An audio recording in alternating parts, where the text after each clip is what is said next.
What's up, y'all? How y'all doing? Thanks, El Capitan, for running that for me. My fucking Wi-Fi is down, as you know. Fucking, I put the fedora on. I figured I was gonna have to come up here and be Shake for a little bit. I didn't know what to do.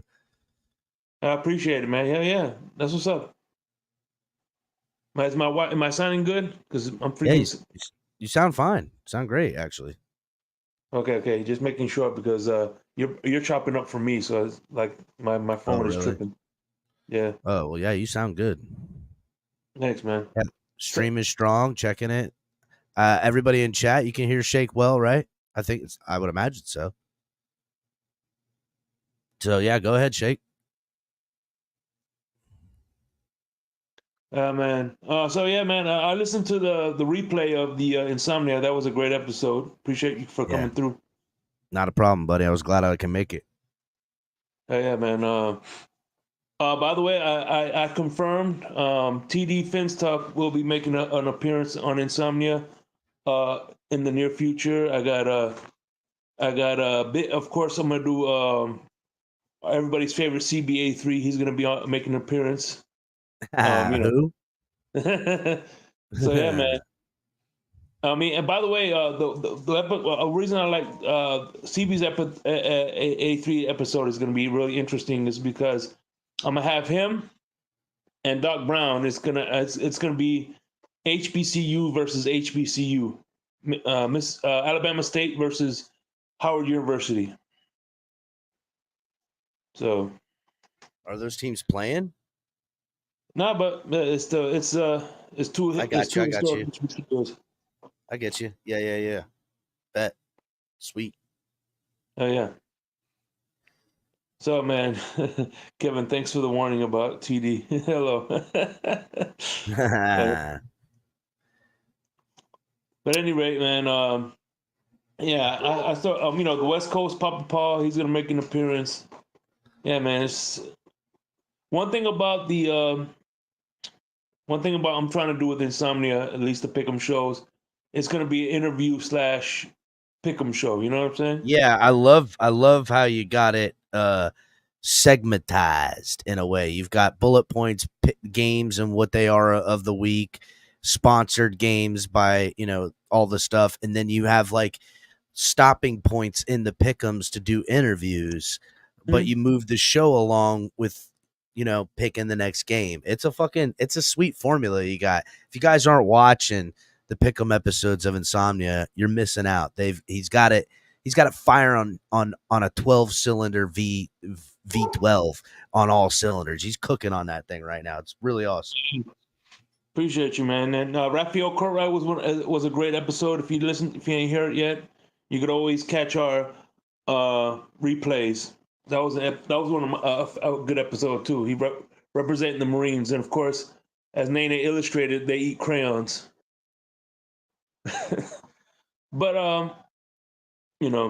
one thing I want to talk to you. I wanted to say on my opening monologue, and it sucks that I fucking can't get on my camera because I'm on phone, whatever.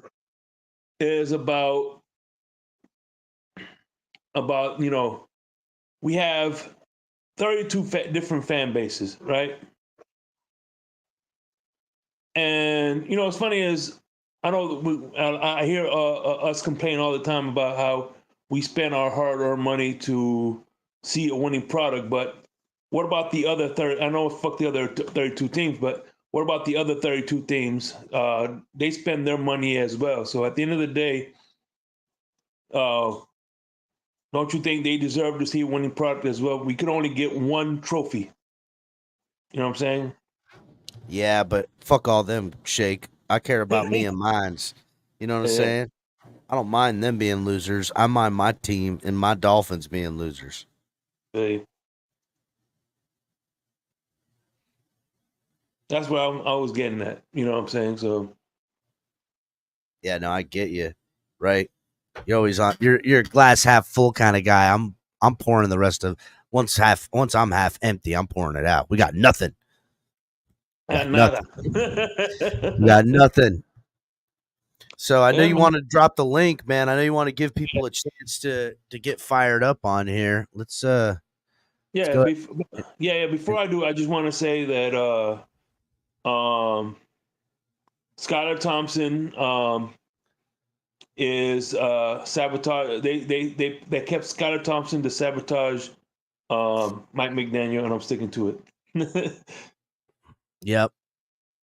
And Mike McDaniel, and they did that because they now have Weaver, who they want to really be the head coach. This was the long play. They always really wanted Weaver as the head coach, not Brian Flores or Mike McDaniel. And now they're finally going to get the rebuild the way they really wanted it to. They hired the wrong guy twice, waiting for this guy the whole time. If you look back in 2017 at the buffet table at the owners meeting with the coaches and owners, they had Weaver. He ran into Ross and they bumped into each other at the buffet table and they exchanged a full 3 minutes of conversation. Ever since then, they've been trying to get him. They were never able to get him. Now they got it right. And check this out. See, the reason I say that Skylar Thompson is a smoking gun because it has McDaniel's fingerprints all over it. That's right. What's happening, Nene?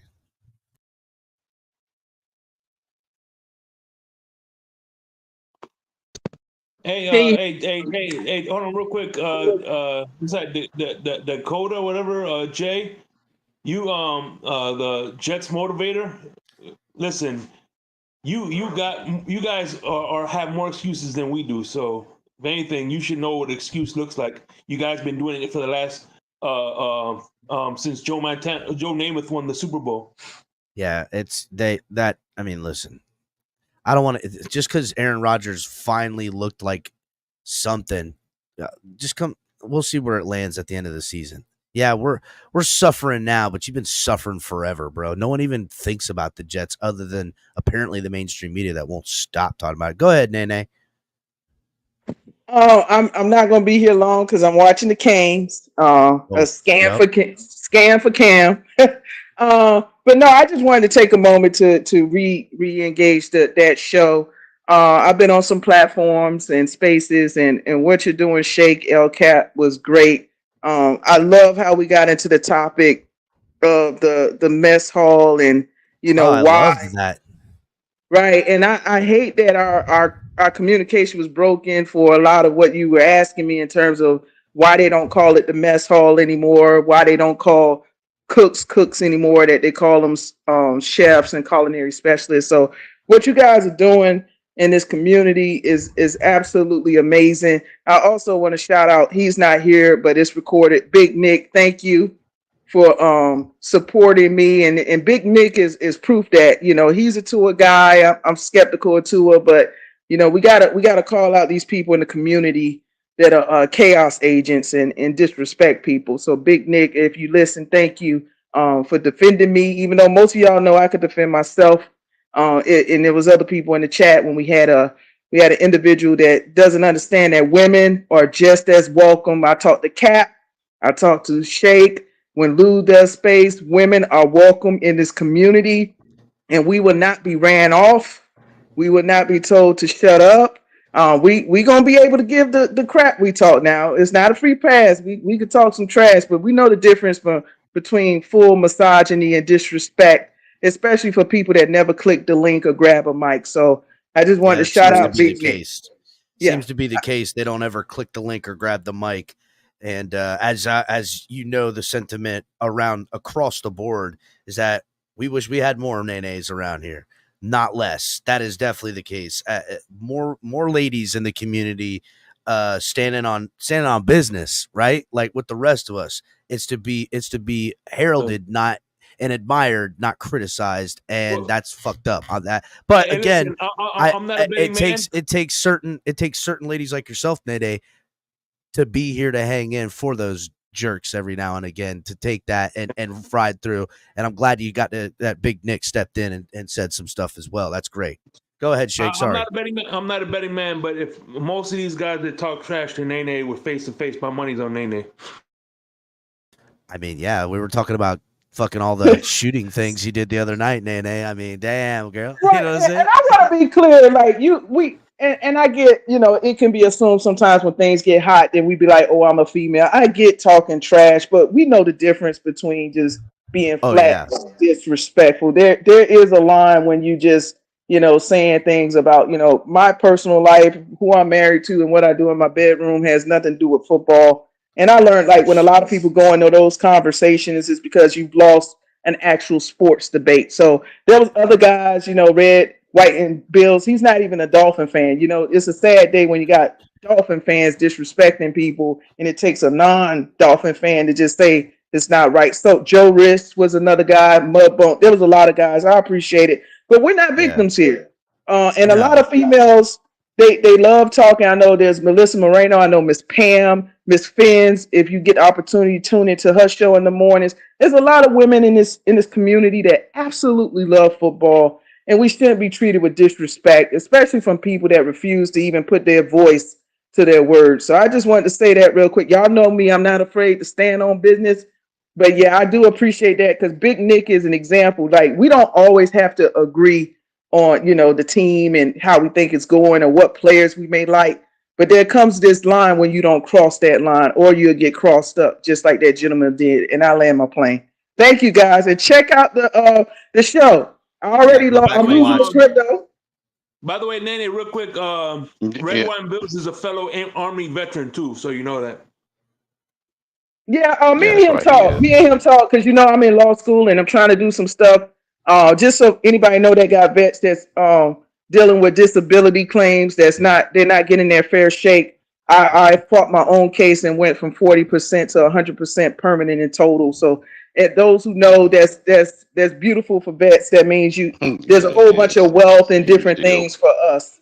So I'm willing to help out anybody, but, you know, like when people start asking where my husband at and why you not shutting up and cooking, you know, that's a different type of level of disrespect. And I definitely want to call out that gentleman. Man, I missed all that on my show, Nene. I'm sorry. You gotta read the comments, and I kept saying highlight the comments what would have happened if what would have happened if I'd have caught that and wouldn't have been, and I wasn't distracted from the chat. You know what I mean? Yeah, Big Nick. But, you know, I know we give Big Nick a lot. I know he loves tour, and I know the race thing was in there, but that's, you know, people have their own things with that. But it was a lot of people that stepped up, and that gentleman disrespected Miss Fins on this morning. Now I know I talk trash from Miss Fins is kind of, you know. So he's on a rampage. Okay, so here's the thing, Nene, and I don't mean to interrupt it. Something happened earlier today. I missed. So and like this is no way to excuse it at all, but I always pick up when people are lashing out in this way. There's something personal going on with them there, right? Like, there's obviously some sadness in their own life when it comes to getting attention from females when a man is lashing out at women on the internet, right? Like, there's obviously some underlying shit there, and that's just such a little thing to do as what a man should do, right? Like, come on, bro, like, be better than that. Be better than that. That's where my mind goes. I could, it's just it's infuriating. But also, like, there's this pathetic sadness that is rooted in that type of stuff. That's not cool. It's a pattern, like Joe Riss says. It's a pattern. Yeah, and like I said, Miss, me, I mix it up, with people. And I know when you mix it up, you got to be able to take what you give. I understand the rules, right? Yeah. Learning more and more. But Miss Finn, she's a sweetheart, just like people like Miss Pam. Yeah, and you got guys telling people to shut up and go to the kitchen and, where's your husband? Yeah, that stuff got to be called out just like any other type of hatred that is not necessary for what we come here to talk about football. We joke around, we disagree, but we don't come here to have that type of mentality. And I just want to put it on wax. So thank you. That just happened. Yeah, it happened while y'all was talking about whatever the situation. It was going on in the chat. If you go back and look in the chat. I saw a little bit of it in chat. I thought he was hitting on you at first. I thought he was hitting on you. I missed all at that. First. I didn't read the rest of it. I thought he was hitting on you. Well, he said that somebody trying to get a date with Nene is what I thought. And Nene, just so you know how it goes. I mean, sometimes through the course of the show, I'm literally don't even have chat up to see it. You know what I mean? Sometimes, so I, certainly it wouldn't have. If I'd have noticed that, I'd have called it right out there on the spot because everybody knows I don't like. I'm trying not to have that stuff on my during my show. You know what I mean? Like. I'm trying to clean all that up for the time frame that I want to operate in. You know what I mean? And yeah, it's all love. I knew that. Look. We trust a lot of people in the chat with wrenches and all that as moderators, and we're not trying to ban everybody all the time right away and all that. But when you guys see something like that, and I'm distracted from it, look, if you time somebody out for 300 seconds to basically slap them in the face. Come to me later about it. If it was a little too far, we'll say it. But if not, we trust you with that moderation. Yeah, we trust you to know wrenches. when to slap somebody in the face.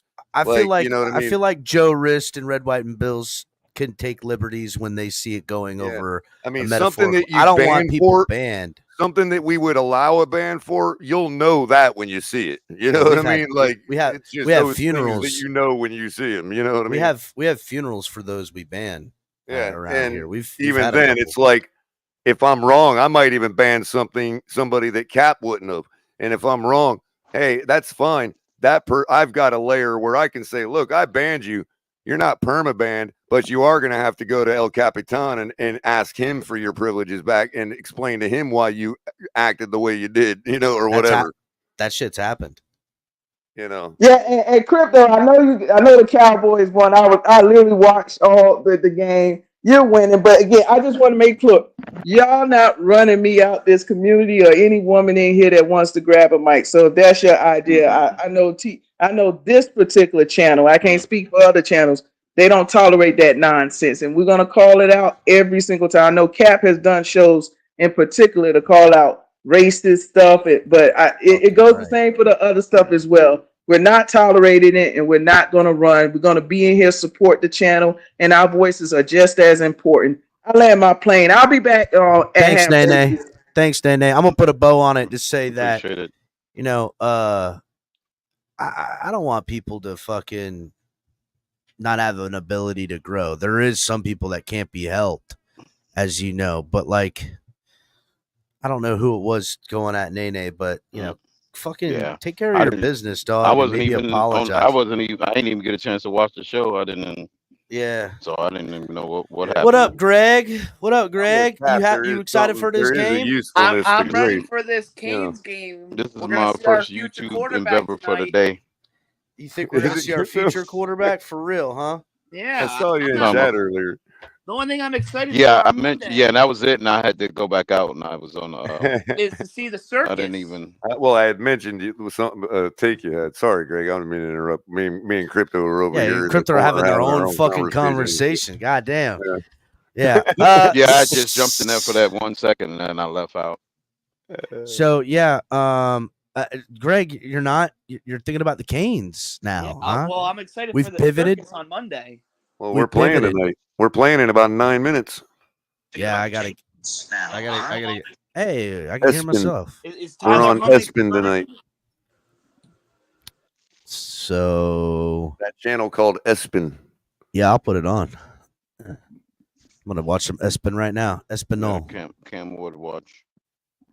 So here's something, guys. Number 1 draft pick for the Dolphins. And here's something crazy, right? I just found this on X moments ago. Let me see if it'll fucking pull up for a brother.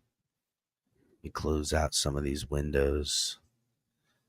I find this interesting, right? Like, what would you guys say?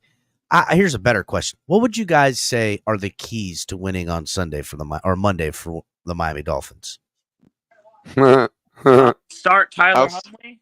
Hold outside on. of the Titans airplanes crashing into the Himalayan mountains. Holy shit, Crypto. First of all, why are they in the Himalayas?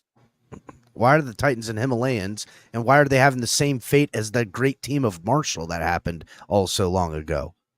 And why not the Andes where they can start eating each other if they crash? Yeah. Oh man, yeah. So they get like that movie, Alive. It's called Alive. Yeah, Alive. Yeah, Alive. Yeah, that movie's gnarly. Ethan Hawke. No, for real, right? For realsies, everybody. For realsies. What are the keys to the game for the Dolphins to win? I see Shib Army has put running the ball. That's a good one. Run the ball, Right, baby. that's the standard. That's been my week. That's been my take of the week, Cap, is pretty much because that's the standard.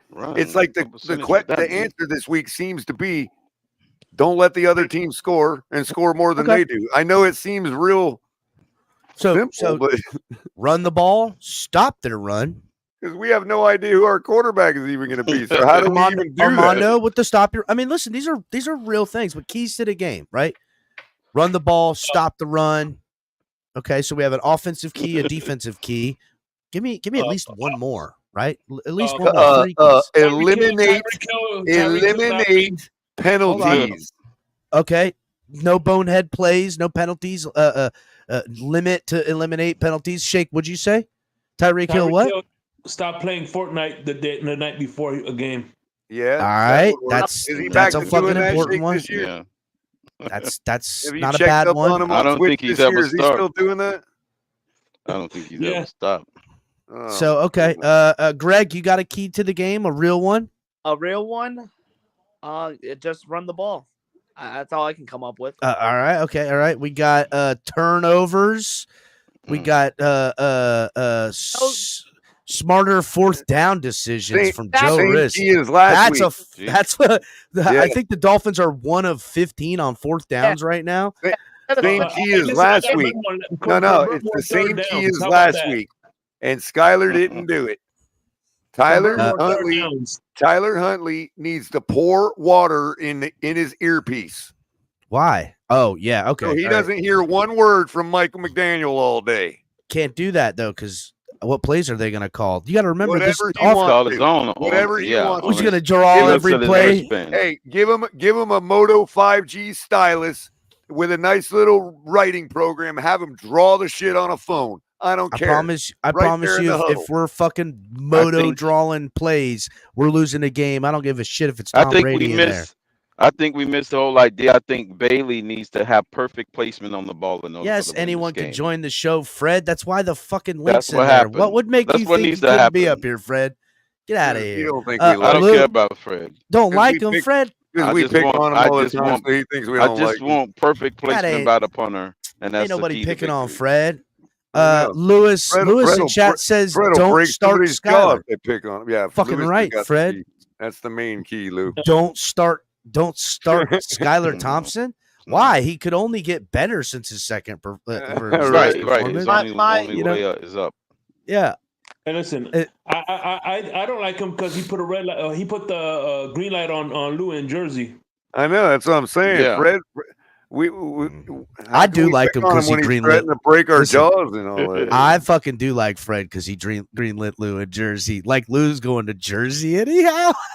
Like Lou What will the ever fuck be in would Lewis Jersey. ever be doing Like, in no. Jersey? I tell you what, Lou's He's gonna be never working gonna at go. them. Hey, He's gonna be working at them gas Crypto. stations, pumping gas. He Crypto. getting No, you $20 don't an hour. Oh, Lou is never in his life ever gonna go to Jersey. No. Ipso facto, he's never going to Jersey because he's scared he might run into Fred. Oh wow! The only way Lou, Lewis are might you gonna let him get away with that, Lou? I mean, listen, wow. if he's obviously he says he's Damn. never ever going to Jersey, and Well, I say come down, that's probably motherfucker. true. But I say it's because he's scared of Fred. Don't Yeah, take the bait, Yeah. Lou. The better man would not take the bait here, Lou. Ipso Yeah. facto, he'll never go to fucking Jersey. And one could say it's because Don't he's bite, scared Louis. of Fred. Don't bite, Lou. The better man will not take this That's bait, right. Louis. Better Man's come already on. won this fucking take. God Oh, damn it! shit. Fuck around out of here, bro. You had to Listen, say real that, quick, didn't you? Fred. What's up, Pat? What's up, bro? Jersey What's the Turnpike is keys closed. to a victory here in? And there he is. You had to say that, didn't you, Cat? Turnpike is closed. I'm not going to be up here long. I'm still fucking working. But there is no chance you will see Lou in New Jersey. And it's not because Fred's out there breaking jaws. It's that I'm allergic to fucking idiots. So the fact of the matter is, if you're from New Jersey and you're offended by that, then you're the people I'm fucking talking about. Go to hell to all of y'all. I don't give a damn about nobody in fucking New Jersey. A bunch of idiots, and I'm allergic to Hey, them. You know it's too chilly for your fucking ass up here, so that's why you ain't coming.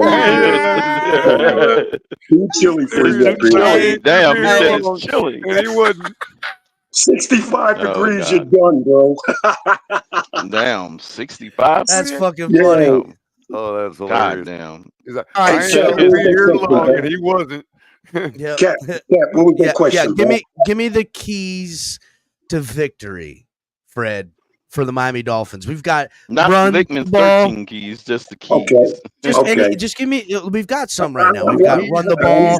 We've got stop the run. We've got None of that. better fourth down decisions, The which keys I to thought was good. victory Are the keys to victory None of are in, that. are in Mike McDaniel's McLaren. Hold on, There's Keller. the Hold on. keys to I want to victory. get real keys to victory here because I feel like we're getting somewhere. What'd you say, I Fred? said it ain't none of that, Cap. If you want to know mine, I did cut down on some goddamn penalties. Okay. Don't bonehead plays. Color made that take earlier. No bonehead. Okay, so I feel like we're coming to this now. We're getting a couple people in chat. We're coming to the same couple of things. Run the ball, stop the run. No bonehead plays with penalties. Better fourth down decisions. Real keys that they would say in a game. All right, so here the Miami Dolphins just recently, let's see how long ago it was. God bless. Why does it do this to me? At 6:28, so almost a full hour ago, they released on X their keys to victory. We have a couple of ideas of what our keys to victory are. What do you think the Miami Dolphins' keys to victory is? 11 heads tackle the football was one. Hold on, that don't spoil it. Okay, so number one is explosive in the run game. Okay. Oh my God. Number two, get 11 hats to the football. Number one, explosives. So we're gonna not explosiveness, explosives in the run game. Just blow everybody. Explosives. Somebody fucked that up right there because calling it explosives in the run game sounds fucking dumb as hell. I don't even know what that means, right? Diarrhea. Explosive Still what? distracting. They mixed it up with their article about blowing the team up. There you go. You're right. Okay, but I kind of okay. We could kind of draw our own conclusions. I mean, be explosiveness in the run game, like explode it positively, explode the offensive team when you're on defense. So this is kind of like a double take. You could kind of put this back. But what's 11 hats to the football mean? What does that mean? Gang tackle? Everybody focus. Yeah, Gang Cat, tackling? Gang basically, tackling? yeah, Cat. That's probably what they meant, bro. Well, gang Everybody. tackling is They should never. be. I don't know if they know this or not, but that take last year would have been stop Derrick Henry. You know what I'm saying? Like, and they're just like, well, they don't have Derrick Henry, so I don't even know who the running back is. I know who it is. I'm saying they're saying I don't even know who it is. So let's get 11 hats to the football. No matter who's got the football, just get 11. So you know what? Nobody in protection drop back. The quarterback's got the football. Just take off right at him. Nobody. All 11 on defense. Get north and south and go right at the football at all times. Okay, so that's their second take. 11. What's the third take? Disguise looks to deceive Tennessee offense. You would think by these three obscure, weird fucking takes, right? All three of which could be easily, explosives in the run game. You could say that means be explosive in the run game and stop them. And then 11 hats to the football. That's obviously defense. And the disguise looks to deceive the Tennessee offense. Defense again. Is our fucking defense the problem with this Dolphins team right now? No. Is our defense the problem, people? No. So here's the Miami Dolphins literally lying to us again about their keys in Miami fucking La La Land. It's defense going to win this game. They're basically telling us right now, people, the only shot we got to win this game is defense, because it don't matter if it's Skyler, Huntley, Boyle, or we mash all three together and make Megatron Boyle Lee Thompson. And we have this guy run out there and we make that whole fucking thing. So to me, this is gaslighting 101 because the dumb fucking retard fans in this fan base are going to see this. And when the Dolphins lose, they're going to go, well, they didn't have explosives in the run game. There wasn't 11 hats on the ball. Everything looked, I could tell what they were disguises. Where was the fucking wig on defense? Nobody was wearing any wigs or makeup or nothing. Problem with that disguise that they line up. These are all exactly. These are all cliches. Every one of them are cliches. Like we know. And to explain what 11 hats to the football means, all you have to do is look at that fourth down stop against Jacksonville, the way it played out. That's 11 hats to the football. No, that was the last hat to the football because he was walking into the end zone untouched. My point was, of course, Crypto, I'm not going to go through and count every helmet. I'm just saying that the way that play played out is what you manifest when you are in this frame of mind of 11 hats to the football. Hold it down. That's the way the plays look.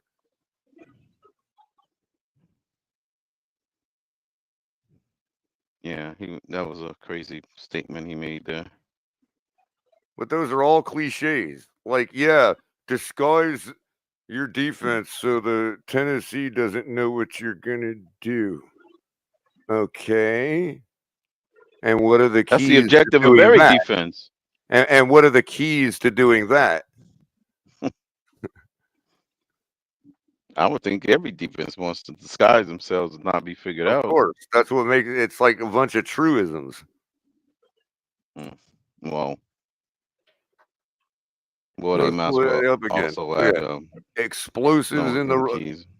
Get 11 hats to the football. Disguise looks to deceive the Tennessee offense.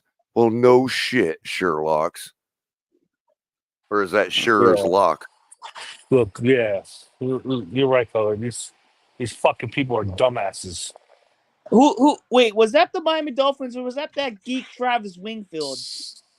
That All Probably knows both. that. All knows that you He's got their it. spokesperson, Greg. All knows that you got a little. You got Let a me little. be the spokesperson of this franchise. This guy's a Hey, geek. color. This media team's all a No, bunch I of mean geeks. like actual Hey, color. spokesperson, like job title. Color, may I go after somebody in the chat real quick? Oh, why would I care? Okay, Dakota, do me a favor and shut the fuck up, motherfucker. Oh, you mean like go at him? All right, I got Yeah, you. he's just a little Ask bitch Jake, in the it's his chat. show. Want to sit there and go after everybody on the panel and also everybody in the chat.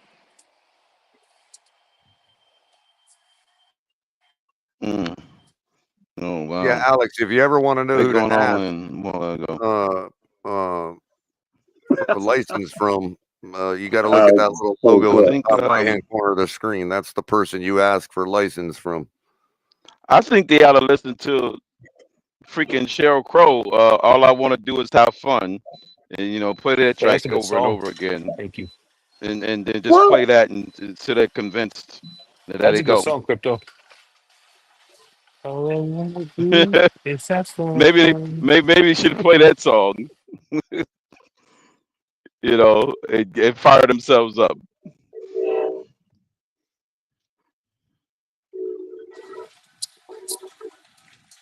This team is Oh Shawnee man. soft.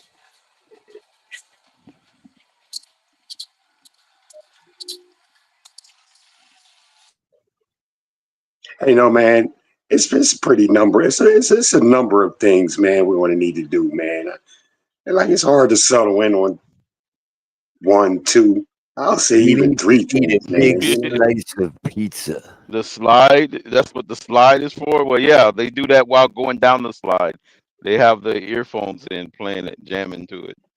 No, Crypto. That side is to teach Tua how to slide and avoid contacts. We need fresh milk Yeah. and butter before you scramble your eggs. Mm. Crypto, you hear me? Yeah, what'd you say, Alex? I said that slide is for Tua to teach Tua how to slide and avoid a contact. Oh, okay. We But it need doesn't brownie work. batter flavored Gotta ice make cream. them slide. Hey, man, You sometimes see, when you're guys, I born, can. You see, guys, even I haven't been all Mr. Positive lately. You remember I used to hyped up this team and Yeah, say, you got a new life. we. You got a new leaf on life. New leaf on life. Remember when I used to say, I used to get like Alex. mad at everybody that want to sit there We and talk need negative we about the need we need Dolphins and this we and need that. those little stones Yeah. that they weave inside clothing, inside women's dresses. We need hey, those little hey, stones all Yeah, hey, throughout. Alex. crypto. Yeah. You see, Hey, you think we're sharp and you soft. think you think if Tua was born feet first, bro, he'd have knew how to slide by now, bro. Yeah. Fred, I Damn, Fred. still don't think he would learn how to slide if his feet if he was 1 feet first.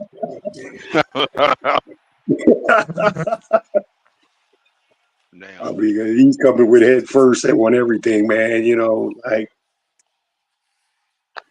A fresh pot of coffee while you're still half asleep.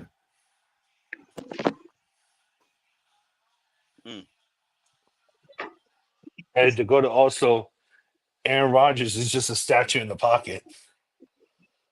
Yeah, there you go.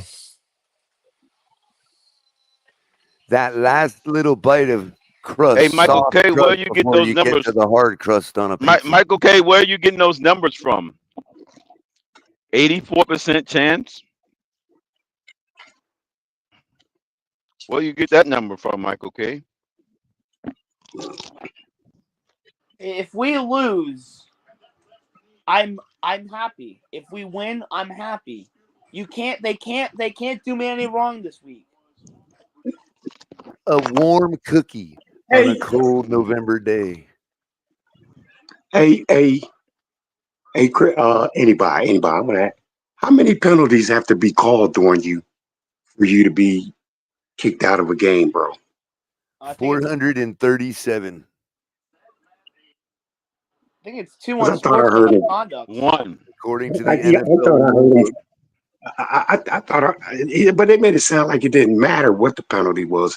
5 of them, I think maybe 6, committed by one player. Man, that he was like out of the game. Man, I thought I heard him That come was across Julian some Hill, shit. Fred. That was Julian Hill. Yeah, Yeah, 1. yeah. If it's So like how many? that, then yeah, you should Yeah, be like 4 holding have a penalties. art shell system. It's $50,000 fine per penalty. Dakota, I'm going to tell you this right now. That's what it should be. At this 50 stage of grand the per penalty. careers, Yeah, at yeah. this stage of both of their careers, Aaron Rodgers, even though I think Aaron Rodgers is a first ballot Hall of Famer, and I If you agree say what I think you're get in about there. to say, I'm gonna bounce you from this panel, bro. Just What telling happened you to right Aaron now, man. Rodgers? Why? Listen, What he's happened sitting with there Aaron running Rodgers? his mouth. Yeah, What do you want me to yeah. do, What Colin? happened? What happened?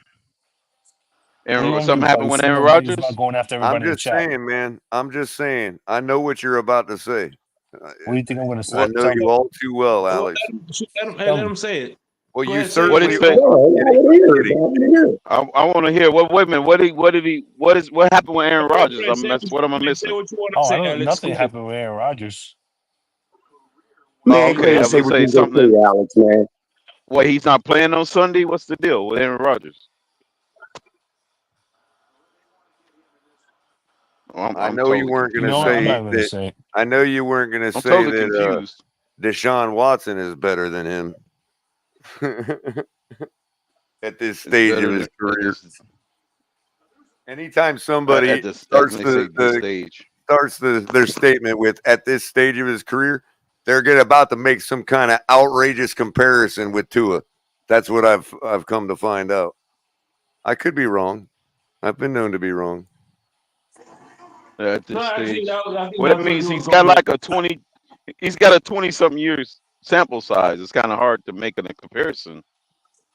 Anyways, just based on Was the I right, larger Al? sample size, Give me my flowers if I was right, it's bro. a larger sample I don't size. know, Colin. I don't know what you Get think I him. was going to say.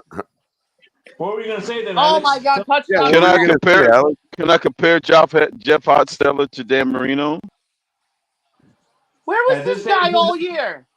at I would say, this stage? I what was Alex What going to is this say, guy? man? What was he going to say? don't know at what you this stage, say, Alex. at this That the stage of Mets are career, going to win the World Series. He's gonna say, "Buy this phone." The World Series. No, the Cubs are winning the World Series. I don't even So, think the so Cubs are playoff. let me get you back to where you were, Alex, in case you lost your train of thought because I interrupted you. You were saying that Aaron Rodgers, despite this stage of his career, He only played 3 games. So far. Yeah. hey, but wait a minute, crypto. 3 games in the NFL is like 30 games in the NBA. So there you go. Yeah. Yeah, NBA, it's a long season, man. You get to play the same team like 5 times, man. I can't believe it's. God forbid if we had to play the Bills and Jets 5 times. I mean, I can't believe I'm saying this in week 4, but I'm more excited to see the Celtics basketball than I am the Dolphins football season, and I never said that once. Man, life must be miserable for you talking about the Celtics Yeah. there. Because the Knicks Damn, are going to take the damn, ladder. Greg. I didn't know life was that miserable for you, man. Oh man, You listen, talking about the Celtics. Alex, I think the Tua statement was a lot smarter than the Knicks winning the Atlantic. Come on, the Knicks. Damn. You sound like the Pillsbury Doughboy laugh. Oh, the Knicks. Yeah, no one's beating the Celtics. We're going to go back to back. We've re-signed everybody. I've never seen a more easy path to the NBA Finals than the Celtics had last year. We didn't have an easy path. see what you could tell to go Yeah, to okay. go to Well, Alex. listen, when the Jazz Yeah, play, okay. every path is easy, Alex. That's what you fail to realize. So what you could tell to go to Alex is you could say it really don't matter what Aaron Rodgers is compared to anybody because the man hates New York. And any Jet fan that thinks that they're actually going to cap this season off with any kind of success is just falling right into his trap. I really want to see that first matchup against the Bills. Who did the Knicks get eliminated? Who did the Knicks get Michael eliminated? K, you guys got it coming, huh? Who did the Knicks get eliminated by in the playoffs? The Pacers. It was the Pacers. The Formula One kids. They got eliminated by the Formula One kids. Hold on. Dakota, before you take your respect away from me, as if I cared, I was saying that he hates the city. He doesn't hate the Jets. He hates the city of New York. That is widely reported and widely known. No. We lost Dakota's respect. Oh, wow. Yeah, That was me. I don't really buy that because he's from Southern California. It's no different from New York. You gotta tell a live look at how you feel when Dakota lost your respect. You gotta do a live look. Yeah, I mean it's he's almost all but come out and said that he can't stand that city. Yeah, he would be a hypocrite if he was saying that. That's why well, maybe he is. But said. people change. You ain't buying that crypto? Yeah, he's a 40-year-old man. I ain't buying that. Congratulations.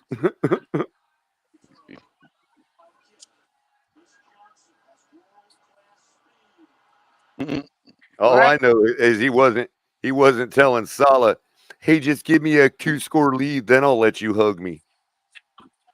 Only a child believes that. The Jets obviously treat their fans like we do. They think they buy that crap. I can't hear you, Fred. Hey, man. Aaron Rodgers, he said he doesn't hug another man with pants on. He needs or with brown khakis. Mm-hmm. Hey, Crypto. You think Skylar Thompson? You think Skylar Thompson didn't throw that Hail Mary, bro? Because there wasn't anybody in the end zone. No, Brian Flores was the quarterback. Brian and was his quarterback whisperer. So he checked in with Brian and Mac McDaniel on that play to make sure if he can throw it in the end zone or not. Well, can you tell me this, bro? Why would Waddle run out of bounds, bro? Because he got punished. Wow, he's bold. He got bullied out of bounds. He got bullied out of bounds, Fred. That's what he ran out of bounds. He ran out. Crypto. He ran out on his own. How do you get bullied out of bounds? Because the man tell him, listen, you come in my space, I'm gonna break your jaw. That's what he said. He told him Joe Rist has it spot on. Joe Rist has it spot on. He said, "No means no, Salah." That's what he said. He said, "I'm gonna break your damn jaw, Waddle. You steady come in my area." And Waddle just ran out of bounds. You want to know something? He said, "No means the fact of the matter is that Robert, as much as we sit here and clown Mike McDaniel and say how much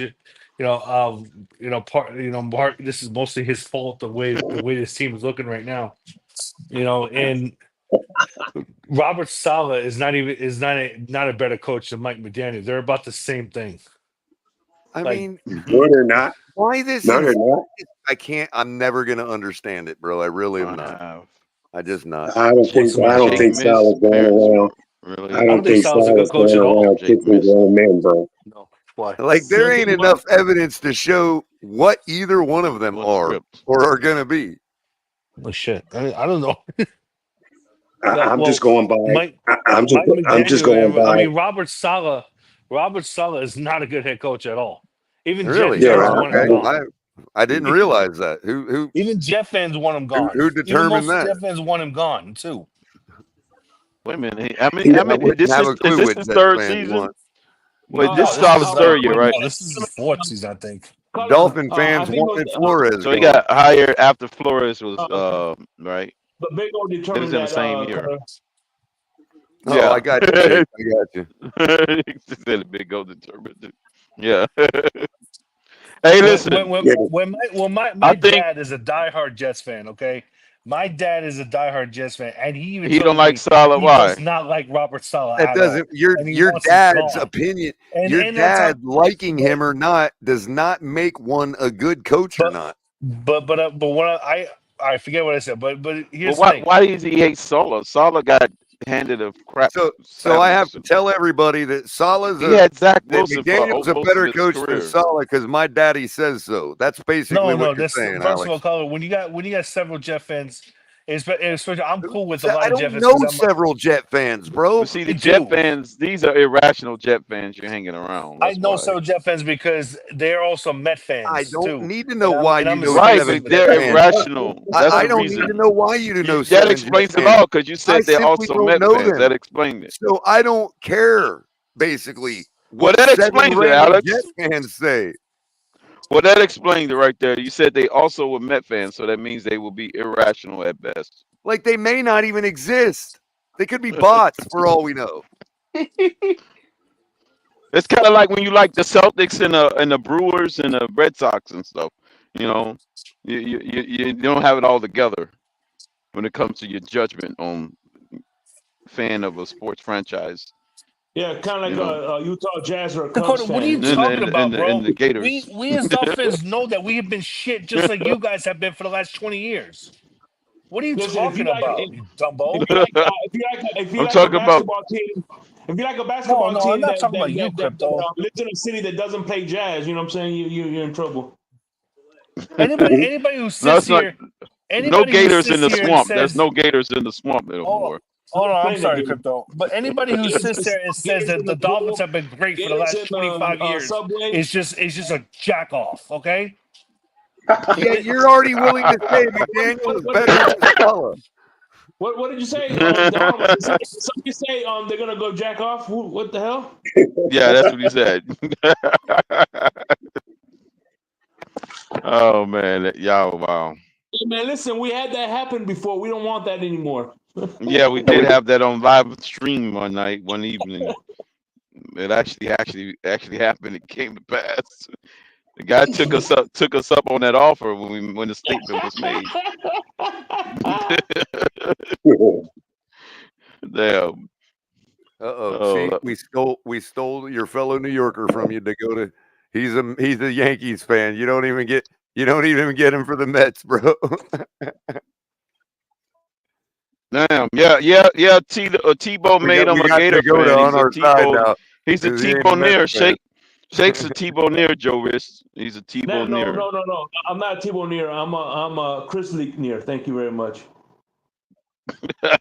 Wow. Arroyo, tell us what Arroyo did. Context. Shake's got the tallest already catch a midget now. touchdown.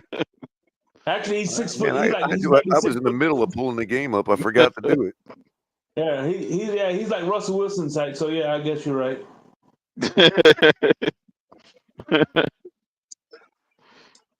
Hurricanes. He took the old lady in the nursing home out on the prom, and he said, "Yes, I got the best woman. That's my beauty pageant." Oh, bam! Number 3 for the touchdown. Right as I turned it on. Look at that. Number 3, Oh. Jacoby George, 18-yard touchdown reception to Yeah. tie the game up. Yeah, he'll be a Dolphin. Hey, He'll be a Dolphin in about 12 months. what's Huntley's number, man?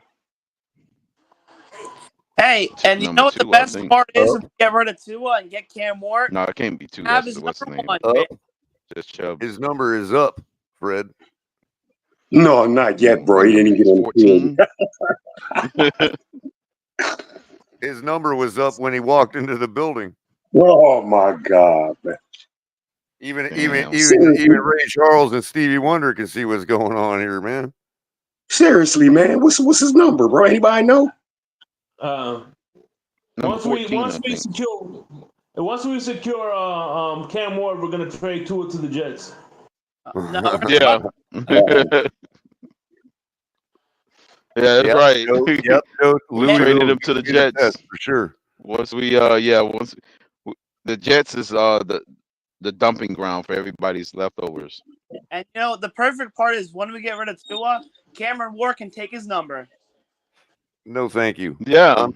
No, that would be done. jinx. I am not a fan. I've never have been a fan of number one on a quarterback. I say, No, I actually like that. If Warren Moon was there, I'm good. But I would like because he was actually a number one. But I ain't seen another number one since him that wore that number. I'd like for him to cut Barry. We'll give him. Cut Barry We'll give him number 19. We'll give him number.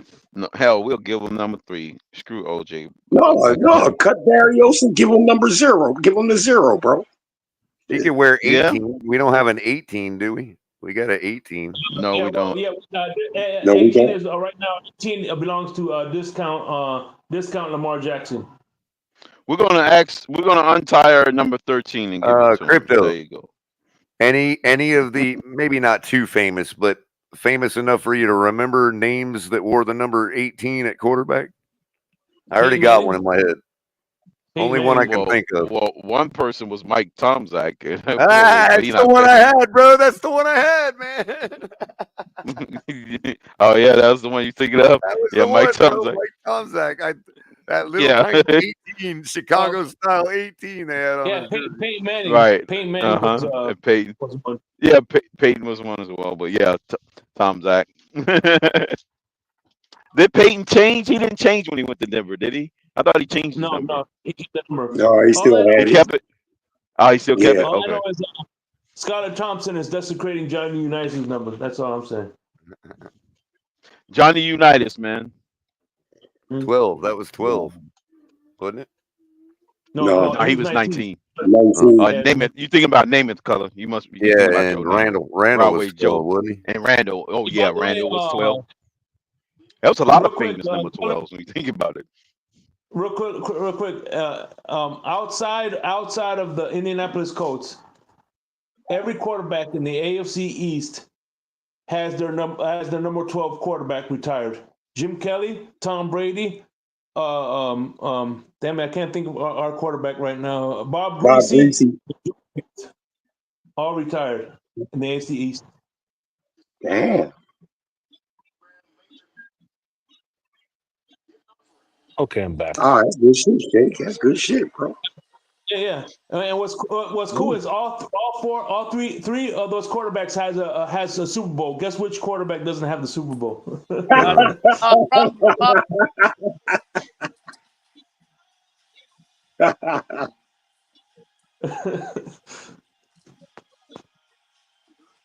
Hey, my friend, man, he talk about, man, you'll never see a quarterback ever go to 4 straight Super Bowls. I told him, yeah, man, you never see a quarterback go to 4 straight Super Bowls and lose, bro. Oh, and lose? All 4 to the same division? No, well, the Bills been to 4 straight. Okay, that's a good thing, but but Fred, and also straight, bro. They lost to the same division all 4 times. Yeah. NFC East, yeah. The NFC East, exactly. Yeah, that is correct. We have every team has a losing record to an NFC East team. The Eagles, the Patriots lost 3 Super Bowls to the NFC East. The 4th one was to the Packers. We lost to some NFC East teams. One. We lost to the Cowboys and the Redskins. So it's 2. No, we beat the Redskins. Wait, what year did we play the Cowboys? Oh, we won 1 against the Redskins. Yeah. No, Marino lost against the Redskins. Did he not? No, Marino never played the Redskins in the Super Bowl. No, he played the Niners. He lost it. Yeah. In '85. Who do we? It was. I think it was Woodley. I think it was Woodley that lost to the Woodley lost to the Redskins. I think. Yes, John Riggins ran all over us that game. Right. But what year did we lose to the Cowboys in the Super Bowl? Yeah. Wait a minute. While we're in this new paradigm, hold on. Was it 71, Fred? While we're in this new paradigm of assigning Hall of Fames to guys that went to Super Bowls alone, how come we never talk about David Woodley? He played. He took his team to a Super Bowl. What's to talk about? Exactly. Yeah, he did take us to the That means bowl, they man. He get did take to a us to a Super bowl. Bowl. Getting to a Super Bowl don't mean everything don't mean the same thing for every quarterback. David Woodley is the perfect example. Ain't nobody even ever thinks of him as a quarterback that's been to a Super Bowl. I but sure have. the funniest thing is, Shula even admitted years later after that, he said he should have started Don Strock instead of David Woodley. Yeah. Oh, okay, yeah. Yeah, he even admitted that. He said, I should have started Don Strock.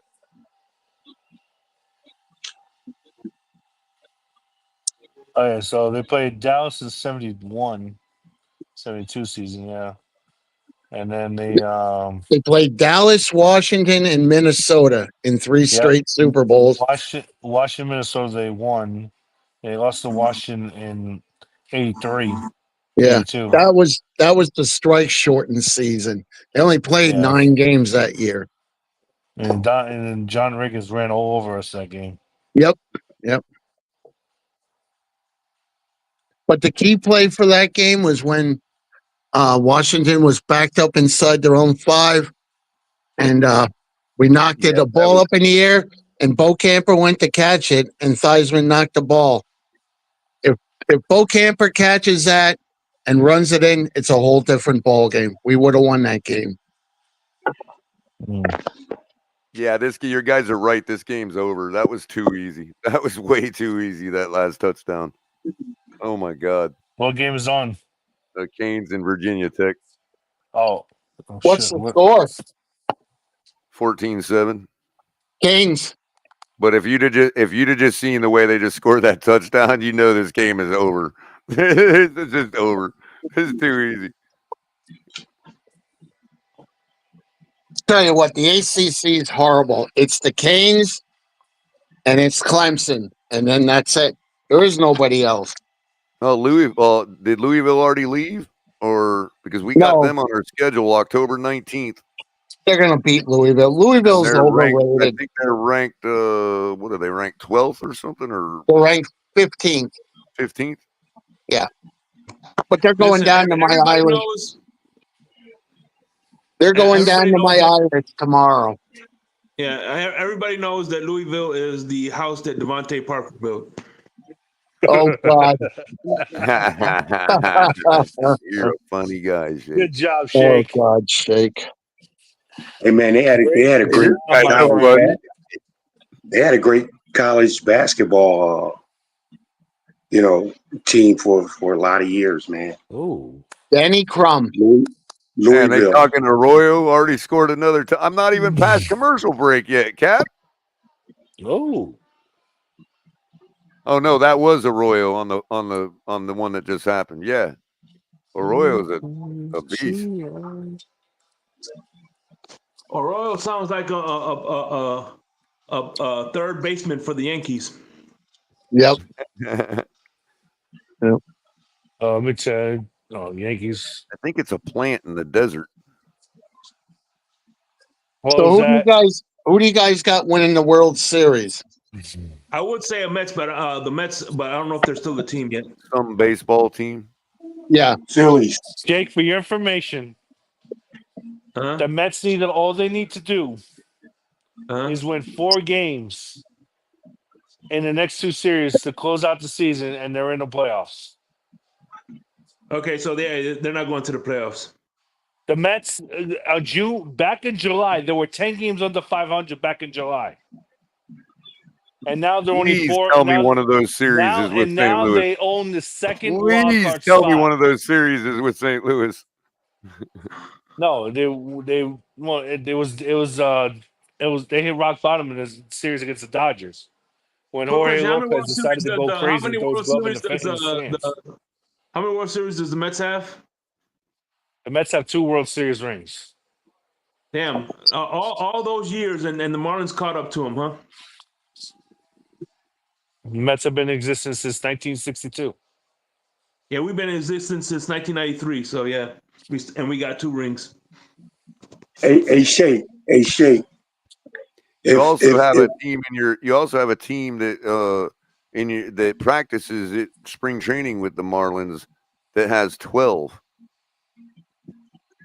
Hey Shake, if Snoop doesn't get it done Monday night, bro, will he be considered trash by the fan base, bro? Shit. Hell, if Tom Brady doesn't get it done Sunday, he'll be considered trash by the fan base. Wow. Look, one thing I'll agree with Color is the fact that we throw out the word trash too fucking loosely. Yep. I mean, but it is what it is. Francisco Lindor is the MVP. Should be considered the MVP. Listen, Fred, I want to get one thing clear. When I say Skyler is trash, I'm just throwing strictly to throw Pete. I know, Shake, man. I know, bro. And I just The use Mets it. never had any good. Hold on. Did this guy Chesney just said the Mets never had anyone good? Yeah, try again, bud. Try again, sir. Should we go on the top? Okay, so let me get this straight. Tom Seaver, okay. Mike Down Piazza, Strawberry, bro. Down Darryl Strawberry, bro. Strawberry, Dwight Gooden, Ray Knight, Gary Carter. You Lenny want me to Dykstra? continue? You want me to Lenny continue, Dykstra? Trezor? Keith Hernandez, Lenny Dykstra, exactly. You want to talk about the Mets never had anyone good? The Mets have been known for pitching. Okay, throughout their since existence, from the Jacob deGroms to the Ron Darlings to the White Goodens to the Sid Fernandezes of the world. I mean, come on, bro, Jake DeGrom. Like, are you kidding me right now? Oh, they're scrubs, but they're not scrubs. Jacob deGrom was considered actually, and maybe it's still considered one of the best pitchers in baseball. Bartolo Colon. Hey, don't forget Bartolo Colon as well. That was a joke, Alex. Okay, Chesney, you're kidding. Okay, I forgive you. I'm pretty sure that was like one of his last runs with y'all. Like, no, he was pretty good. was he all? Where did he was pretty good. He was pretty good with us the last Where couple was years. the meat of his career, though? Cleveland. Okay. Cleveland didn't have some bad teams in the 90s.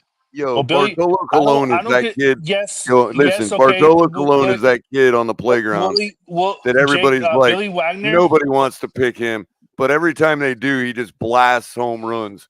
You know what I mean? Joe, I'm 40 years old, bud. Like, how do you make it when the Mets easier? won the World Series. How do you make it easier for an I've seen overweight him guy to the World playing Series baseball to twice round the bases? in my years. Hey, Shake, I can't use my word trash anymore, bro. Man, you can use what you want to use, bro. Just hey, listen. Oh, okay. Huh? You can use anybody can use. Listen, as long as it's okay with YouTube, you can use whatever you want. Use you can word. You want to. Oh, All right, I'll man. say this: Skyler's terrible and should never start another game for us again. How about that? Joe, I saw Prime Yankees. Bro. I saw Prime Yankees. I just imagine if we would have made that decision with Tua, the late 90s, 2000s, how many years we would have just saved. Oh, somebody's got a train going by. Huh? I mean, if the measure of a guy's entire existence and career on a football team is measured in one game, then I guess we got a lot of people to get off. It was Eric. You like that train, Craig? Oh, that was pretty neat. I like trains. Where I live out here in Emmaus, we have a lot of trains that go by at night, and actually people are complaining they can't sleep at night because the trains are going by at night. So you know what I say to them on Facebook? Then move away. Move where there are no trains, right? Taking it out on the trains, man. Oh shit. Yeah. Yep. I can't sleep at night. It's the train's fault. I don't know. No, I think Skyler blew his one and only chance. I may be wrong. Not the first time, but hey, but like Color said, at the end of the day, we got to appeal to the same authority that believed in Tua, which is Mike McDaniel. Yeah. I don't know, Craig. Context. If you Skyler's ask me, played bro, 3 I games, still bro. don't The think I man still has don't played think 3 he's got games. enough body of work, bro. Hold on, Fred.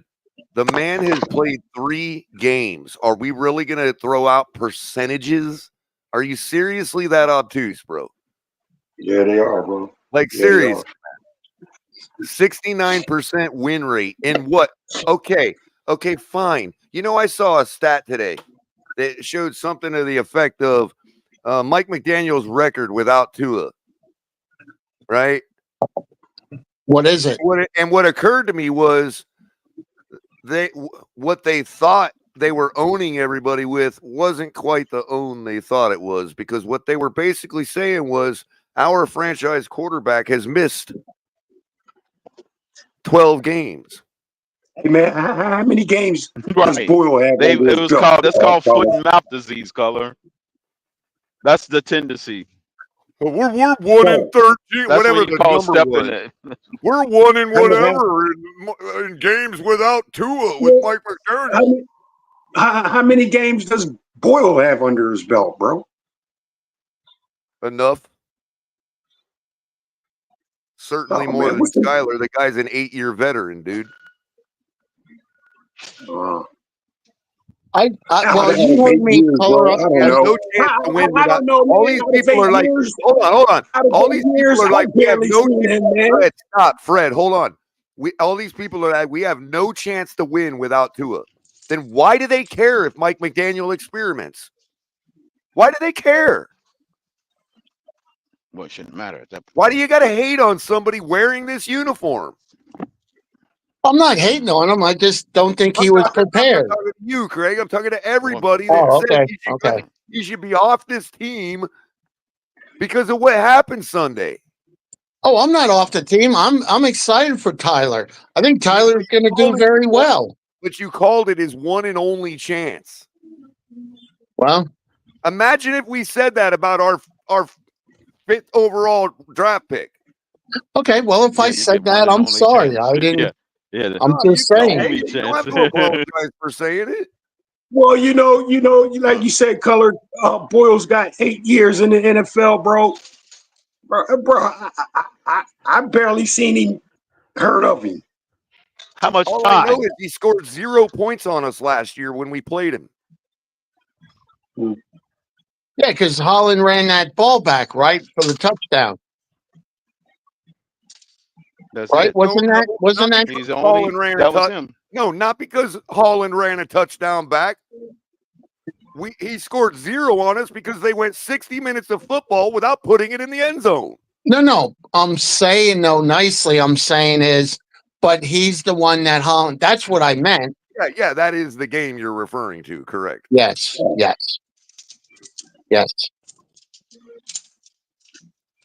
Well, and if I offended anybody on quarterback, I'm sorry. I just only quarterback in NFL. He's the only quarterback in NFL history. Every chance they get on Twitter, we're having a different conversation, and they got to make sure everybody knows. And it's not you, Craig.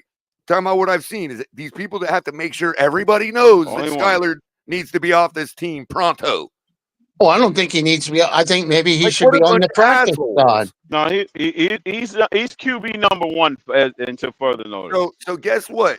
Since we're keeping the same energy, I hate to be the bearer of bad news. To say, well, what's good for the goose is good for the gander. They said that about Tua. Yeah, and for the same reasons. So I'm going to continue to say it now. Tua needs to be off this team pronto.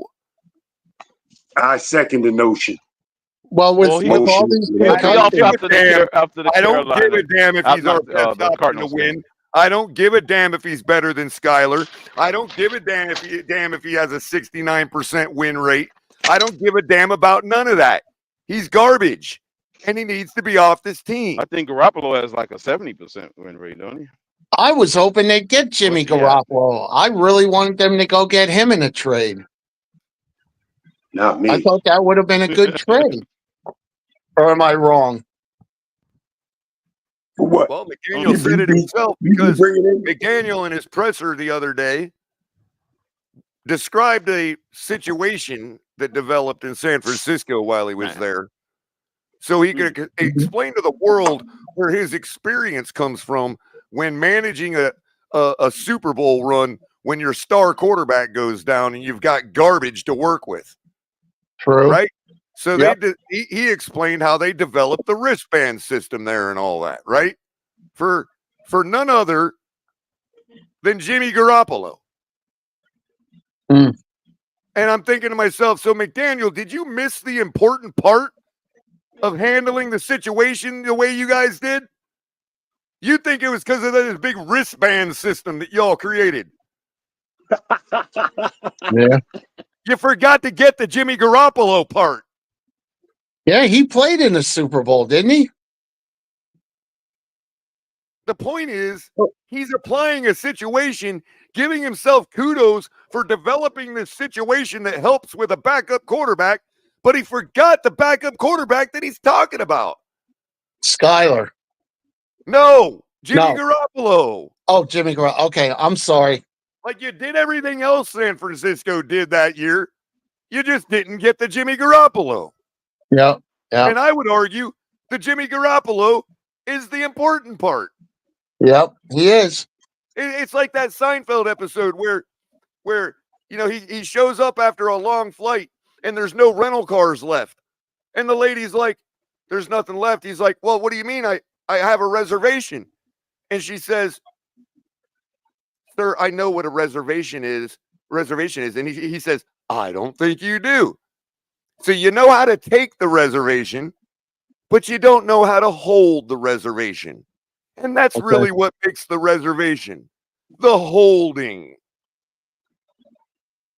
Hey, Crypto, who else wore the wristband here, bro? I don't have in no Mike clue on McDaniel's that. case, it wasn't the system you all created to help with a backup quarterback. It was the quarterback that you brought in. Yep. Oh no, Crypto, I think I know one, bro. I think Pennington also wore the wristband, bro. I like Chad Pennington for us. He was good. It's a shame he got hurt a lot. Yeah. Now, I would expect, hold on. And I understand people are not, I understand people's feelings about Garoppolo. I'm not trying to prop up Garoppolo. Yeah. I'm simply saying the guy is 45-20 in his career. And guess what? The important part everybody wants to throw at me all the time. What's Lamar Jackson's playoff record? Everybody must know it because they throw it in our face enough. 2-4. 2-4, Guess yeah. what Jimmy Garoppolo's playoff record is? 4-2. Reciprocate it. Exactly. 4-2. So what are we even talking about here? Yeah. Garoppolo should have been on our roster yesterday. Yep. Yeah. I mean, Color, you'll remember what made Don Shula so great. When Greasy went down, he had Earl Moore. When Woodley struggled, he had Don Strock. And even when Marino got hurt he always had backups. But see, the problem is, Craig, is they can never have Tua go out on injury while during a game where he's performing well. That hasn't ever happened. Yeah. So they find themselves in this situation every time he gets injured that, oh my God, what if the guy we bring in outshines him? Yep. Now, if he went down, if he got injured during a game where he had just put up 400 yards, 4 touchdowns, no interceptions, and he goes down to injury in the fourth quarter, then we can bring in anybody we want. Yep. Because they're not going to be able to upstage that last performance we saw from him. Yeah. But they've never been lucky to get that. Every time he gets injured, it's in a terrible game. Yep. So they can't bring anybody in like Garoppolo.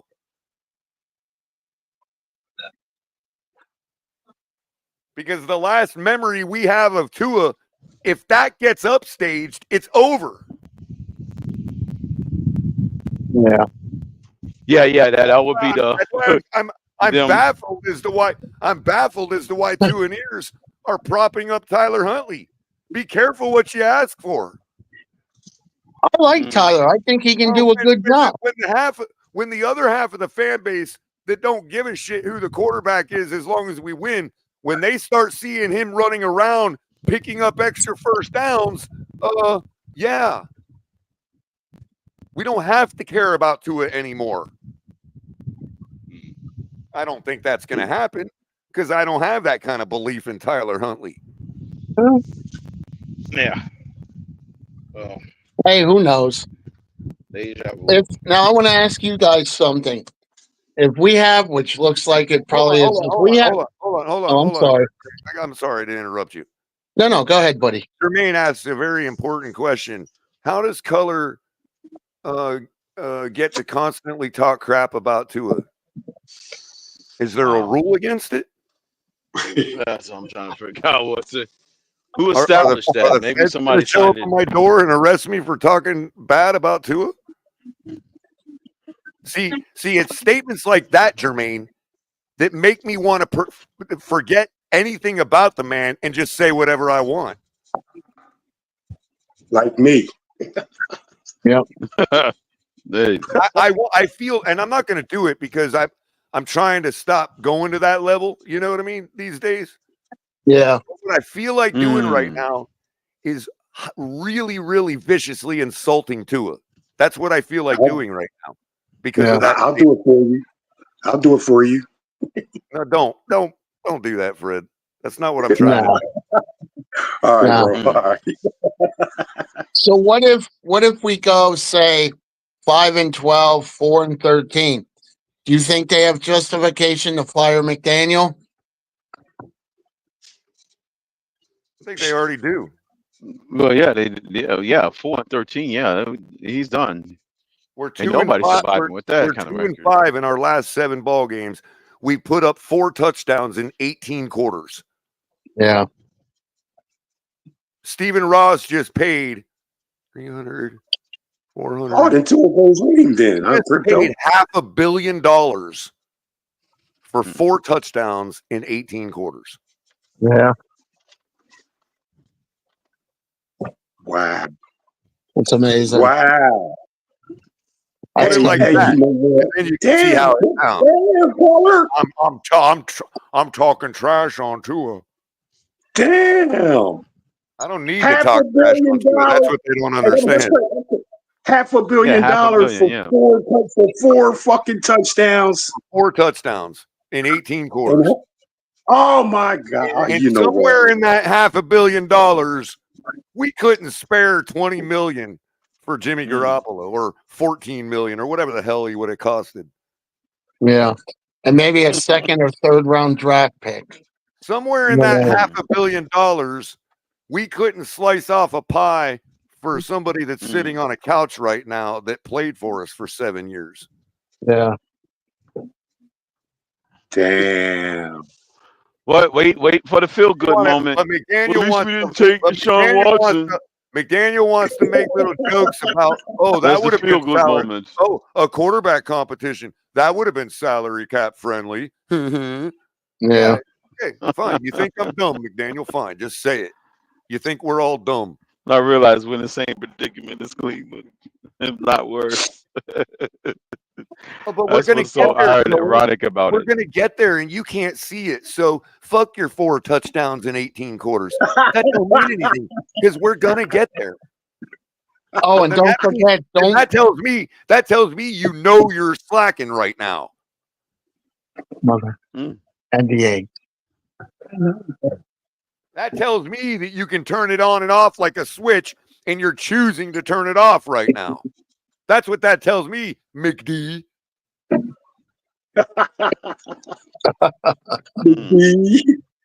hey, what do I know? Oh, and don't forget, Color, we worry about the offensive line too much. Don't worry, we got that covered. Remember Chris Greer's famous words? And we do. He was right to say that. Manny, they went for a 3rd and another 3rd. 2 guys that could have been Dolphins, but getting harder and harder. Too many egos will be hurt with that pick, Manny. Every game that goes by, Craig, it's getting harder and harder for them to manipulate the TFF stats to look like our offensive line is trash and the problem, but it's actually not. Yeah. Yeah. Well, I know. It's just, I think I'm I think the 58. football gods are not finished punishing us. That's just my opinion. I think they What just are they getting warmed up punishing us? What are they punishing us for? for For the fans, yo. a Because of the lot of fans. things. That's why. For Because believing Because of in the fans. the people BS that run this propaganda, organization, drinking because the our own people that- Kool-Aid. because the people that run this organization are thieves. They are morally corrupt. Yeah. Because we That's have what and we're being and cursed for. believing in the That is propaganda. what we're being cursed for. actually we're It cursed got because nothing we to have do with no burial ground. None of that. It has to do with the fact that the people running this organization are morally corrupt. Hey, Craig, they're punishing us Yeah, that's because of part the of the fans, equation as bro. well. Yeah. they're Yeah. they're punishing Because of us these because fans, It's man. the tail. fans. It's the tail wagging the dog. That's what we're being punished for. We're Yeah. punished The tail is one of our wagging the fans. dog. We're being punished because one of our fans is a Utah Jazz fan. I'm not saying any names. Well, I don't know what it is. You don't know, yo. Well, it's sad. I'm looking forward more now to hockey than I ever have. And Hockey, I'm a man. Vegas Gold. I'm a I gotta get Vegas into Golden that Knight shit, man. fan. Damn. Hey, Craig. Well, since we I'm are in sure the you've been realm to of, a hockey game, right? You've since been we to a are hockey in the game. realm of sports, which the word comes from the word spirit, which comes from the word host, ghost, guest, whatever, right? Since we're in the subject of sports, let's remind everybody that at one point, sports in medieval times was used as a way to determine innocence or guilt. Oh yeah, yeah. They figured that God would never let the liar win. I Like when wonder they if they used to are. So that's throw the why they had Christians for the that's why lion. they had That's some jousting medieval tournaments. stuff. Because God would never let the liar win. So whoever won the jousting, whoever was left on their horse, was the guy that was found to be the one telling the truth. Yep, and I wonder. Nothing changed. If you believe in God, there ain't nothing changed. God, like what does crypto say? Is it crypto that says it? God don't like ugly. Yeah. But it used to be Man. effective Hey, Craig. I've said that. I've Hey, said that Craig. dozens of times. You know, there's been I, football players that played baseball, football players that played basketball. Ever heard any football players, bro, that had anything to do with hockey, bro? Any hockey skills, bro? I don't know. That beats me, man. Yeah, What are the I wonder. Panthers actually? They've gotten a title in the state of Florida, man. No, that couldn't happen, man. There's just too much action, physical, like it. I think Might I as well think be the playing football or be playing hockey. I don't think a player could stand up to that, bro. That might be a bit much there, bro.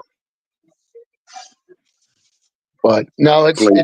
it's frustrating. And my mom's sitting here right near me, and she knows how frustrated I get with Miami. And it's been too many years. Frustration. Oh, and you hear a guy like Stephen Ross say, "I want to win a Super Bowl before I pass on." no, Well, then prove it. it's starting to get that bucket is getting closer and closer. Yep. Yep. He's, I don't know what is he gonna do it.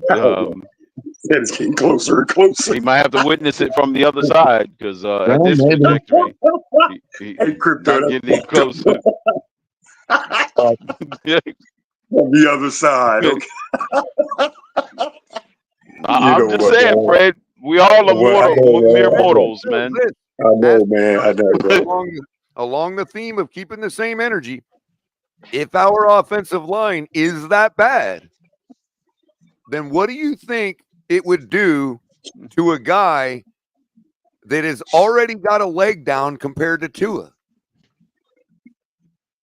It may have to take for Ross to become a might god, bro. make him look like a guy. It might make a team to give us a Super Bowl. Might make him look like a guy that doesn't belong on this team. Yeah.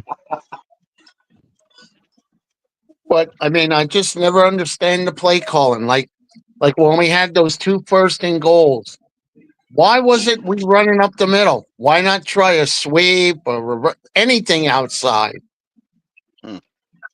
Well, You know what I Turn the mean? now that you say playbook that, End of the sideways, day, right, at the end Color? of the day, handing the ball off or not, the stat line would say 1 touchdown, and that would mean that Skyler produced a touchdown. Yeah. that you say that, Craig, man. Man, Right. I just It's think the guy morally has corrupt. I'm too telling many you, morally responsibilities, bro. corrupt. He's got Yeah. too many Well, he turned the responsibilities, man. playbook sideways, Color. That's what he did. Mm-hmm. He turned the playbook sideways. And I mean, we're paying these big names like Tyreek. What has Tyreek even done in the last handful of games? There you He's go. like, yeah, He's I been on want to be vacation here. for a I want to minute. play in Miami. Then damn And well his show nemesis it. is coming This into the part of what building Monday night, so it might get it's, even uglier. look, I'm really actually, when I said I'm going to make up, because we didn't get through all the press conference video from the other coaches today on my show, right? And I said, we're going to do a show in the morning, coffee and a cup of color, and I'm going to go through the rest of it, because you have to understand what I heard from these people today is the most amazing thing based on, like, given the type of debates we all have and arguments we all have and the things that we all agree upon on these panels. Our coaches are so far away from us and so tone deaf. It is unfreaking real. It is absolutely a sight to behold. And I will be showing you that tomorrow morning. Yeah. Wow. You're not going to believe what one of our coaches said. I believe it was Frank Smith. You are not going to. It might have been Crossman, but you are not going to believe what they had the audacity to say. Hey, Well, you I know what, suggest Color? something real radical. I'm saying we should start the entire practice squad in this game. I'm thinking Oh, that's hey, our shot. Crypto, man. I'm saying, man, pluck a couple of guys off of there, man, and The insert entire them in the practice squad, lineup, man. bro. And let me Just ask you. Let me get ask you. 22 men this off the way. practice squad and start them. I'll go so Did the far as coach? to say that there's only one real coach in the entire building, and that's Anthony Weaver. Hey, by the way, did the Rucci, coach? bro. Oh, real quick, Color. Did the coach look like Picard from Star Trek? I was listening to it shake while I was doing my thermostat. I didn't see them. Okay. If he looked like Picard from Star Trek, that's Crossman. Yeah. Oh, I know it. Yeah, I saw what he looked like. He looked like a goofy version of Picard. Hayden Rucci for fullback. I'm not going to believe it. We throwing it all in. This man had the audacity to say, basically, that the games early in the season don't matter. They don't matter, huh? Literally said that. That's crazy. I appreciate his honesty. I appreciate his honesty. Psychoanalysis. Hey, Crypto, give me a guy. Yeah, when we're 8 games out of the division, then yeah, will he have that same opinion? Because he was asked about personnel and why. I remember the question. The particular question was on the particular play they were talking about was why wasn't Jonnu Smith in that play? And the answer he gave just about made me take my phone and chuck it out the window and never watch this team again. Almost.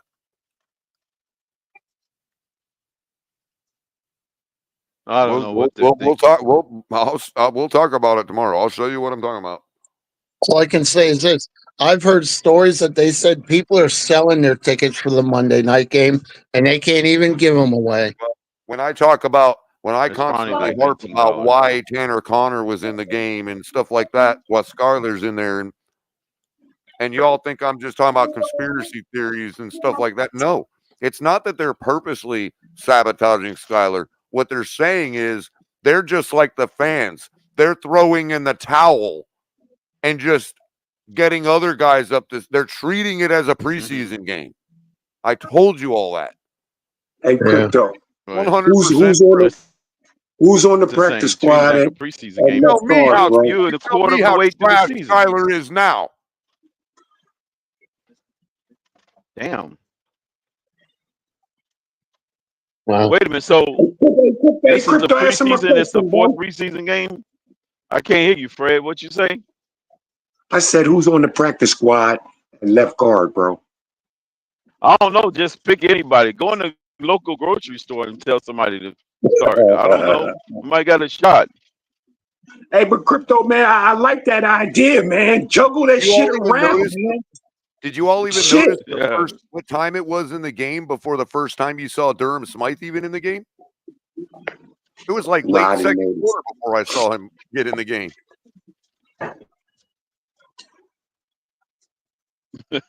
I just don't Man, this is understand crazy. why some of our wide receivers named Tyreek and that aren't getting more I need. calls. Jonnu Smith. Hmm. I'm trying to figure it out. I'm like, where are these guys? Hey, I need to hey, ask Crypto, Pete. do Is we Tua gonna still have the best be roster? in street clothes this week? Pete ended the segment last week and said Tua was gonna be in street clothes. I need to verify if Tua gonna be in street clothes this week. We still have I the just best need an roster, update. Crypto. Yeah, we still got the best Bob, roster in history of civilization. Oh my God. real quick, I have verification that he's going to be in Mormon clothes. Oh God. Oh yeah. Mormon Club. Oh, Damn. Lord. Well, Damn. I'm just saying to sum it all up. Don't come crying to me. Don't come crying to me when we're Argentina? sitting in Damn. week 14 going, man, if we'd have just had that game in week 4 or whatever. Right. Don't Yeah. come crying to me. Yep. Right. Hello. They'll What's up, be Take fellas? that saying to the that. coaches. Yeah, they're gonna be saying that. Yep. The coaches, yeah. How do Yeah, they if we're not explain out of that? the playoff Make race sure you by let them then. know. Make sure you let them know how much you think Skyler's trash while you're there. What's up, fellas? Hey man, And CJB. that's going on, What to man. do? What to do? Alabama What to do? is still trash. Oh yeah. Alabama is still Speaking of trash. empty seats, for those of you that are diehards and are going anyway, and you're the type that dream of having a chance We've to been get better bamboozled. parking. No, Yeah, no, we've not been really. bamboozled. But if you're the type that Bamboozled. dream, if you're the We've type been that running up. Fred, damn, I'm talking, Fred. Go ahead, We've been man. running up, bro. If you are one of those that dreams of better parking one day, like living the good life, you can get orange passes right now, or at least up to last night, for $65. Damn, seriously? Yep. You can get a black pass. Last night, I could have purchased a black parking pass for $114. We suck that bad? Oh my God. Well, that means you're right at the door. You're right there in the tailgate section. Black parking is basically where all the important people in press park. Yeah, you're right there inside. For $114. They were selling Stephen Ross's for $135. Wow.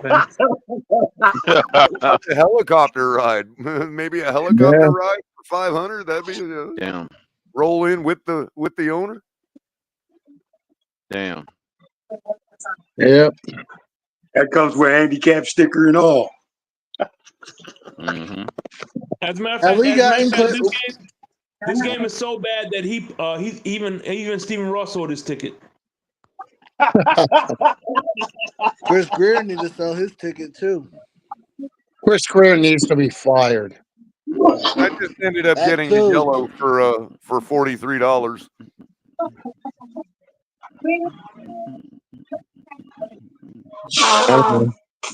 Which is crazy. Damn, Even a yellow parking pass costs you more than a ticket to the game right now. How much are tickets right now? As low as $21, according God to damn, the ESPN. parking pass is more than the fucking ticket. God almighty, that's how bad we suck. I bet you ESPN's thinking, what have we gotten ourselves into with this game?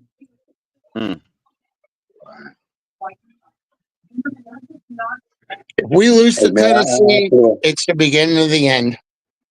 I mean, it's I probably feel the end for the now, season. but it's the beginning of the end. I feel for the season ticket holder, bro. Wow. Y'all think we have a chance against Tennessee? Yeah, we got a chance. Well, Right up any till we given step on Sunday, the man. field, bro. We got it. I'll say that. Any given Sunday, man. That's a good Yeah, question, DRR. we got a chance. That's all I'm gonna say. I mean, on your show, Color, I think I said we'd win 24-9. MCJB, you see CCR's question? I ain't No, gonna I answer. didn't. What did it say? I ain't gonna answer it. He says, "Whatever happened to that guy that used to be on here way back? Cowboy hat and talk college Oh football." shit! No comment. I ain't saying nothing, but I'm just not saying either. that's funny he That asked. is funny as hell. Shout out to my man Mike on the mic, man. I love Mike. Where's he been lately, man? I'll tell you backstage, man. I'll tell you backstage. It's some complicating stuff, but That was a deflection question, MC. You're supposed to say, "Oh, he's doing fine. He's got a job, and you know." My bad. What color He's said? in What Texas, color man. said? He's Damn, on the that's ground, man, in hilarious. Texas, man. Hey, That's listen, funny. Let me drop that. Please forgive MCJB. He's a Bama fan. You know, at Bama, those people have. Man, y'all trash. Get the fuck on.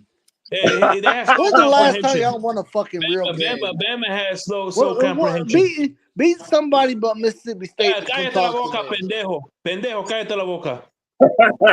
Yeah. See, Poppy. I mean, what? This is the Poppy. Damn. I mean, who you said guys that? sound like you're going out for a exquisite dinner or something. You know, that language. Yeah, I was eating. Sorry, that was my Chick-fil-A drink. So 40-some years in Florida, and I used my first. Exactly. I used my first natural Spanish today. We're gonna get some roadkill and Boone's Farm. All right, that's the exquisite dinner right there. Roadkill and Boone's Farm. So shake. Yeah.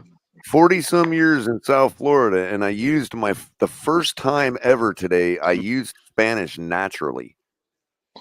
Oh, I gotta send that. It was very simple. It was some guy at the convenience store.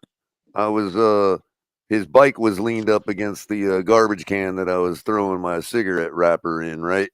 And he comes by and he apologizes, says, "Excuse me." I'm like, "No, excuse me." And he asked me something, and I couldn't understand what he said at first because I couldn't hear him. I suspect he was asking me how I'm doing. And when he thought it was because I didn't understand Spanish, so he says "bien," and so that's when I realized he was asking me how I was doing. So I looked at him. I said, I see, and it just flowed out of me, dude. I don't even know where it came from, bro. I'm gonna break out my. First time I've ever naturally used Spanish without even thinking about it. Wepa. I could have I'm just gonna shaken my hand back a little bit, whatchamacallit, you know, but it came out of my mouth. I'm like, I see. Dang color, okay. You're turning. I like it. Real simple, but it's just the way it was natural. It was like the first time it was ever natural like that. Hey, Crypto. I got a reason for the team's slow start, bro. They suck. What's that? No, Color. I thought you were going to say it. Well, that too, bro. Damn. No, I ain't that good yet, Joe. Hey, Crypto, did any of the starters play any preseason, bro? Any of them? Hey, color. They did. Huh? Yes, they did. They played. Yeah, they had Tresner. I said, They I did. see. They played. Color, I said that. I had to my send white that. eyes probably sounds like I'm saying I see. Color, I had to send right, that. I had to send that. The last game with the last game about middle of the fourth quarter, the starters did play. Oh, okay. Yeah. I mean, I know they probably were in the game doing other stuff, but it's amazing to me that I didn't see none of our number one guys on the TV screen until like late second quarter. Yeah.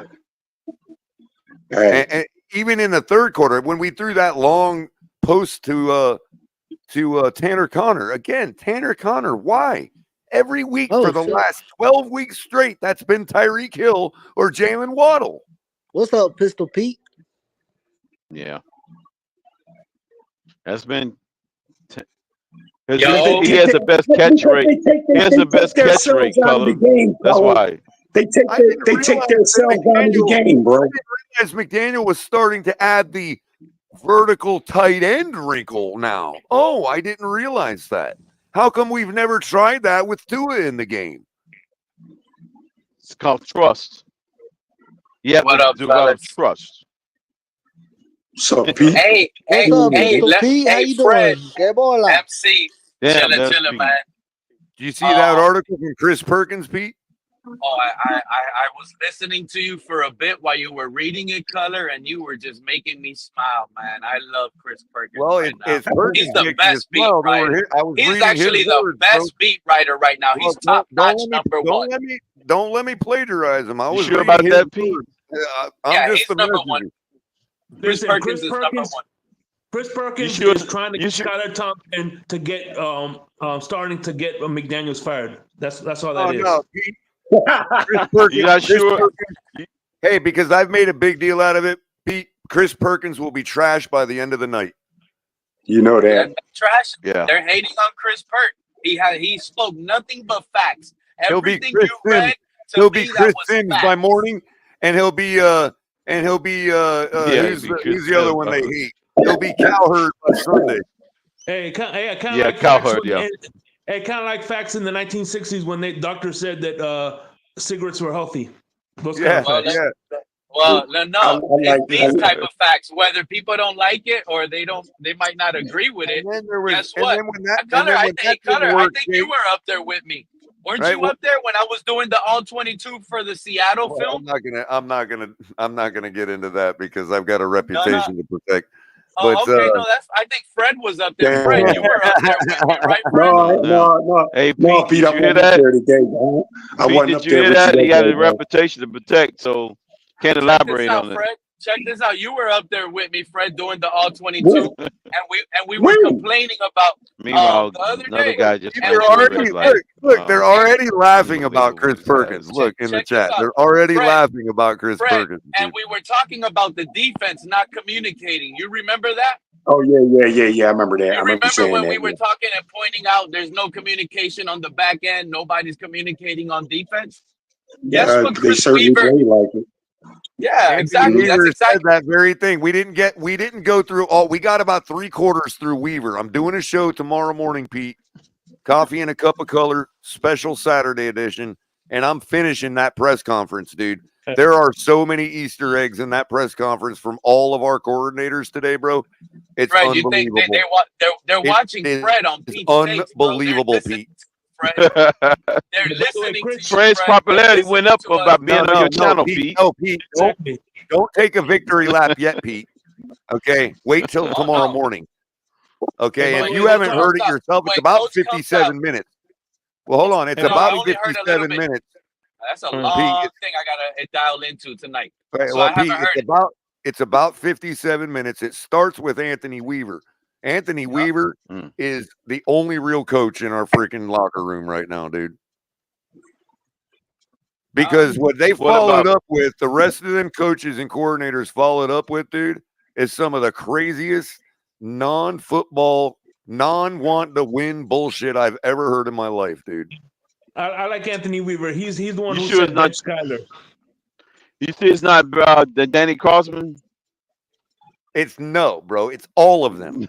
Actually, there's one guy. I don't know what his name is, but he seems a little younger. I think he might be our offensive line coach or something, because he's talking real details on technique and blocking with a certain player and all that. So I think he might have been our offensive line coach. That dude's all right. He gives it. He's a coach. Yeah. The other guys, Frank Smith, all these other guys, bro. Holy shit. He emphasized communication on the back end on defense. Let me give you a teaser, okay, for tomorrow's show. Okay. One of them, I think it was Frank Smith, literally said that the personnel decisions that we've seen lately, because there was a play they were talking about in the press conference that the reporter brought up. Okay. And he asked why Jonnu Smith wasn't in on that particular play. And the answer this man gave was, we're using early in the season and these games that don't matter to try shit, is basically what he said. Exactly. We're treating these games He like should be preseason fired for games. making a That's statement awesome. like that. Now, what I want to know is, He would needs to we get be fired doing right that? away. Would we be doing that if Tua was starting? You know the question already. No. Of course they would be doing that, Color. What makes Well, you the think? Buffalo results and the Jacksonville performance suggest that it's not Tua, that it's not Skyler exclusive. But Skyler being worse than Tua, which people are correct to point out, is going to look even worse in that situation than Tua would. But that's what was going to happen this season, regardless, with or without Tua, Color. This offense was figured out. Bottom Take line out is, we Tyreek, ain't winning take out until the Waddle. The coaches dossier. decide. Hold on. I What will it point means you is- guys to the dossier that Brandon Color, Staley why is put it out there. such a Guys, surprise? hold on, Pete, hold on. What it means is that we don't intend to win until our coaches decide we're ready to. No, that's not what it is, Color. You're taking it to the double extreme right now. I'm just going to take it to the extreme. That's it. No, the dossier has been put out there, Pete. No, bro. Brandon Staley put the dossier on how to defend this Color, offense. you That's can't. what he said. Listen, Color. He put it out there With already. or It's out there without for Tua, consumption. they would have done the same old crappy game plan. It is what it is. A lot of the Tuaneers and Tua doubters were at least together on one thing. And what was that one thing? Tua needs to learn how to play without Tyreek. He needs to spread the ball out more. That was a big topic for months in this conversation during the offseason, Color. So, of course, we were going to have to find a way to win with other players. This is why the excitement was great and big in the community when we got Jonnu Smith, or you don't remember the applause that everybody got with Jonnu Smith. We got I did, because they did the same thing to Tyler Kroft last year, Pete. That's what I'm saying. So if it was with Tua or not, what Frank Smith said, they would have done the same thing because we're figured out. It would have been forced to throw the ball to Julian Hill. They would have been forced to throw the ball to Jonnu Smith more because they're taking away the cheetah and the penguin, Color. That's what's on film. Beat us with your other guys, Miami Dolphins. Can you do it? Tua, he already failed. He got injured trying. Here's the second quarterback. Skyler, some said he failed. I'm going to say, you know what? I don't like that they put him in that Tua offense, but it didn't look so good. So give him a different option. That's all I say to that. He looked like Tua Sunday evening. Change it up. Change up the scheme. Let's play football. I want our guys out. No, it's like invasion of the body snatchers. Is that what you're saying? Bro, the man was 13 for 19, Crypto, with 2 drops. He could have been 15 for 19 and he only played one half. Do that times 2, like Tuaneers like to magnificize and put a scope on it. The man would have been what? 30 for what? 40? Is that not a high-ass completion percentage if he would have finished the game, Crypto? Yeah, completion percentage. So that means his quarterback rating would have been over 100 and his QBR would have been to 15. So they're kind of like the Tuaneers going at me. They're a bunch of hypocrites because they're going at Tua right now because Skyler, to me, looked like Tua. Think about that. It's incredible, I think you may want to emphasize the difference. Let's in just QBR ask our and QB offensive rating. lineman, please just block the guy in front of you. Please. Just ask these guys. We can't evaluate these guys if they're tripping and falling and hitting quarterbacks trying to move on a pass play, bro. Like, let's be real. Can we block the guys in front of us 5 on 5? You think bringing Tannehill back will help us Skyler out? Skyler's QB1. I don't know why people are confused about this though, Crypto. Let's just be honest. What did coach say? Yeah, he's QB1 guy, now. he's QB1. If the That's what guy's the healthy depth enough chart to go, says. That's what the depth chart says. that's my quarterback right Yeah. now. It's Skyler Thompson.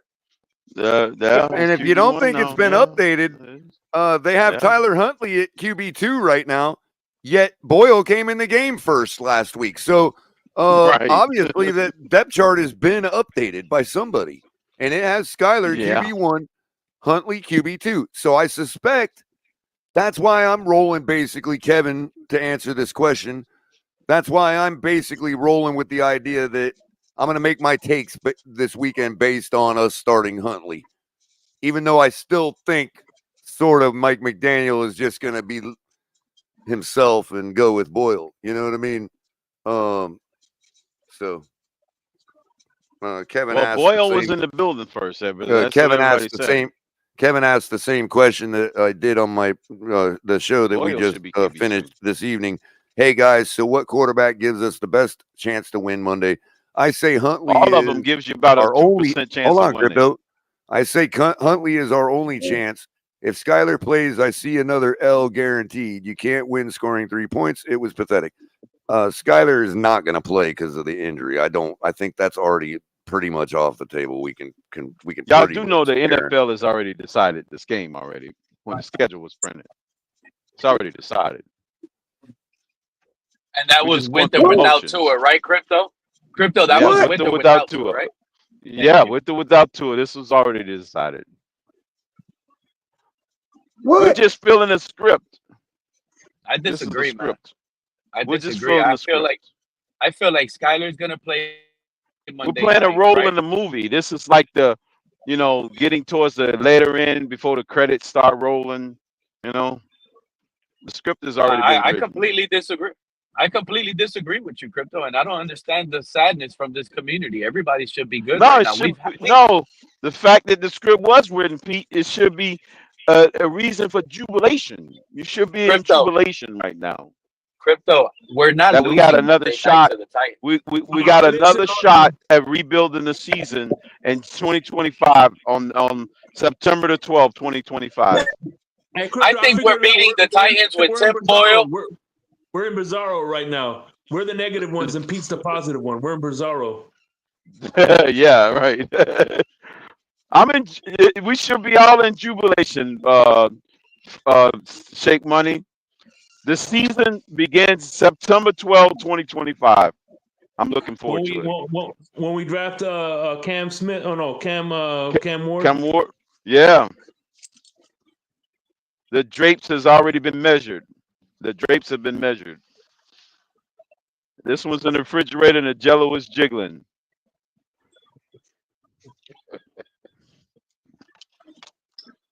I don't want to be the bad news. Hey, Pete, I know you rock with Chris Perkins, Pete, but Dave Hyde's my guy, bro.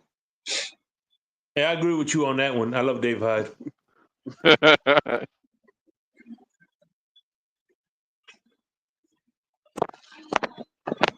Well, what's up, fellas?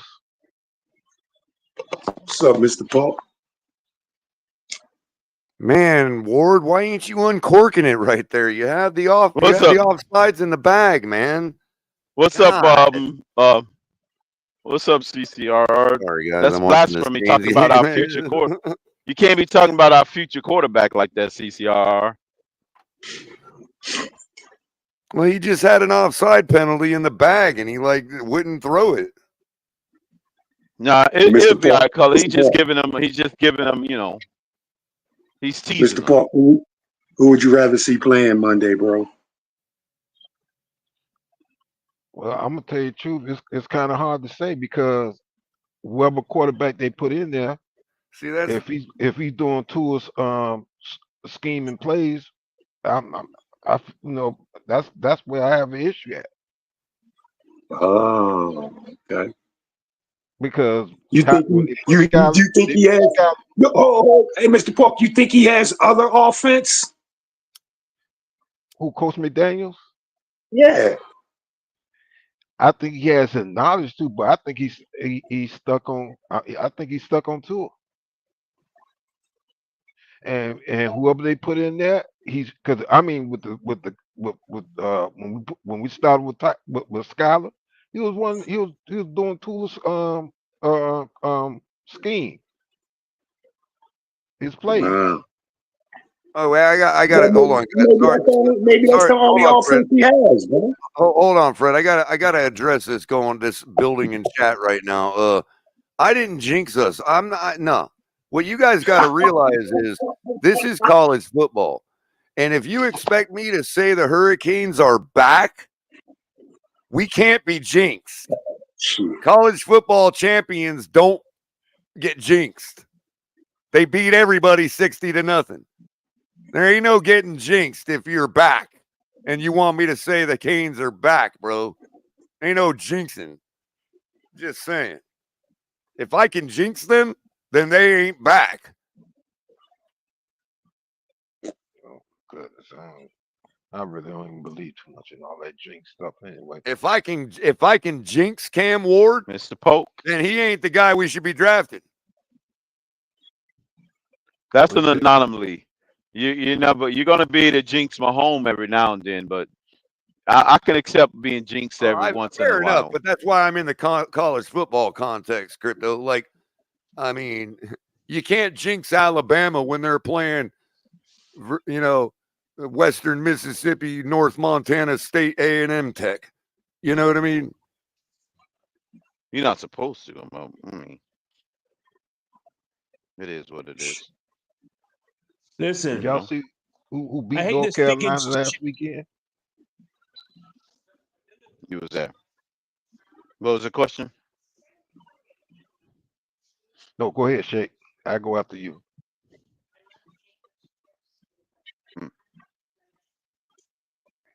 Go ahead, Mr. Polk. I was just gonna say, I don't believe speaking the shit into existence, because if that was the case, I try to speak myself. I try to speak myself into win the lottery so many years. It hasn't happened yet. So. Okay. Yeah. Well, didn't play no numbers this week. Shake, you got about 35 million more tries, bro. So Fred, what I was saying is that if McDaniels don't change his plays to fit the quarterbacks that's on this roster, we're going to be in trouble. I'm sorry. We're going to be in trouble because when you look at Tua, when you look at Skyler, when you look at Tyler, when you look at what's that guy's last, Poyer, whatever his name is, Yeah, Boyle. Okay, all those guys, all those are three. I mean, all quarterbacks are different. They're different quarterbacks. Yeah, man. But this is just one offense, man. It's just one offense. But that's the I don't see problem. his. I don't. Yeah, but okay. I don't see an offensive coordinator when he's hired. He's got two offenses, man. You know, you may be. You need to go with you need a whole new offensive coordinator for that, Mr. Paul. No, I'm not saying. Listen, I'm not saying. What I'm saying is this: when the season first start, okay, and you got quarterbacks on your roster, you should be trying to develop players for each one of those quarterbacks in case somebody goes down. I'm sorry, it should be done. That should be done. Who we censoring? Wait, Jose, who we censoring? Oh, so you saying better play calling, Mr. Paul, because the offense is what it is, Shake, man. You know what I mean? It's important, Fred. Shake. Somebody's saying we're censoring people, man. What's going on? Did you catch something? I don't know. What happened? No, what happened was he's talking about when Jose M got into it with Nene. Oh. Who? I didn't see that. Who got into it with Nene? Jose. Well, I mean, you didn't get banned, but you probably got timed out. You didn't get banned because we could still see your comment. If you were banned, we couldn't see your comment, Jose. Oh, right, right. Yeah, as people saying it had to do with women, not Big Nick. Well, Fred, let me put it this way. I don't know. I missed it, so I have to go back and look. last season, and I've said this quite a few times. Last season, when we played the Baltimore Ravens, one of the defensive backs, went on ESPN and said that they already knew what we were going to do when we played them. They Yeah. already knew what type of offense that we were running when we played them. We're still running that offense. So that means that just about every team on the NFL knows our offense. Right. Okay, Right. if we don't change that offense, if we do not change the offense up, and we're stuck in this offense, I'm sorry. I've been around just Well, as long as the Dolphins. No, hold up, let me finish. I've been around just as long as the Dolphins. I am a diehard Dolphin fan. I can care less about any other team but my team, the Miami Dolphins. But we in trouble if we don't try to find a way to make some changes. We are I in trouble. understand. I understand that, Mr. Park, but for you to change up a whole new offense, bro, that means everybody's going to have, different jobs to do, man. And the season's already started, man. You know what I'm saying? No, I know You that, can't but you can't do that with just going in, no, I man, know with that. You can't listen, Fred. I 13 know you games, can't. bro. Fred, I know you can't You snap a can't do finger. it on the You can't fly. snap a finger and change the whole offense. But what I'm saying is right now, if we're going, listen what I'm saying. We cannot change the offense with a snap of a finger or a flip of the switch. But if we don't, Right, Hey, sorry, Mr. Falk. Jose, all I would say is try cat next man. time, not husband. Maybe that might work better for you. Go ahead, Mr. Park, like you were saying, bro. If she said you needed a dog, you probably should have just said she needed a cat. That probably would have been better than husband. Gotta be careful with that. But anyway, what I'm saying is that the offense we're running right now, these teams already the NFL already knows it and what have you. So, like I said, if you can't make no adjustments, then we just gonna have to do some heavy praying. That's all I can say. I just don't see what Not he can do to change up Mr. Park. It's going to come down to me simply Well, playing it's a fucking good thing you ain't the coach. playground, playing backyard football, bro. This is what these guys are going to have to. It's going to turn out happening, bro. Just turn out playing backyard Fred, football, isn't bro. that how all these games are won and lost these days, bro? Nah, man, I thought all these games were won and lost with a bona fide offense. Nah, You don't bro. understand what I mean. Nah. You don't understand what I mean by backyard ball, bro. I'm pretty sure I Where know it's going to come down, no matter. That's right. No matter what the play is called, man, you just got to sometimes just take it back to playing like street ball, bro. I know. No, but you Ain't still got nothing's working in the drawn up offense. Nothing. I mean, when we don't practice certain things that give you the ability to do that in games, that's what we get. Yeah, well, why keep motherfuckers around? Excuse my So language. for instance, Fred, they can't even practice. So, for instance, if somebody goes off script and starts playing backyard ball, who are they going to throw the ball to? I'm gonna tell you what they did. Like when they came back on Baltimore, But how they were locked down for 3/4. That's basically what they did, bro, on their comeback. You didn't answer my question. Yes, they did, Crypto. Just throw it up, bro. No, yes, they did. That wasn't they the turned it dynamics into of that game. backyard ball, bro. It's okay, but what I'm saying, Fred, is backyard the ball. Ravens decided to pack it in. Backyard ball requires us to do something that we don't do in practice. That's what I'm trying to tell you. Yeah, man. If our quarterback goes off script and tries to play backyard ball, who is he going to throw to? He was. That's why the wide receivers have to be in on it too and stand what do the alive. wide receivers have to do? And what do the wide receivers have to do in order to give the quarterback a chance to find them? Okay, they need to stay alive, bro. You know what I mean? And how do they do that? And how do they do that? You run around and you put do your what? hand And up, you get do kind of what? open. Find, and you do what? you run You find, around, right, you and find an open spot, and you you try find to an open come back, spot, and you try to come back to the quarterback, right? Exactly. Help the quarterback. Right. Exactly. We do not practice that. We don't do that at all. I haven't seen that That in is a on while. record, Fred. We do well, not practice that. I don't think nobody practices that. Yes, they do. Fred, we practiced it for 20 minutes out of every practice in high school every single day. And Okay, I've seen other NFL okay, so why aren't these $30 million wide receivers doing that? You can do Because that with any. they're not requiring them to. We do not practice it.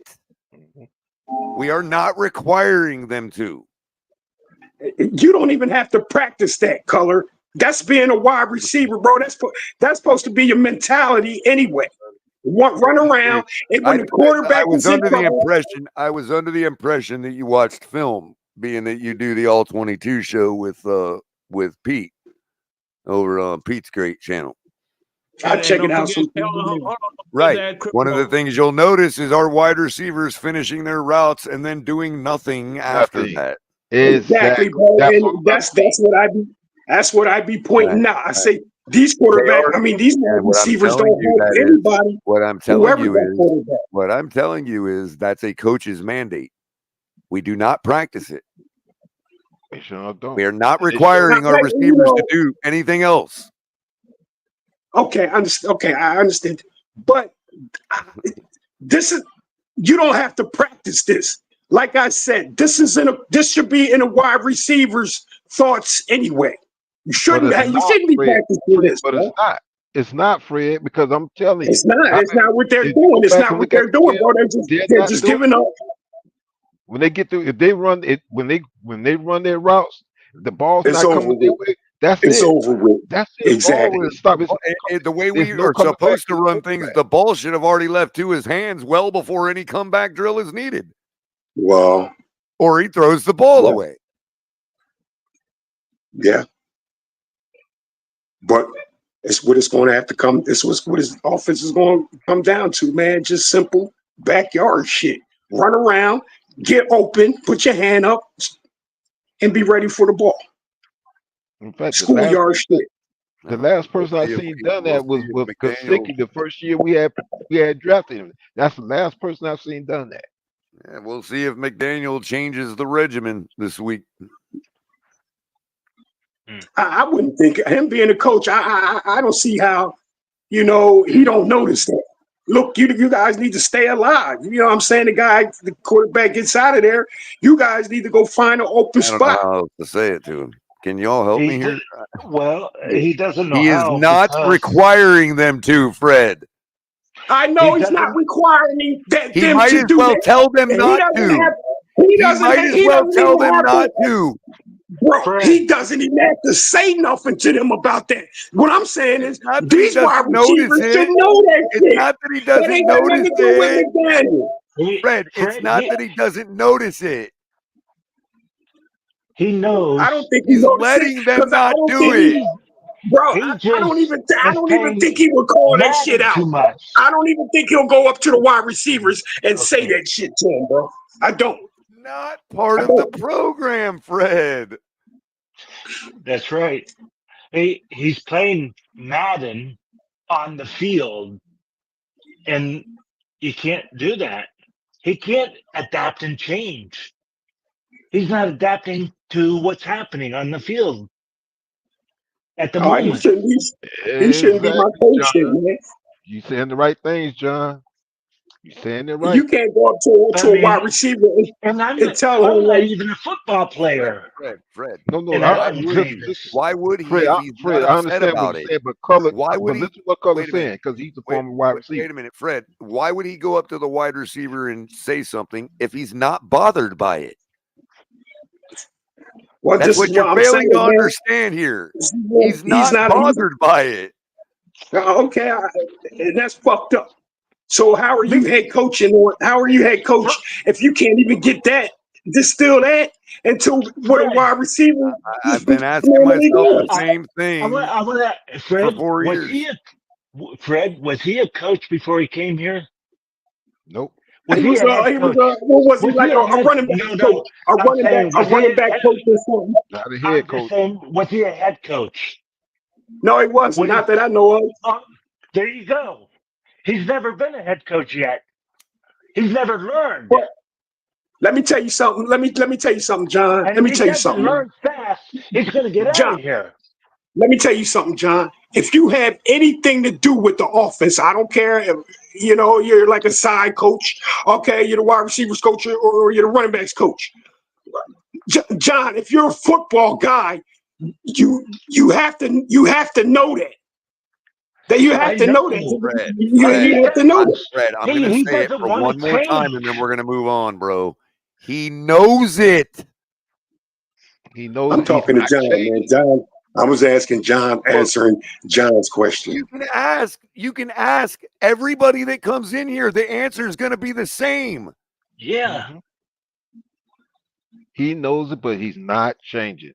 He's not changing. He's not requiring them to do it, Fred. Right. He knows they're not doing it. Because think about what I said when I first got on. He's using the same plays that he used last season and maybe even the season before. Some of the same plays.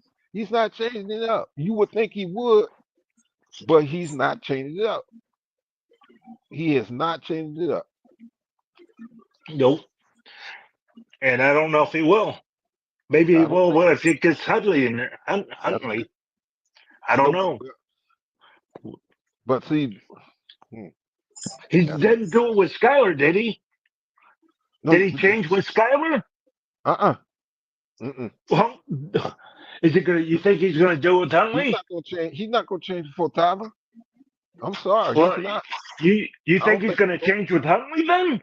I don't think so. Well, there you go. He hasn't adapted and changed yet. He's trying to make it. He's trying to, and Pete has said it all week. He just hasn't articulated it a certain way for people to really understand what he's trying to say. What McDaniel is doing with every other quarterback is he's trying to make them an emulator, a Tua emulator.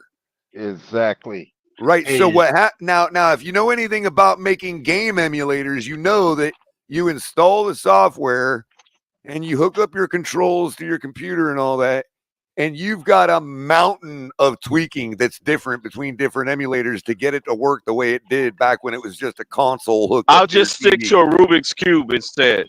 I'll just use a Rubik's Cube. You can't just create an emulator and expect it to work exactly like your Atari did back in the day. You've got tweaking to do. Or Qbert, or Frogger. Kevin Lee with the $10 donation. Thank you again, Kevin Lee. Color and panel. I don't think some fans realize this team has been awful since the Tennessee game last year. Plus, Miami has only scored a total of 33 points in 12 quarters this season. We can't score. Yeah, that's 4 touchdowns in 18 quarters, Kevin Lee. Hey, what percentage of those games was played by Skylar Thompson? I just want to put that out there. 3 quarters of those 18 quarters, Crypto, were played by Skylar that we scored 4 touchdowns. The link is. Hey, hold on, real quick. I want to talk to OG's Jets fan. The link, if you want to call in, the link is pinned on the top of the chat. So click that link, and then you can come in, OG's Jets fan. Yeah. Yep. It's an open panel. Yep. Well, Virginia Tech is starting to celebrate field goals already. So they're already getting gassed.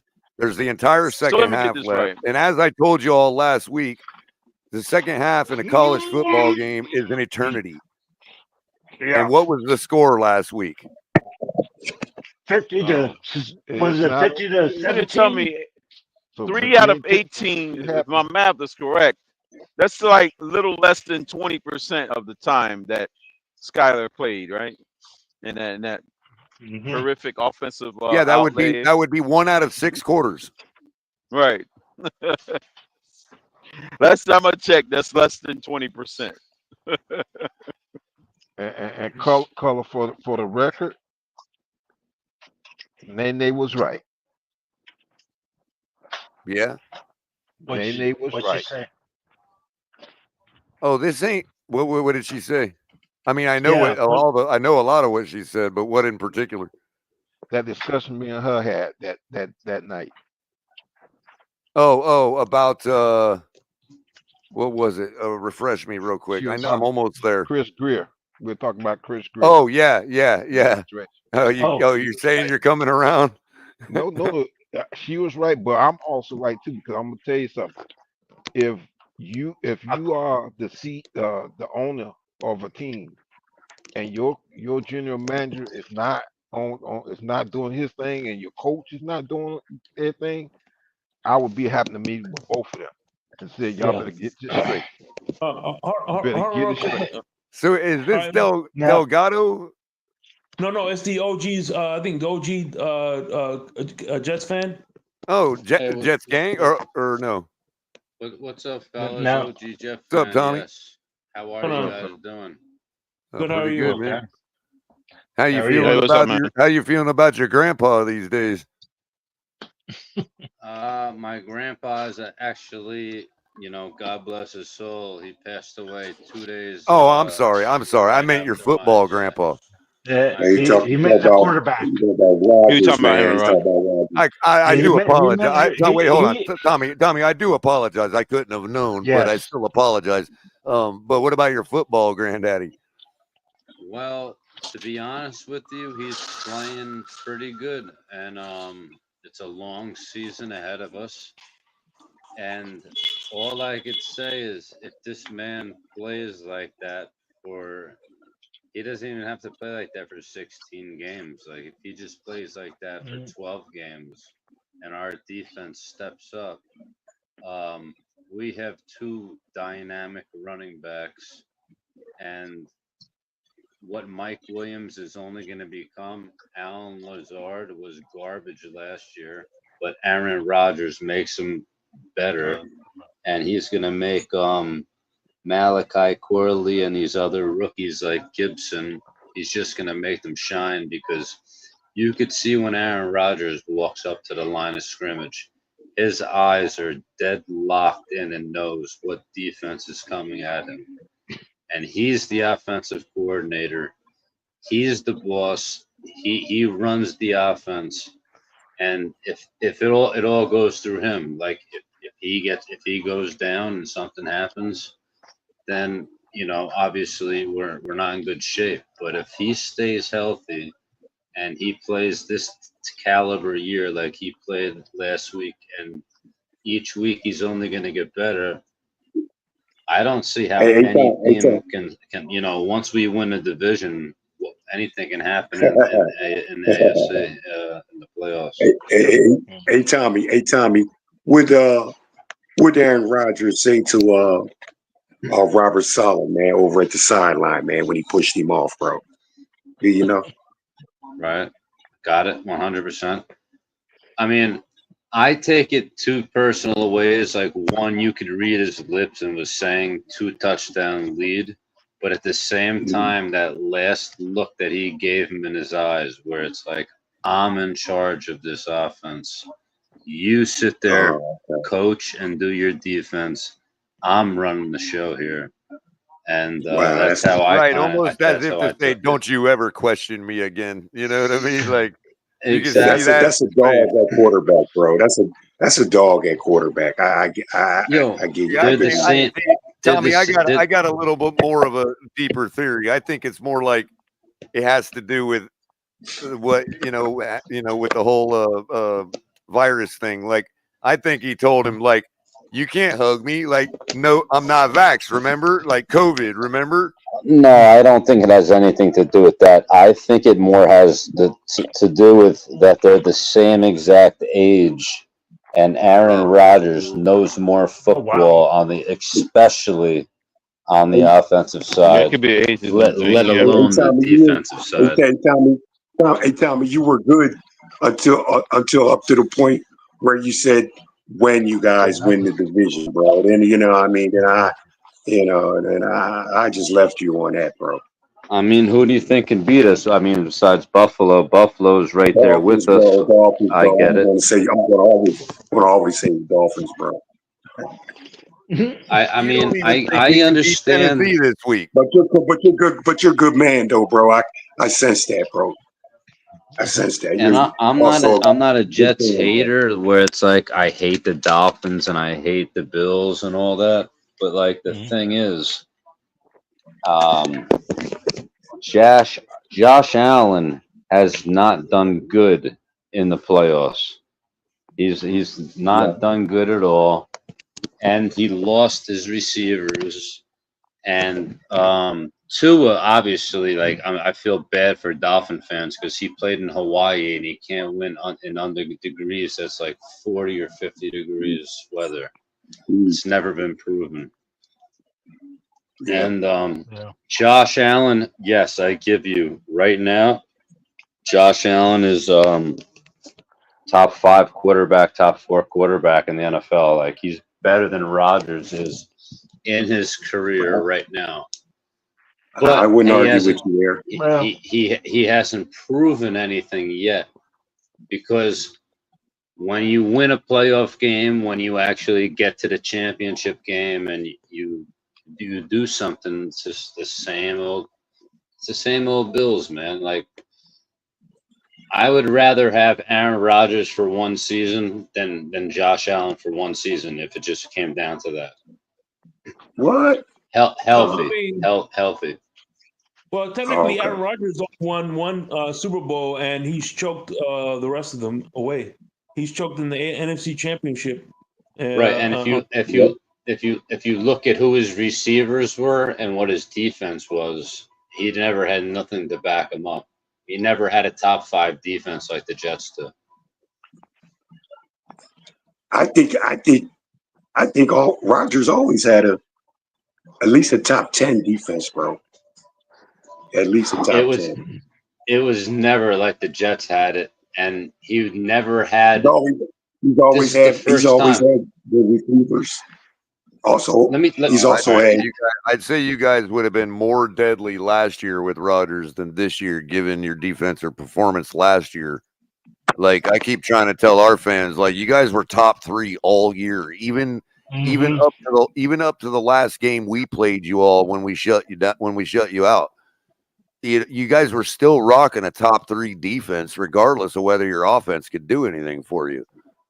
But see, that's what I think made Allen Rodgers even more like, I'm coming back to prove myself. Like he has this certain type of personality, like a Derek Jeter, or like somebody like in sports that when you think that I'm down, I'm coming back and I'm going to show the world what I'm going to do. And he doesn't give an shit about anybody because he has no family. Like he has family obviously, but he has no kids. He has nothing to live back on. Like his legacy lives on him being the best. And if you think that there's anything in his heart that he doesn't want to beat Tom Brady and break every record that Tom Brady has, I would believe that Aaron Rodgers plays till he's 45. I really do. He probably will play then. He ain't gonna beat his Super Bowl record. No, we don't know about that. But what I will say is he has the most competitive personality about him. Where so you think Aaron Rodgers is gonna get 7 Super Bowls? You think Aaron Rodgers is gonna get 7 Super Bowls before he retires? Oh no, not at all. Tom Brady is the GOAT. Like there's never going to be somebody that's like him. Maybe Mahomes, but I doubt it. Like he'll get maybe 4, maybe 5, but there's never going to be somebody. This guy understands what all time means. Wow. He said there's never going to be anybody else like him. That is a true GOAT. And the reason why is because he played for so long. He never only got hurt one year, one significant year with his ACL. And he Look at him out of college. He was at 6'5", like a skinny little, scrawny little bitch. No one thought he would do anything. And then what did he become? That's why you don't know about NFL quarterbacks. Like, you could pick a number one quarterback, and he turns out like look at the guy from Carolina. Like, they want to get rid of him already. You know what I mean? Like, it's like a hit and miss. I think. Which I personally think they gave up on him too early. I think he was too small. He was too small and too skinny. I think that, you know, Aaron Rodgers was like, I just fell right over my flight. Aaron Rodgers was like one of the quarterbacks that sat behind the starter. Fixed my whole bike up today. It took me like an hour.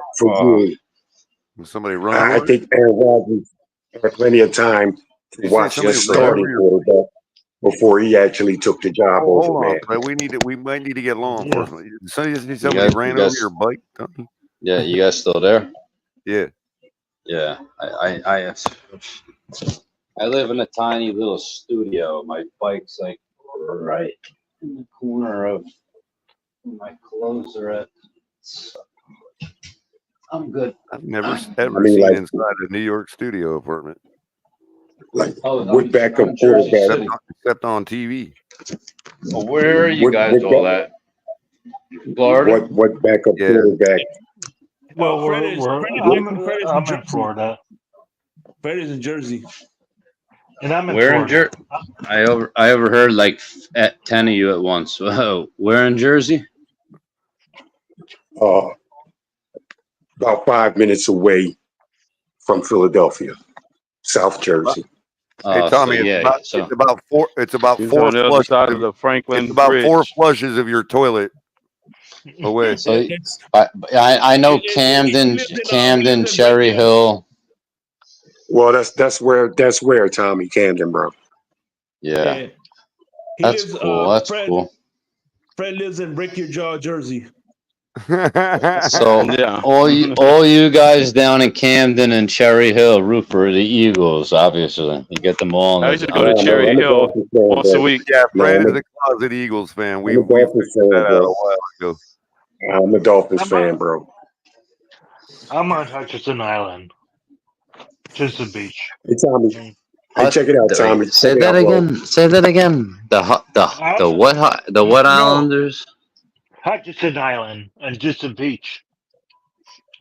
Hutchinson Island. South Hutchinson, yeah, and Port St. Lucie.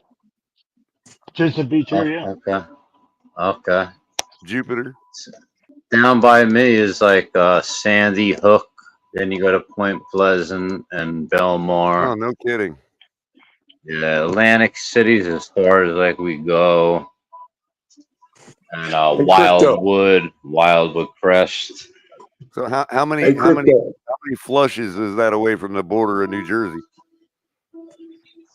Well, to get down from MetLife, it's about a good hour and a half.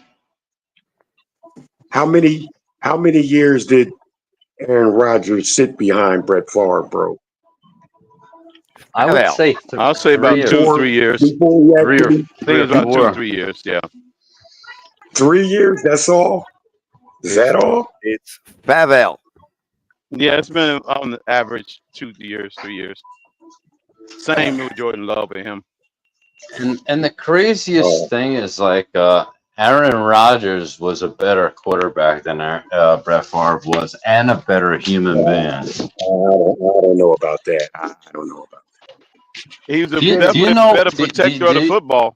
I will agree. Yeah, he is a better quarterback. He protected the football a lot better first of all, besides the interceptions, did you guys know what Brett Favre what he did to his own charity care? Like, he stole millions of dollars. Yeah. Stole some food stamps or something like that, bro. At least Aaron Rodgers didn't do that. He wasn't stealing from food. The guy that, it's just not a good. Robbing the government of food stamps, bro. Tell him, Tresner, it's Favre. It's Pavel. And all Aaron Rodgers.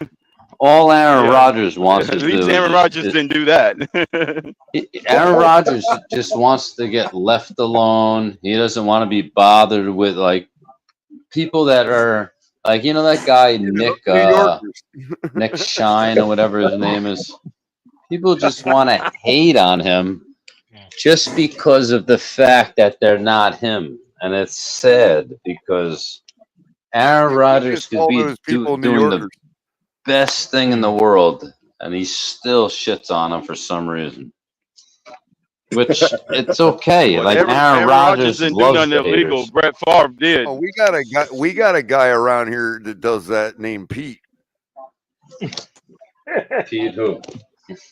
That's his name. Pete. Pete's Takes. He don't like Tua very much, so he just likes I think it's because he's jealous of Tua. Yo, that's another thing I was gonna bring up. Like, what do you guys are supposed to do with that guy, man? Like, because I've currently, Tommy, I've I've currently got an offer on the table with the Toronto Argonauts for their entire offensive line and a case of maple syrup. If he comes out and gets one more concussion, like that's it. Like he's gonna have to. They'll be saying how he can play again. They'll have a campaign starting how we lost this other game so bad, so we need him again and repeat the cycle.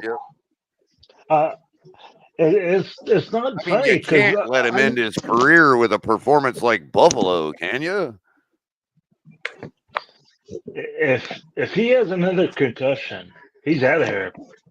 I mean, I don't even want him really touching field, actually. Okay. See, the thing is hits are like they're not even like the hits aren't even devastating. No, they're just like normal, like basic football hits. Now, like I've told everybody before, I'm an epileptic, and I've had seizures, and I've had concussions, and it's not fun. I mean, I've had it to where a concussion to where it rang in my head, and I couldn't get up. I had to wait till it stopped. I mean, my sister was going, "Get out of the road," and I'm saying, "No, I'm gonna wait. My body won't let me right now." No, it's not good. That's just how I think he's going to end his career, being hurt like that. Not play 10 years and go out to ride off into the sunset. I think his career is going to come back. It's going to end on another one of those concussion deals, bro. If you ask me.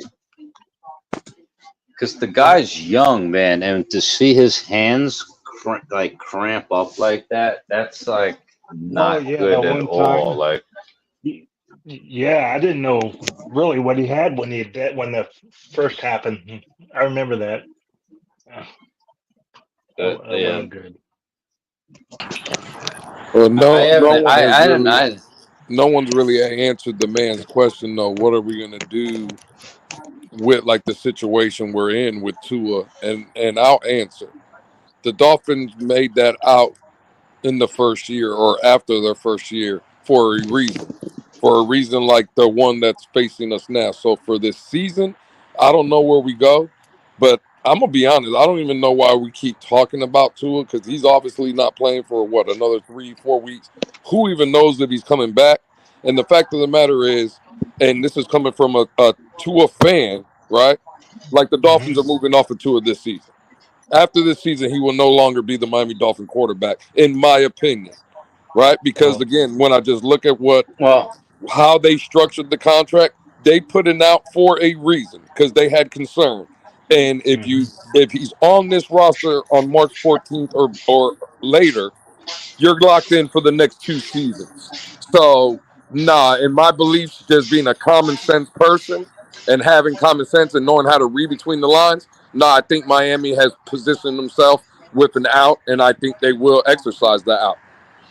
But can I just ask? $39 million, Lewis, by the 1st of March. Thinking 2025, March 2025, March 14th. March 14th. Right. That's the deadline. Right. And also one other thing, Lou. Depending on how the medical clearance turns out, And I don't want to. I'm not. I didn't think about this today, so it's not fresh on my brain. If he's medically cleared, I could have this backwards. They will be able to exercise the option to purchase a up to $49 million injury insurance policy, to cover some of whatever the cost is that they incur from cutting Tua or whatever, or settling with him or whatever it is. If he's cleared, or I should say if he's not cleared, then they're able to buy that insurance policy. So we could still be able to recover another 49 million of whatever is left on the balance. Well, that's what I was going to ask you guys real quick. Didn't they just sign him to like a big time contract? I don't know how much they can get back Yes, but they had from it. incentives in there and clauses. Yeah, they did. And again, when you look at the contract, it was full of incentive anyway. It was considered playing time, wins, playoff wins. A lot of that shit was written in the contract too. Either way, just to make this real simple for everybody. There's an out, and I just believe when the Dolphins made the contract, it's ironic that after the first year is when they put the out. Not after year 2, not after really year 3, after year 1, because they had concerns. And again, Tua, kind of answered those questions for them, right? Like, again, in my opinion, I think he's up out of here. Yeah, right. That means we're going to be looking for a quarterback. That means we're looking for a quarterback this coming draft. In the draft and free agency, it's wherever. The draft, yeah. They might actually take both approach. Well, given what's happened with a couple of the quarterbacks this year, the resurgence of a couple of the ones that were drafted a couple years ago, given what we've seen this year, I don't know why we're not a little more encouraged than we were before, even if we have to end up in free agency. What's good, by the way? What's up? I'm saying they're going to do the approach. Shake, what's good, homie? What's good? Can I just give you my thought? I know last week when Skylar Thompson was starting the game, right? Everybody was like, let's get on board with Skylar and blah, blah, blah. And again, I talk shit. I troll a couple of the guys that I know or whatever about Skylar. But best believe I was rooting my fucking ass off for Skylar Thompson on Sunday. I'm going to be honest. I'm intrigued with the Tyler Huntley shit because everybody said we need a dual threat quarterback and stuff. And I think what you'll lose from Tua to Tyler Huntley is the anticipation, right? Mm-hmm. Maybe a little of the accuracy. But I think Tyler Huntley can throw. But what you're adding from a playmaking standpoint, again, I'm not going to say this kid is Lamar Jackson, but he's Lamar Jackson-esque in the open field. He's Lamar Jackson enough. Exactly. And I'm just saying, bro, even as decoys, if you tell Tyreek, hey, just get your ass upfield. If you tell Waddle, get your ass upfield, and let's say they are playing that cover 2 shell and those linebackers are dropping back. If Tyler Huntley at a clip can go get you 7-8 yards here, they're playing man coverage and their backs are turned and now you're scampering for 20-25 yards and shit like that. This could be intriguing. And again, if Tyler Huntley is the starter, and let's say he goes 2-1 or 3-0 with down the stretch, look at these games coming up. Yeah, why would you take Tyler Huntley out? Even for this season. But Lou, that leads to a very pertinent question that I'd love to hear your answer on because I've been asking it most of the day.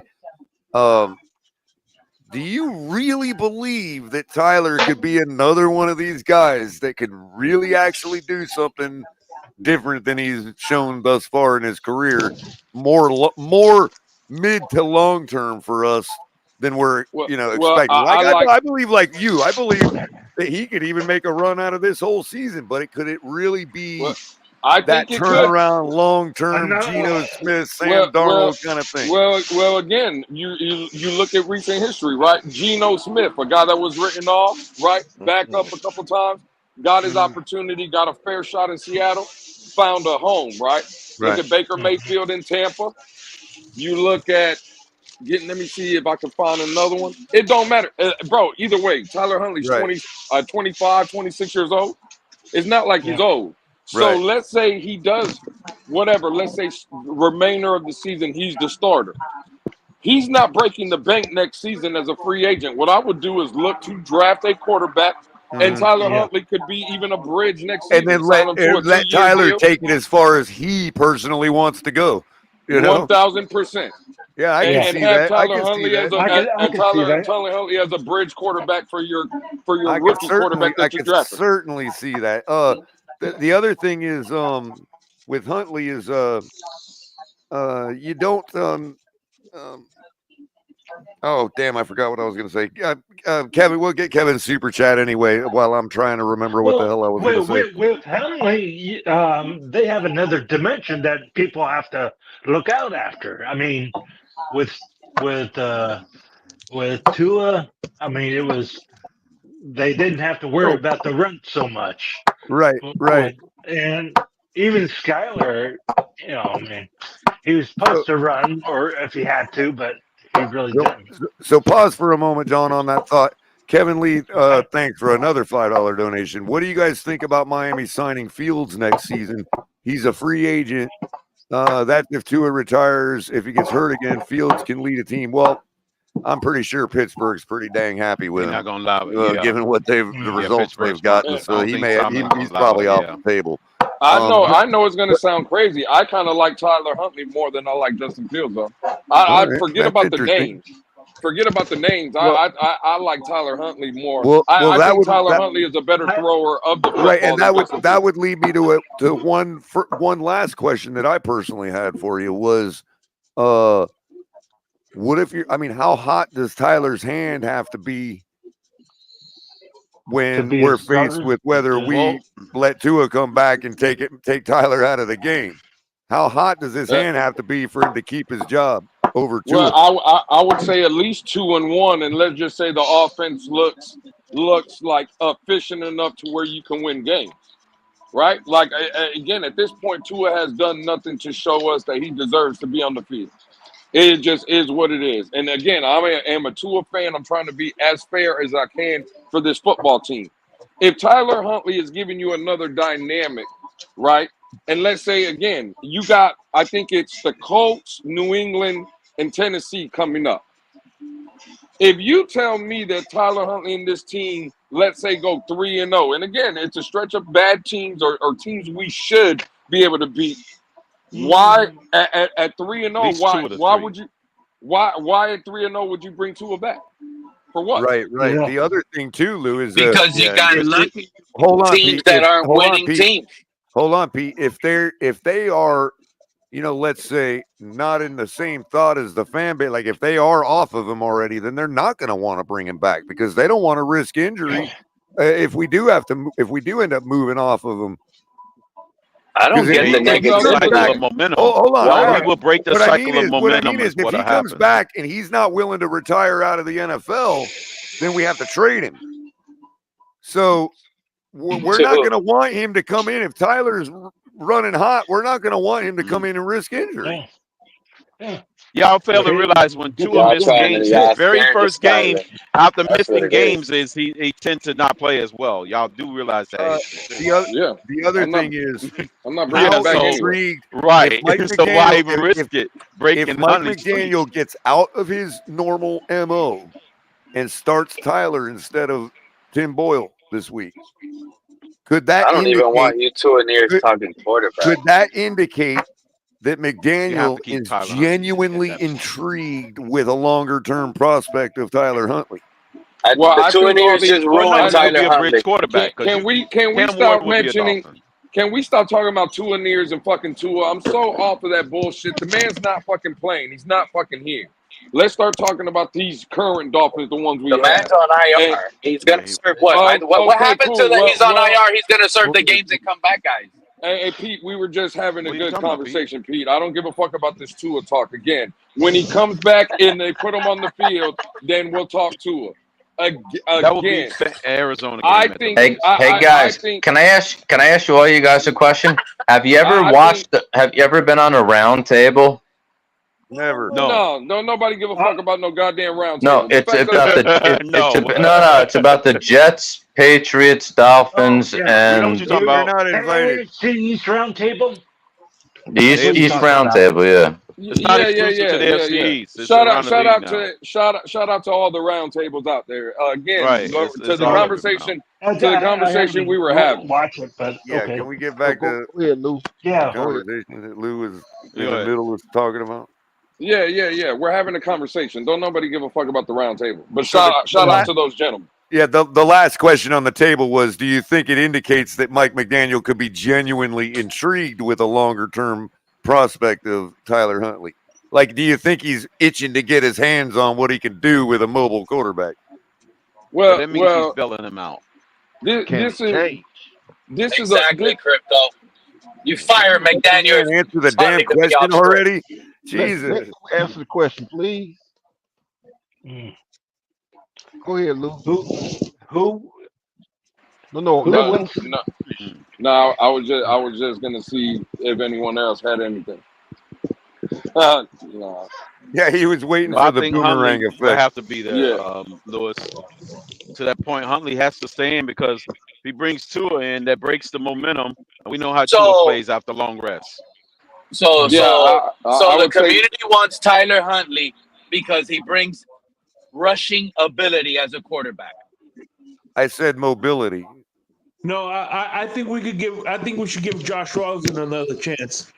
Yes, Shake. Tyler Huntley can get out of the that assures our tanking. Tyler goes Huntley well. can get out of that trash ass pocket that's formed when the defense blows our offensive line up. Well, I think I don't think he's done it right, but I think Mike McDaniel just talks out of both sides. He talks out of one side of his mouth. Four sides of his mouth, bro. And then on the other side, what he shows is something different, right? And this is why. And this ain't even my take. This is somebody that told me this, and when I heard it, I thought he was spot on, right? Like, supposedly Mike McDaniel got the job. He said 700 plays he had of Tua or this, and he said Tua was his perfect quarterback to run his system. Okay, cool. But in the year that he drafted Skylar Thompson, Brock Purdy was still on the board. Now, Brock Purdy is more of the prototype of what Mike McDaniel, according to the 700 plays he said about Tua, Brock Purdy would be closer to that. He went with the more athletic, more kind of mobile guy in Skylar Thompson, right? Okay, cool. This year you're looking backups or whatever. Okay, you do have Skylar, right? You bring in Mike White, whatever. Now when all this shit happens, right? You could have went and got anybody. Yep. He goes and gets a young, athletic, mobile kind of quarterback in Tyler You Hunt. know it, bro. You know that's what he's been itching to get his hands on, So, bro. You know it. Again, I think coming into this, I know Pete was talking about it earlier, and a lot of people were saying we don't know, it's frustrating, we haven't named our starting quarterback. I think in that building, and in that the team, they know. I think it's Tyler Huntley that's starting. I think what this about is all mind games. Hey, Lou? Speaking of that, a guy that worked a little already out with Shanahan out in San Francisco, who very likely could be somebody in play in free agency next year. That Huntley could be a bridge for is Trey Lance. Well, and that's a good point about Trey Lance because when Mike McDaniel, according to some people, right? They said Mike McDaniel Where's Trey Lance at now? Hold on, Tommy. Finish up. Well, he's in Dallas, but I don't think Trey Lance would definitely be the move. But to your point, look at another guy like that. Supposedly Mike McDaniel was a big advocate for Trey Lance, drafting Trey Lance when he was in San Francisco. I mean, that very well could have been the play for the last 2 years. If we're gonna talk quarterback, that needs to happen when Mike McDaniel's fired. Mike McDaniel's not gonna get another damn quarterback. Boyle already congratulated. Another one. And Tyreek Hill already said he was practicing with Tim Boyle as number 2. Well, by the trade deadline, Tyreek Hill will be traded. All he said was he was catching passes from Tim Boyle. He didn't say nothing about who was working with ones and twos and game planning and all that shit. Well, Boyle, And again, Tim Boyle Boyle's gonna get reps, obviously, right?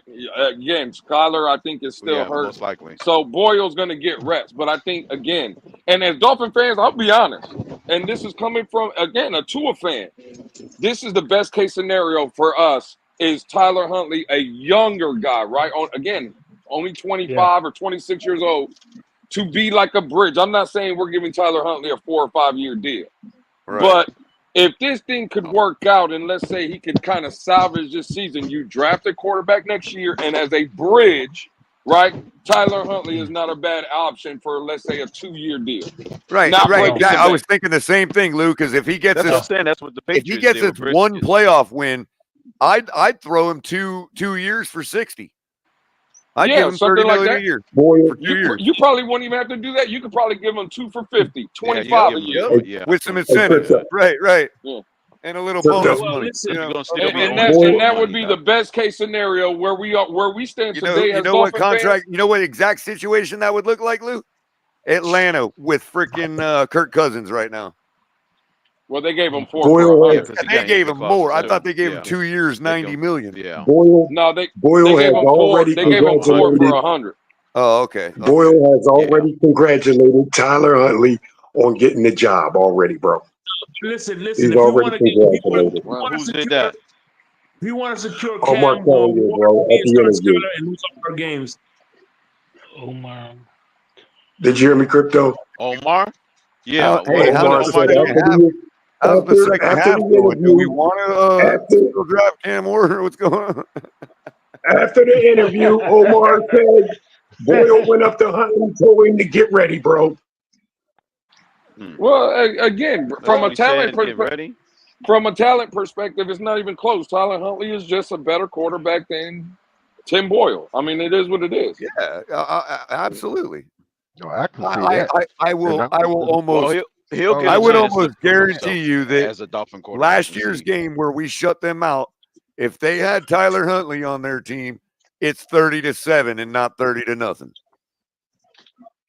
And go back and look at the film of when Lamar Jackson went down and Tyler they Huntley have more than that. came He's in way there. better than Boyle. I agree, played pretty I'm well. just pointing out that he's better than Boyle by at least a touchdown. Mr. Park is bringing up a good point about when Tyler Huntley took over for Baltimore. Now, I know Baltimore has, it's a team as well. They're good over there. But the fact of the matter is, bro, he was basically now he fumbled at the goal line, but he was beating Cincinnati in that playoff game. Yep. That's what Joe Burrow, that's what Jamar Chase, that's what T. Higgins, that's what Tyler Boyd, that's what Joe Mixon, that's what that defense. Tyler Huntley was he fumbled, but he was trying to make a play to get into the end zone. And if that happens, they beat the Cincinnati Bengals in the playoffs. So again, bro, I'm rooting my ass off for Tyler Huntley. Yep. Absolutely. I really haven't ever seen him play. I really haven't seen him play, but I really want to see him, John, get in that open field. I want to see him get in that open field and start making plays, John. That's what I want to see. Tell you what, John, you may have seen him play for all we know because the guy looks so much like Lamar standing on the field. They could literally put number 8 on his chest and you wouldn't know the difference. I mean, absolutely. I could picture Lamar and I could think of Huntley. like them plays where Lamar just looks a little slower and a little off. That may be Huntley in there and we never even knew it.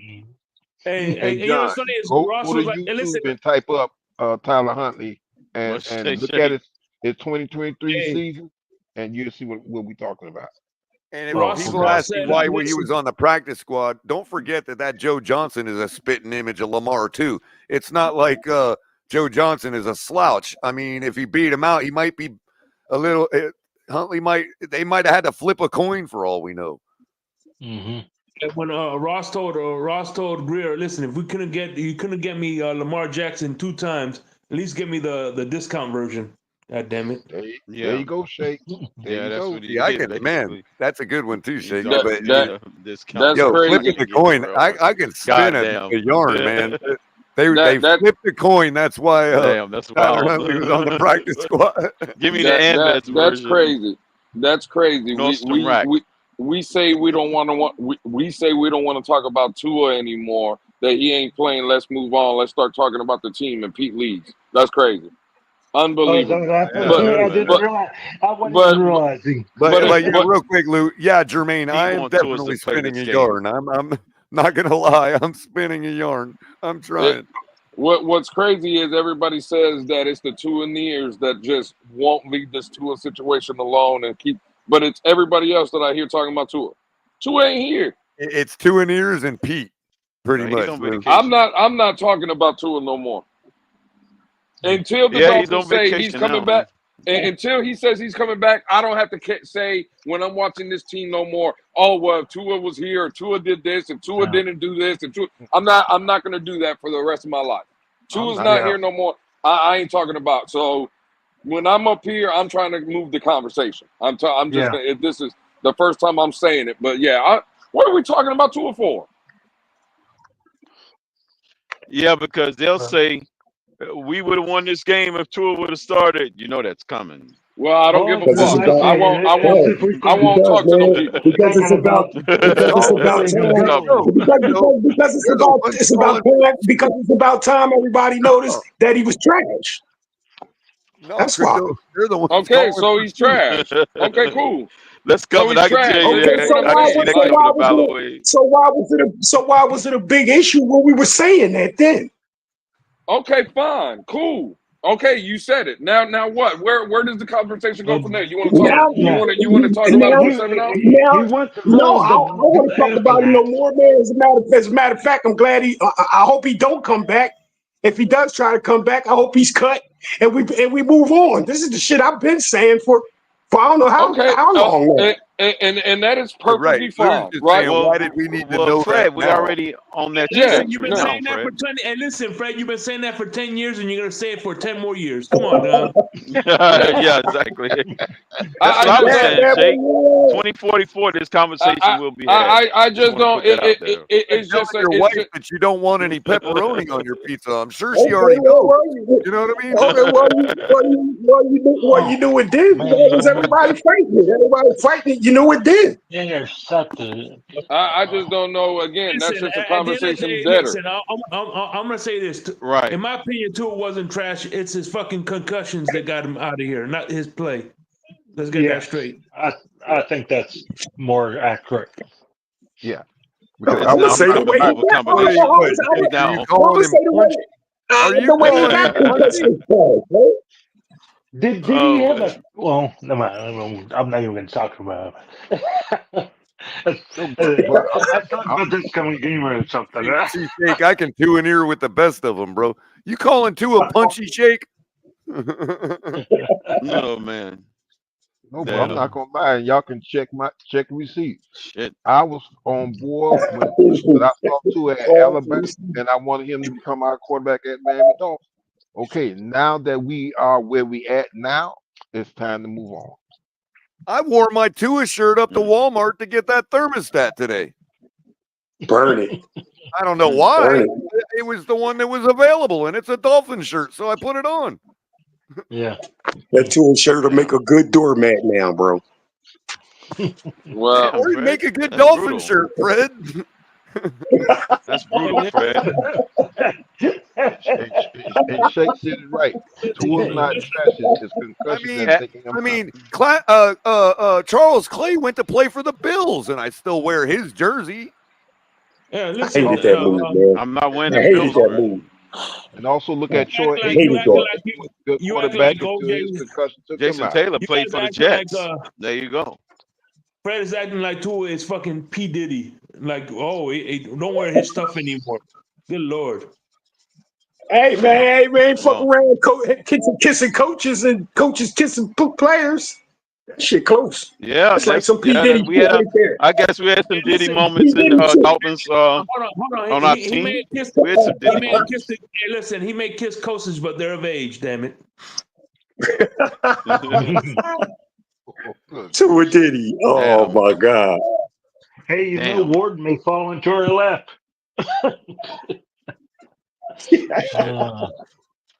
Yeah, because I think So, Troy Aikman is a bad quarterback, but like I said, concussion took him out.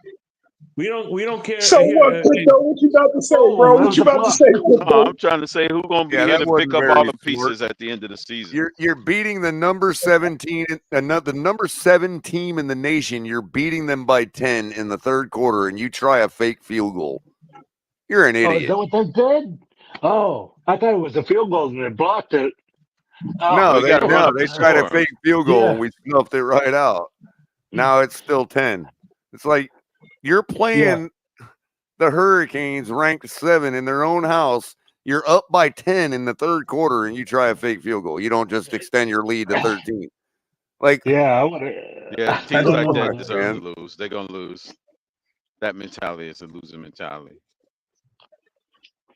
Yeah. Damn. I'm trying to see what's the easiest pathway to being 1-16. Start Skylar Thompson. there you go. Oh, And okay. start him this week with a broken rib, and start him this week. That's Now That's my goal. it seems peaceful enough What's for the us to get easiest? back to our What's the path discussion. of least I'm resistance just to going to 1 talk and over them. 16? Damn it! Well, you got a head start. Do we have like a horn or something? Talk like it. Everybody talk. Keep McDaniel, Crypto. You'll be at 1-16 soon enough, Get bro. back to it before Monday, Lou. Don't worry. Oh yeah. Because there was somewhere I was going with that Mike McDaniel being intrigued about Huntley.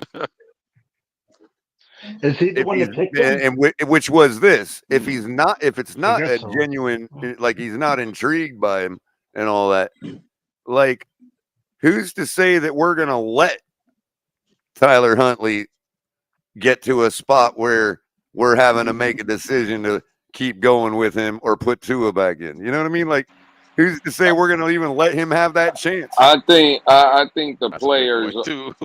I think we always talk about the players are the ones that run this asylum.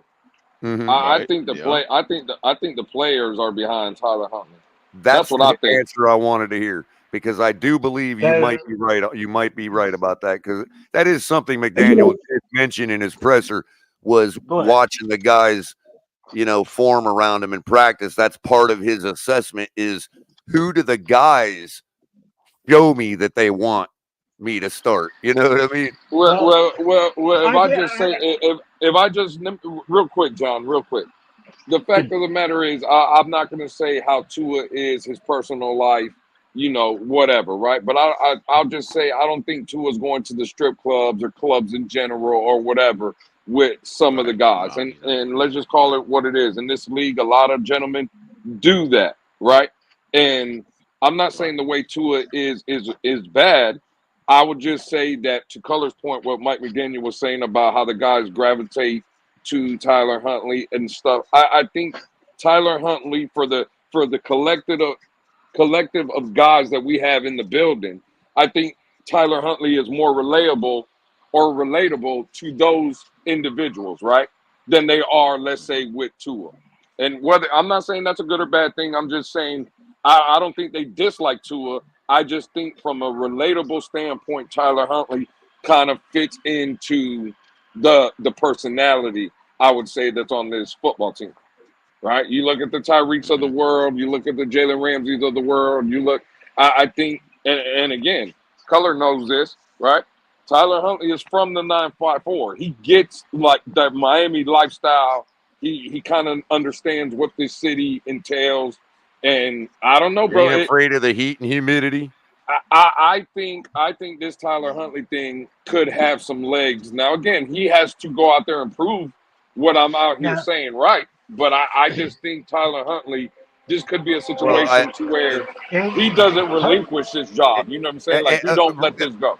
Sure, and that's the whole point about the players gelling around him, because he could be a little less, let's say, in Mike McDaniel's assessment, when you factor in being ready for this offense and whatever else. I'm not saying Boyle is better than Huntley. I'm saying that he may be a better option in Mike McDaniel's mind to get the dub this week. But how much is Mike McDaniel now going to wait, given what he's seen with backups in already. How much is he going to weight or overweight that, subjective guys in their feelings wanting to play for Tyler and believing he gives them the best chance to get the ball in their hands, because it's up to them to do what they do when we get the ball in their hands. If the players, in other words, Mike McDaniel may look at them and say, you know what, fuck what I think. These players believe he can get the ball in their hands. How much is that going to be overweighted in his decision to say, I don't care if Boyle is more ready? You know what I mean? Huntley now, because of that, gives us the best chance to win and continue to win. Now I could say this. I was on another plane, and Holland's father left a message, and he said, what Mike McDaniel did last game was malpractice. And if Holland's father was thinking that way, what do you think the players are thinking about? I can tell you what Poyer's girl was saying about it too. Same thing. Yeah, and the offense could be saying the same thing, thinking the same thing. And if he wants to get a new quarterback like Huntley, maybe the plays will change. I don't know. I got only time will tell. I got questions for Lou. But you said the Go ahead, team might have been. Hold on a second, John. I don't think you could hear Mr. Polk all the way, but yeah, Go ahead, Mr. Polk. Go ahead. This can be for Lou or anybody else. With that being the case, what would McDaniels need to do if we are? I know we got to wait till Tyler gets on the field, but what can McDaniels do to help him to oh my goodness, to be successful, man? Be successful, right? What can he do now? Well, since he hasn't been in the building long enough, what he should do is eliminate a lot of that motion offense, right? Because that could be confusing. That would be number one for me. And number two, I would implement, and people didn't like it, right? But I would implement a little RPO into this offense, right? Because absolutely, we want to get Tyreek Hills and Jalen Waddles in the world behind the linebackers, right? That RPO action is going to freeze them linebackers because now you have a real threat of taking off. Right. So you can either hand it off, right, with A-Chain, a speed merchant, Jalen Wright, if he comes in, a speed merchant, and Mostert, we all know, has speed as well, right? Tyler Huntley, if he sees the DN, reads the DN, he can pull that thing back, take off, right? Now the linebackers have to come up.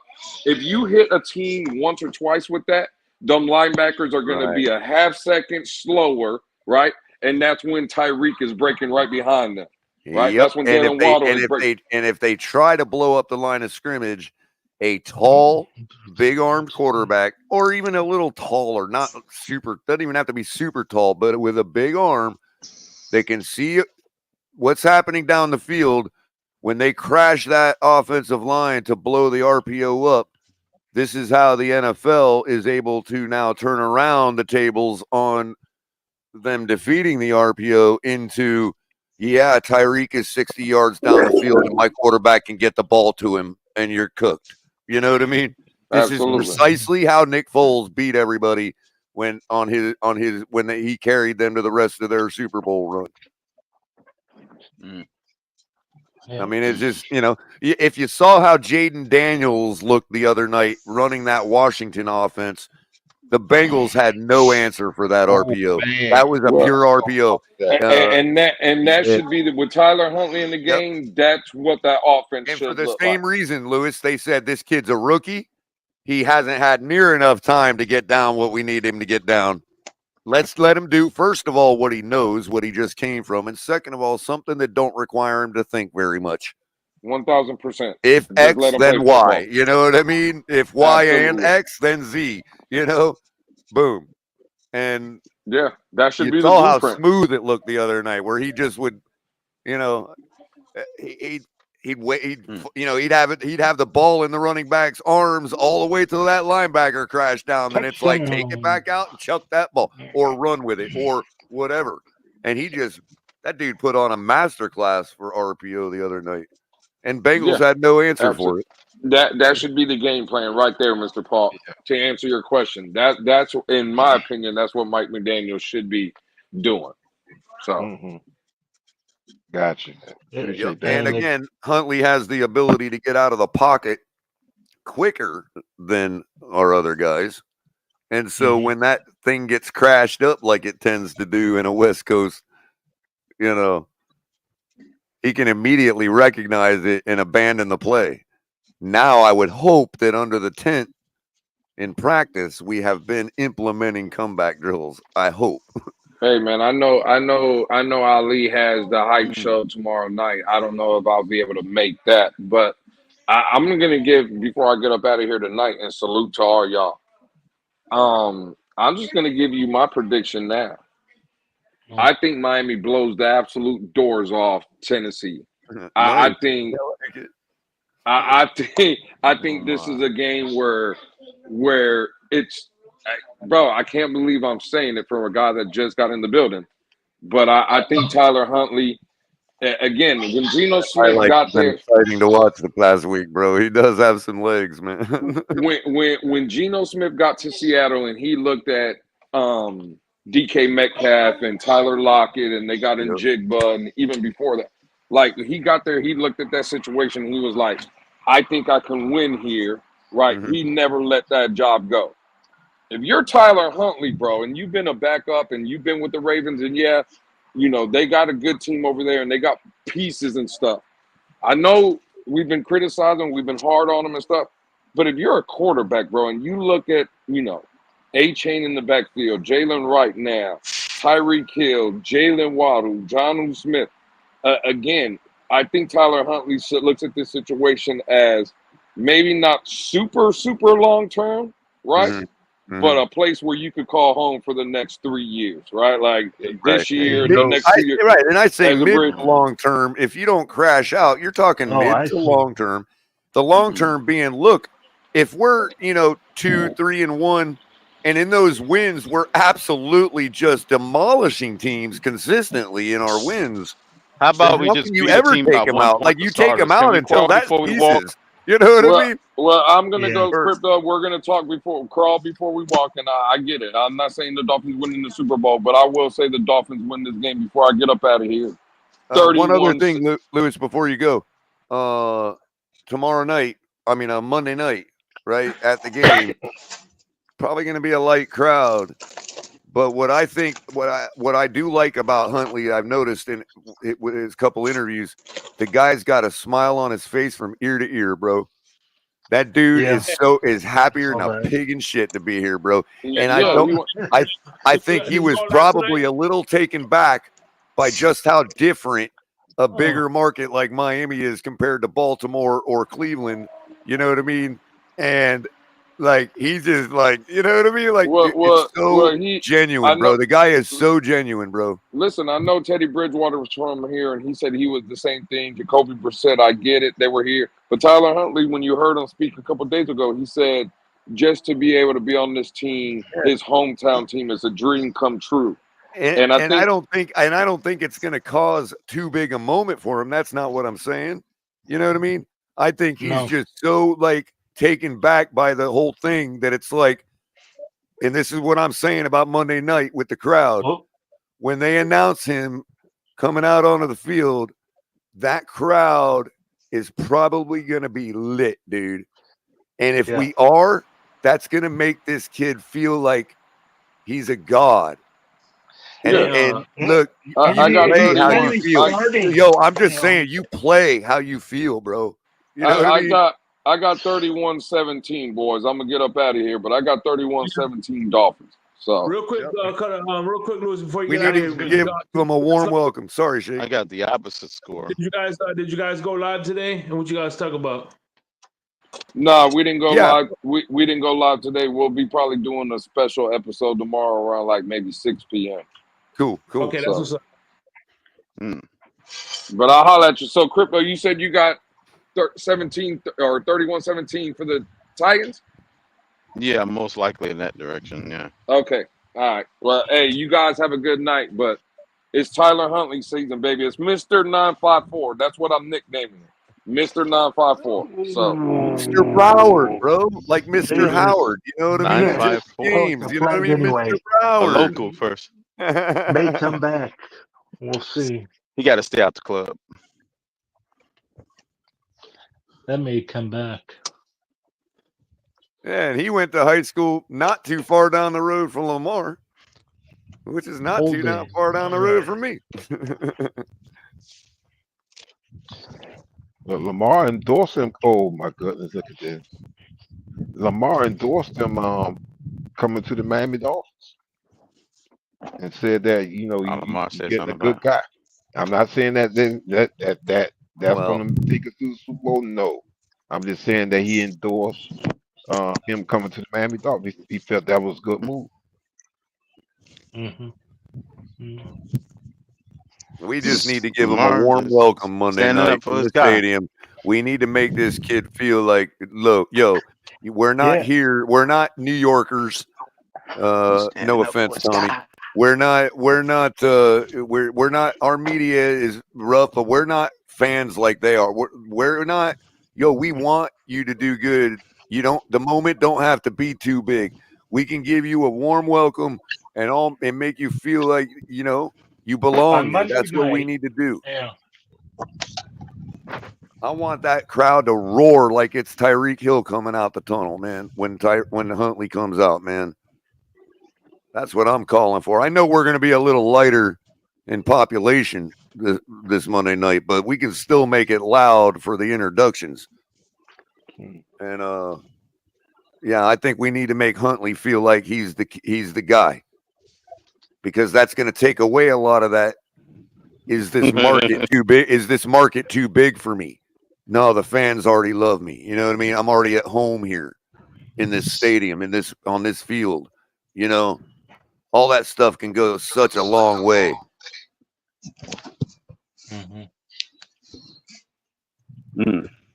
Let's get it as loud as we can when they introduce him Monday night. If you're going to the stadium, let it all go. I think Tommy needs to mute. What is that? Sound like Michael Myers coming, man. Yeah, from Tommy. He's got his headphones too close to a microphone or something. He's got two devices connected. That's why he's feeding back on one of his others. Yeah, you got to mute, bro. You can't have two devices connected like that. It's giving us a feedback. With squeal. Yeah, it's squelching. I kicked his other one from studio, so he's good. Is that better? That just about cooked the eardrums of half our audience, but sound like a pig. Is that? I heard it too. Especially the ones with earbuds in their ear. They're like, "What the hell?" It's like when Lex Luthor contacted Superman telepathically in Superman 4, and he heard that squelch, and he's like, Yeah. And then Lex Luthor started talking to him in his ear. I got earbuds on, so.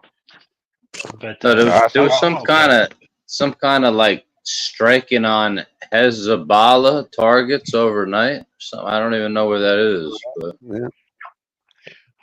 but color. Hey, I was gonna call and ask you guys: does any other Bills or Patriot fans ever call into your show? Oh yeah, Bills fans especially. Yeah, Bills. We got a Patriot fan in the chat usually. Couple other Jets fans, and then we got a resident Chargers fan, and then we got a couple other guys. Steelers fan. Soon to get a Philly fan that's going to join our likes here shortly. Right on. Right We, on. we, we, Friend, we good friend of don't have mine. we don't You know, have I too many always forget Minnesota fans everybody's though. from everywhere else. All right. So Hey, listen, Crypto, Crypto, Could harass those Philly fans too. and how all are your we on the Minnesota fans, man?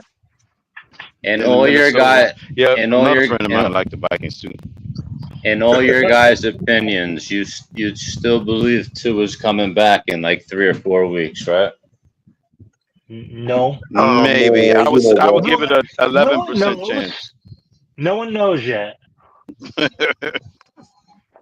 And that's In his in and his I'm heart of estimating. hearts, he's coming back because they would have That's what he sent him wants to on do. IR. They did send Hey, him on there. I He's think on if IR Huntley now. looks good, Yeah, I they think if did put him Huntley, in IR, I think. I think if Huntley looks good. I mean, Tua will be real delayed. good, Yeah, real his return good. will be delayed. I think they start. Huntley goes. They If start. Huntley goes You start to 2-1 see or the impact 3-1, to they it, don't bro. even bring Tua off IR. They extend his IR. And I haven't Yeah, looked It's into all. the Yep, It's his return. all. I think it's going to all come down to how Huntley does Yeah. for them to decide what Tua Now, if he don't, is going even to if be doing. Huntley don't do it, Huntley can go 0-3 and Tua's still not coming back. Well, Still that's might not true come too, back. Crypto. Like, But I because also suspect that we'll probably do average with Huntley, and then when Tua is ready to come back, it'll likely be a situation where we're all arguing in the dark and don't know whether they're going to start Tua or Huntley, and then they end up going with Huntley, and everybody's upset with each other. And then Sunday, when the game comes, Huntley's going to be crappy or get hurt, and they're going to put Tua in to be the savior of the game. Yeah, there'll be some crazy. All that. I agree with him there. That's how he's going to be rolled back in. He's not going to start over Huntley to come back in. Huntley's going to get a start. Everybody's going to be upset that Mike McDaniel's doing that. And then during that game, Tua is going to come in for some reason, and everybody's going to look like a genius again. But you gotta understand. Gamble, I think Is that what you're that's going to saying? be up to Tua coming in and saving the day. As an outsider, on his last 15 quarters of play, that ain't going to happen. So, as an outsider, you're praying like every time Tua takes a hit that he's getting up. What's going on? No, I mean, Because I actually, I agree with you, Tommy, because the last two times he went down. Go ahead, Mr. Pope. Oh, I'm sorry. I ain't Brandy get up. Go ahead. I ain't Brandy get up. No, go ahead, Colin. I go after you. I've talked plenty. It's your turn. No, I was saying the last two times he went down, it looked like, when he had his arms extended and his fingers curled up. Man, that's the brain nervous system issue. That's Right, what I was going to say to that, Mr. Polk, is that the Dolphins propaganda machine is so strong that, believe it or not, even me, when that injury happened, that was the absolute last thing on my mind this season. I knew it. Mm-hmm. Yeah. I know it's not the end of the season because convincing us that it's just not going to happen again. That somewhere in the back of my mind, I compartmentalized it just like everybody else, just like the Tuaneers, just like any other Dolphin fan. I compartmentalized it, and when it happened, it was the last thing I expected to happen. Right. But now, with me, it's a wrap because I don't wish like an injury on any player, but when you see 4 concussions in 5 years, counting his Alabama career, there's a time where it's like the guy's young. Like, does he want to be like messed up for the rest of his? I know he got the contract, whatever, but like the guy has a family, he has like loved ones. Like, do you really want to be like that? But it continues to be put out of his mind when he says he wants to come back. So, yeah, I mean, he's already. I've lost caring about it, bro. At some point, people have to realize that you're not going to get in trouble for not coddling and saying something nice. Tua is a man. Yeah. He's not me. Okay. He's not Fred. He's not John. He's not Tommy. He's not Shake. He's Tua. Didn't mean to leave you out, Crypto. He's not you either, bro. Or you, Mr. Polk.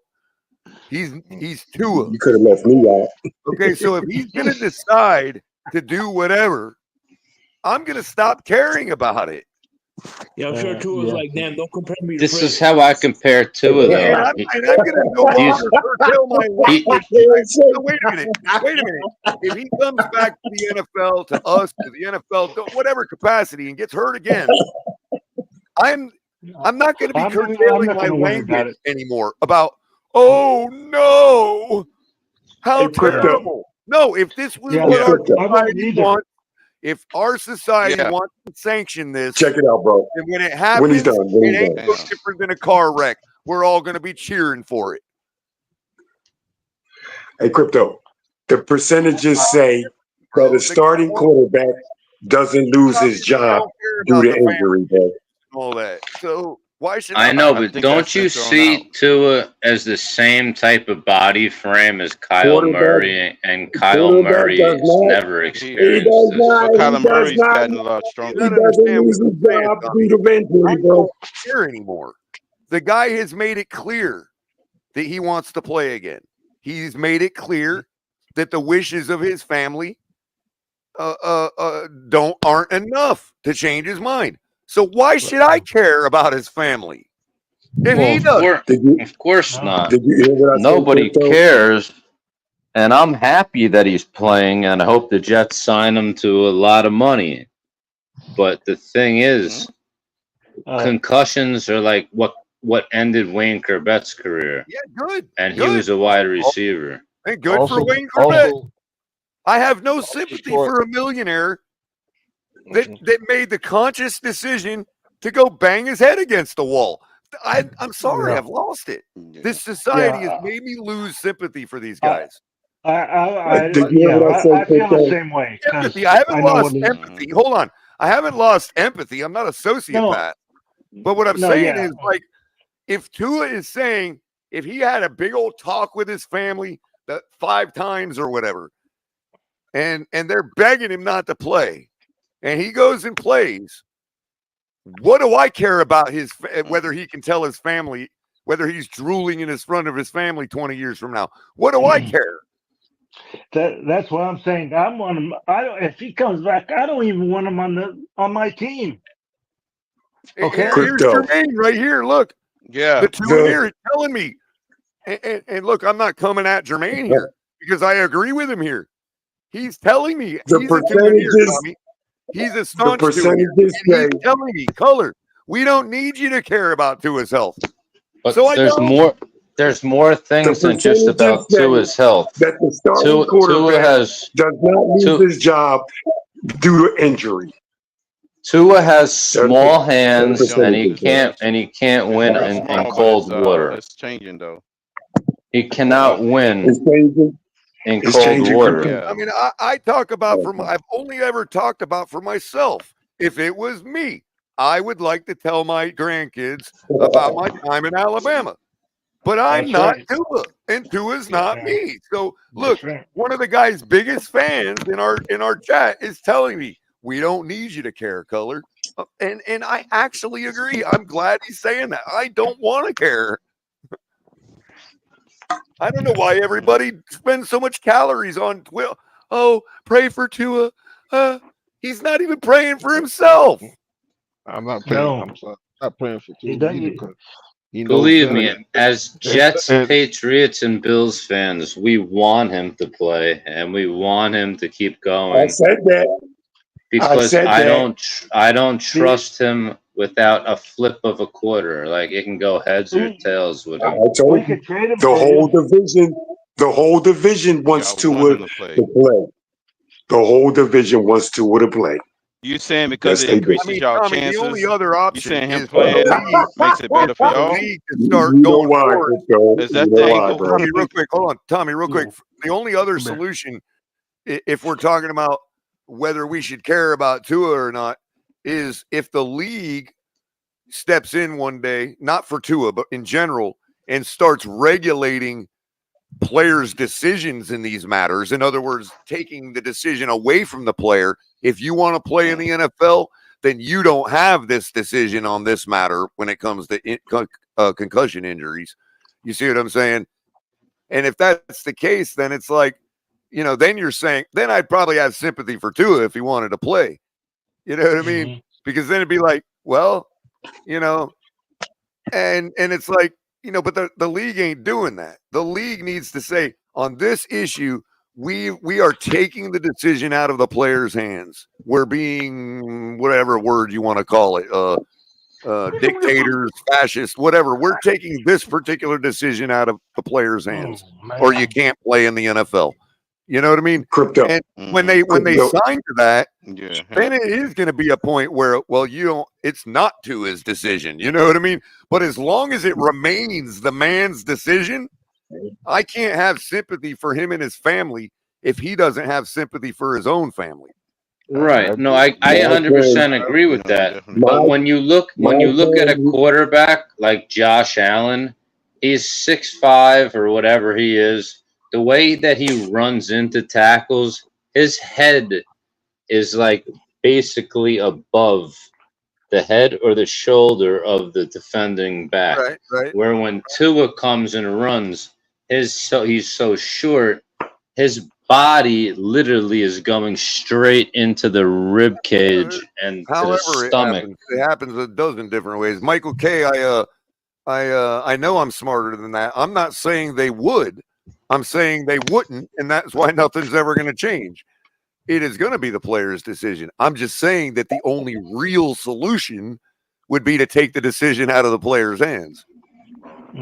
My friend, who's a Buffalo Bills fan, go back and look at Troy Aikman. He was more glad. He was more glad we signed to him than I was. Opposing teams are more glad they didn't to him than the actual a real solution, even if that real solution is never a real possibility. I know the NFL regulators are not going to do nothing like that. And it wouldn't be the NFLPA, Michael K. It'd be the NFL itself. And the NFLPA would have to sign to that. They would have to agree to that in the bargaining agreement. You're right there. The NFLPA would never agree to it. I get what you're saying on the whole situation with the NFL and Tua, but I don't think they can step in and do something because likely not, Alex. That's what I'm saying. I'm not trying to litigate with you guys. I'm not trying to litigate with you guys whether they can or not or will. I'm saying that the only real solution to this issue is that. Yeah, it's true. That is true, but I don't think they can say that while also knowing that solution is never going to be implemented. Right, look at Troy Aikman. Because if you look remember, what happened to Troy Aikman. And good point, Mr. Falk. That too, and also I don't know if you guys know who Jordan Reed is, the tight end that used to play for San Francisco and Washington. The guy had reportedly 9 concussions in his career, in his 12-year career. Again, we're comparing apples and oranges. Concussions are like alcohol, dude. One person takes a drop and they have anaphylactic shock. Another person drinks a barrel and it doesn't faze them. And this is apples to oranges too. There somewhere, you know what I mean? This is apples to oranges too. Like if Joe Namath played in today's league, his knees would have been taken care of, and they would have had more doctors taking care of him. But his knees were shot way after college. Marino had bad knees too. I want to tell you something right now. When I had seizures and concussions, and I went to the hospital, and they took an X-ray of my brain. I had doctors wondering how I was still alive. Now, I had to go back to my neurologist because my mom, they scared the shit out of my mom, okay? And he had to take me out of the room and talk to my mom. And simply, all he told me was,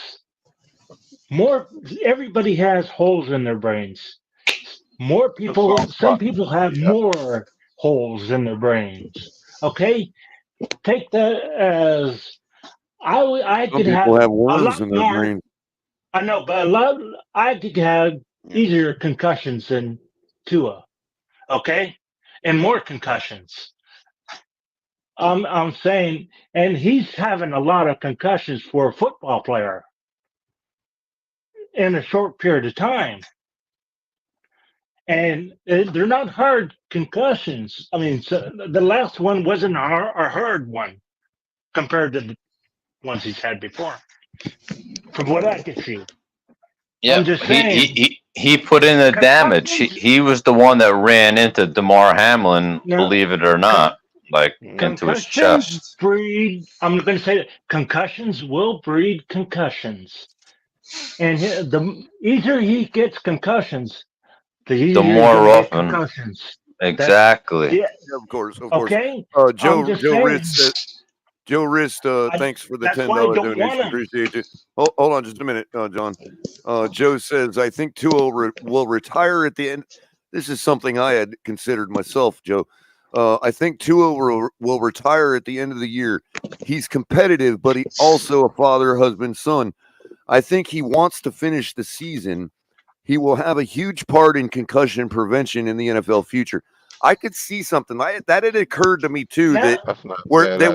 We could try to be rushing him back just to say, hey, this is your last freaking swan song, bro, with us at least. Finish out the season, see what you can do.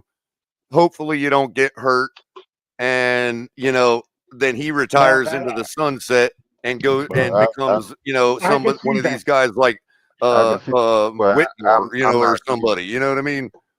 See, but I disagree with that. Amazon now, the big bald guy. I disagree with that because one other you can just give me a second. Adam Padilla for another $2 donation, also known as TD Fins Talk admin. Adam is a great friend of the show, and so is TD. So shout out to Adam. He keeps that TD Fins Talk train going over there with all the graphics and all that stuff. Tommy, you were mentioning the round table earlier, the AFC East round table. That is a joint venture, I believe, between TD, Dan Mitchell, and your guy, the Jets guy, Richie. Right. Adam Padilla is TD Fins Talk admin. He's one of his main admins that does his behind the scenes work. He joins us all the time here at the Fins Tailgate because TD is a friend of mine personally. Met him at the stadium, met him at camp a couple times. Really good dude. So thank you again. And he says, John, we can tell. Oh, well, that's not very nice, Adam. John, he was poking at you there. He said, we can tell. What, are you going to let him get away with that? Look, what my boy Jake Asman said about TD was, but right before the season started, that TD literally says, are we tanking? Like the Jets got everything that they need and plus more. They got backups for what they need. And like there's a whole script on it that I'll record it. But it's just where was I gonna go back with the last statement you said before the TD comment? Man, we losing everybody. I know whatever. Look at that, Mr. Polk. Look at that, Mr. Polk. It's just you and me now, bro. Everybody, the whole team leaving us, man. They're like, Colors got this. We're out of here. The whole thing about the Dolphins is like, I honestly believe that they're in shambles. Like the coach is not the coach that I believe that you guys thought he was. They have two fast receivers, great receivers, two of the best in the NFL, and Tyreek Hill and Jalen Waddle. Are they though? They're two of the fastest, definitely by far in the league. Have you noticed Nico and Diggs over there in Houston, man? Well, what I'm saying is, compared to the Jets receivers right now, they're better than the Jets receivers. Okay, I mean, fair enough. You Garrett take Wilson Waddle, still needs to break out. You take Waddle. We'll take Garrett Wilson, and then we'll have the best wide receiver duo in the league. It's pretty much like that, yes, because Tyreek is blown away Garrett so far, and it's I don't so care what much. Dolphin fans think about what I got to say about Garrett Wilson. I'm a wide receiver, and the dude's got some of the best hands I've ever seen. He's got Right, Odell but the thing Beckham, is, dude. He's got Odell Beckham, DeAndre Hopkins, Justin Jefferson type hands. The dude's got real hands. his hands and speed, yes, but the way he runs his routes is not on target with Favre. Well, maybe not, but you know, Rodgers. What the fuck do I keep saying? Sorry, my language. Why do I keep saying Rodgers? He's not on target with Rodgers. Rodgers thinks he's doing like a 2-3 yard thing, and then Garrett does like a 1 yard, and it the old misses. man's got to get with the program, bro. You know what I mean? I mean, he's been doing it for 40 I don't years. watch enough of your Garrett Wilson's used to throwing to like garbage receivers for the past 2-3 years. So, but the other thing about the Jets, which I don't want to sound like a Brees Hall hater, but Braylon Allen is like another number one running back. If you watch how fast and explosive and how strong he is out of the backfield, he can easily take over for Brees Hall. And I've seen it through training camp, mini camp, through the first couple of games. They're just not giving him enough touches. And Brees will get his. Brees is just a tiny bit not wait a as minute. not Wait as a minute. Hold on. elusive. Wait a minute, Tommy. We could. I'm sorry to interrupt, but it's much more interesting to go at context in the chat right now than talk about the Jets. He says color on a roll with bad takes right now. Oh, you didn't like my Waddle take context? Well, come to me when the guy starts catching the ball more consistently. Then we can talk about upper echelon receivers. I would trade Waddle right now while everybody in the league thinks of him like you do, and I can get two first round draft picks for him. I'd Herschel Walker his ass so quick you wouldn't even be able to know he was ever here.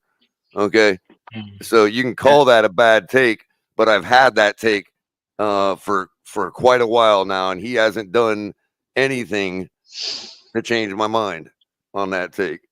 The only thing he's done is lower his trade value since then because he's getting older. Here's about another take. Like Alan Lazard, all of a sudden this year is Mr. Alan Lazard from 3 years ago. Where's Mike Williams? I know he caught 2 nice passes, but we need to get Mike Williams more involved. Yeah, context. Talk to me when Waddle's career catch rate gets anywhere near 70%. Talk to me then. And you drafted Malachi Corley. He hasn't even stepped foot on the football field. Why not even throw him back at punt return, kick return? What's Xavier Gibson done? Oh, I'm getting sick and tired of Xavier Gibson. He takes the ball out of the 20. I can guarantee doesn't you, even Tommy, get it to the 30. I can guarantee you that while you're welcome to speak anything on an open panel, most of our audience has no clue who you're talking about, dude. yeah, I don't even We're know Dolphin who fans, man. No offense.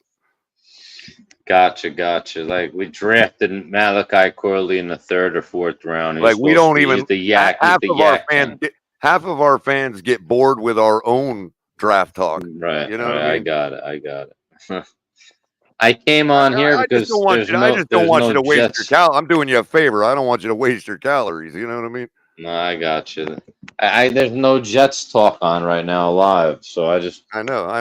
That's why we get a lot of Bills and Jets and Patriot fans and all that, because we go so much around here that a lot of the other fan bases want to chop it up still. You know what I mean?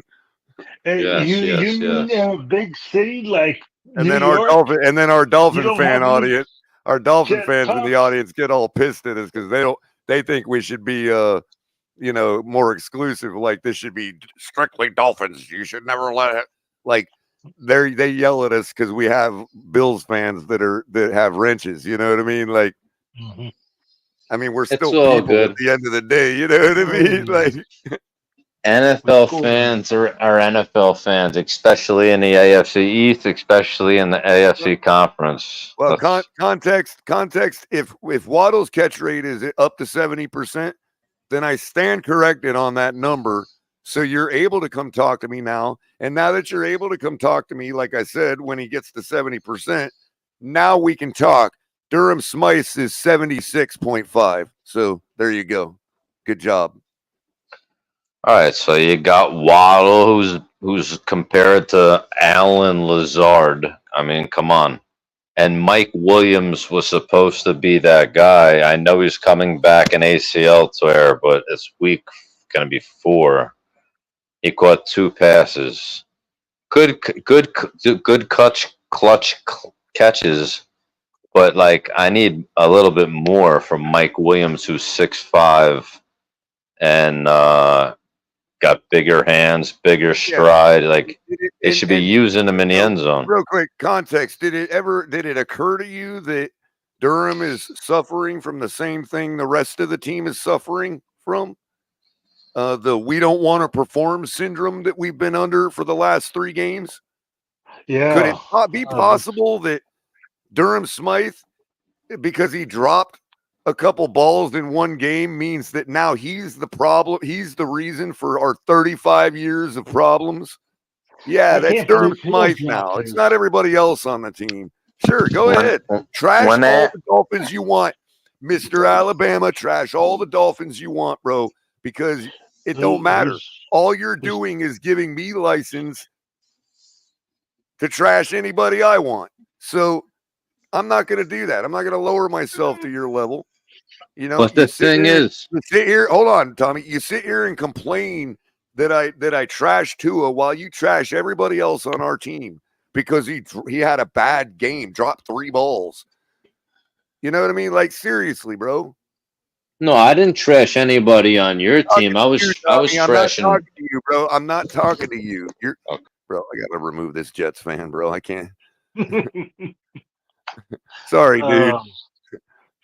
What is this? Is you and me, huh? I I don't know, like the rest of the Shake and the rest of the team left. We're close to 4 hours. I'm probably just gonna shut it down if nobody else is gonna come up. Right. Because I'm not gonna, you know. Yeah. Oh no, I understand that. Yeah. It's just I mean, it's it's the guy thinks I'm talking to him, and he's like in a dolphin space, dude. Yeah. No. Yeah. We can, if we're gonna do that to Durham Smythe, we're gonna do that to every single player on the team. And the fact of it is, we've scored. I'll say it again. We have scored 4 touchdowns in 18 quarters.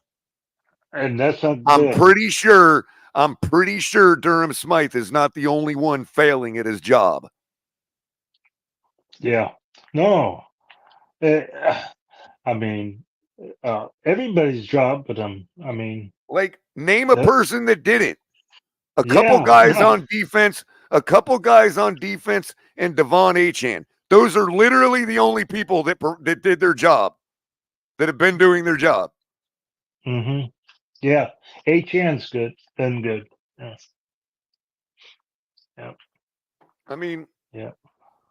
Am I going to sit here and defend a bad game by Durham Smythe? No, but it's just, don't turn around and act like, oh, my takes are terrible when you've been like, you complain about me saying one negative thing about Tua, and here you are just trashing every other player that doesn't perform to your liking in one game.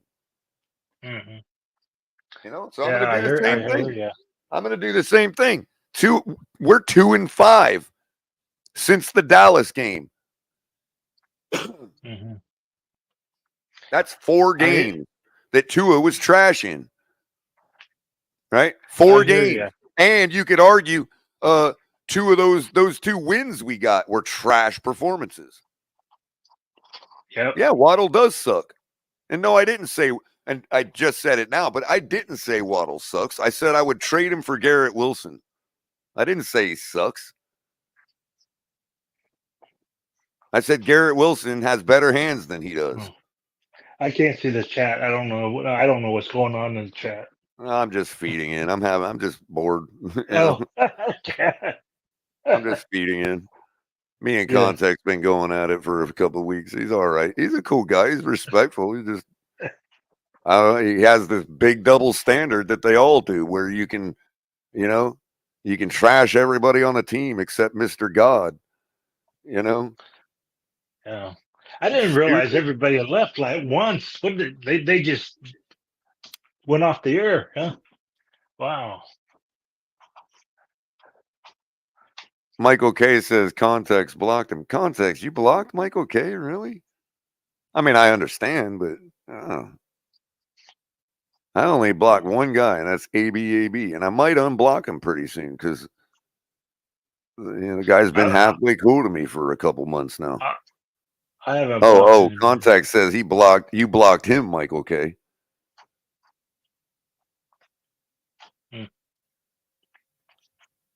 Well, I've never blocked anybody.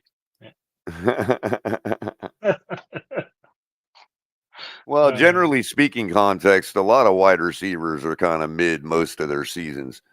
I mean, heck, even Tyreek, if you look at his numbers, sometimes he won't even hit 70%, but he hovers right around 70 for his career. Yeah. Wilson's career is too short to kind of look at his career percentage. I would just look season over season and say, because look, Durham Smythe started his first 2 years at roughly 55%.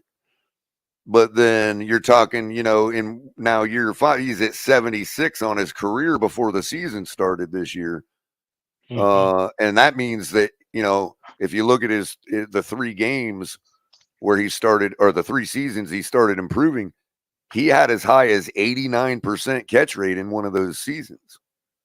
And the other one was like 83 something percent. And then last year's was like roughly 76. So now with the 250 somethings, his career has averaged out now at 76. I think with getting more targets over time, it did exactly what I thought it would do. It would back off about 10% from that 89 or 85 roughly. And it kind of has on his career. It's kind of backed off that 10% to right around mid 70s. He's probably legit as a human being right around 71%, I'd say. If he got more targets and we're talking 3 years from now, his career percentage is probably right around 71%, I would guess. But just projecting, you know what I mean? The guy's just not like, he had a bad game, man. Yeah. And he's the first to tell you that what he did was took his eyes off the football. Any good receiver, that's the first thing they'll tell you. I didn't watch the ball in. Crypto's that. We call that, receivers call that happy hands, not happy feet. You get happy hands. Yeah. Happy hands like Tyreek the other night when he batted down that screen pass. Remember that? Yeah. Yeah, I can't believe he did that. That's called happy hands. I mean, because he's usually sure-handed. Right, but on that play, he had happy hands. It happens. Yeah. No, yeah, now I'm not saying that as an excuse, because the guys that it happens more often to are usually the lower grade receivers. Yeah. Now, but it happens to every one of them. I had Waddle on my Facebook. He friended me. Oh, Jermaine says the Canes finally got us stopped. Oh, wow. Thank God for small favors. We're only down by 3. Now, this is kind of going to look bad for us a little bit because they're 2-2. But Virginia Tech is a lot bigger and faster than these teams we've been playing lately. So we kind of got a little wake up right here. Maybe we, hopefully this wake up says, hey, down the stretch, even though these teams are bad and none of them are ranked, they're all still your size and your speed. You know what I mean? Mm-hmm. Yeah. Culminating, of course, at Louisville on October 19th. Louisville's the real test. But if we don't get past this one, hey, had a bad game, you're making a comeback, you're down by 3. That happens too. And the college people that factor these things take that into consideration. But we have to get it done here. We can't. No, you can't lose That's for sure. You're already losing enough by not winning by a bunch of points. But you're proving that you're strong enough to throttle them and come back easily. You know what I mean? Yeah. Because if they score here, they'll take the lead with, still 5 minutes left or something. So that's still kind of, showing something. Right. Let's see what happens. Running back takes a handoff. He comes around the edge, and he's going to be out of bounds at about the 32-yard line. Flag on the play in the secondary. Maybe I'll just call the rest of this game. What do y'all think? OG Jets fan Tommy says, Jets will win the division. Much love. Hey, Tommy, I just didn't want you to keep misunderstanding me, so I just put you in back for a minute so you didn't keep misunderstanding me. You know what I mean? I wasn't talking to you. I was bantering with somebody in the chat. No, I understand, man. It's But your thanks chat. for the $2 donation, though, man. Appreciate that. You got it, brother. I'm just a football fan, man, that roots for my Jets, and I don't wish harm on any other team. We don't kick anybody from the server. We don't ban anybody unless they do illegal shit. But sometimes we do put people in back just to get things under control and whatever else. So don't ever think you're getting kicked just because we throw you in back. You know what I mean? I got you. I believe me. With the Jake Asman show, I got thrown into the shadow realm a couple times. So Ward on 3rd and 3 takes takes the snap, throws it way out of bounds overhead of his receiver. I don't know why he had the guy wide open. He did. What the hell was that? Now what they do for it on 4th down? He's playing like he knows he's sucking this game. You know what I mean? Like you can tell look on his face, like he's just like he wants to check out. He's like he's pushing it too hard. He wants to get the score and check out. And it's like, nah, bro. Settle down and do what you need to do, man.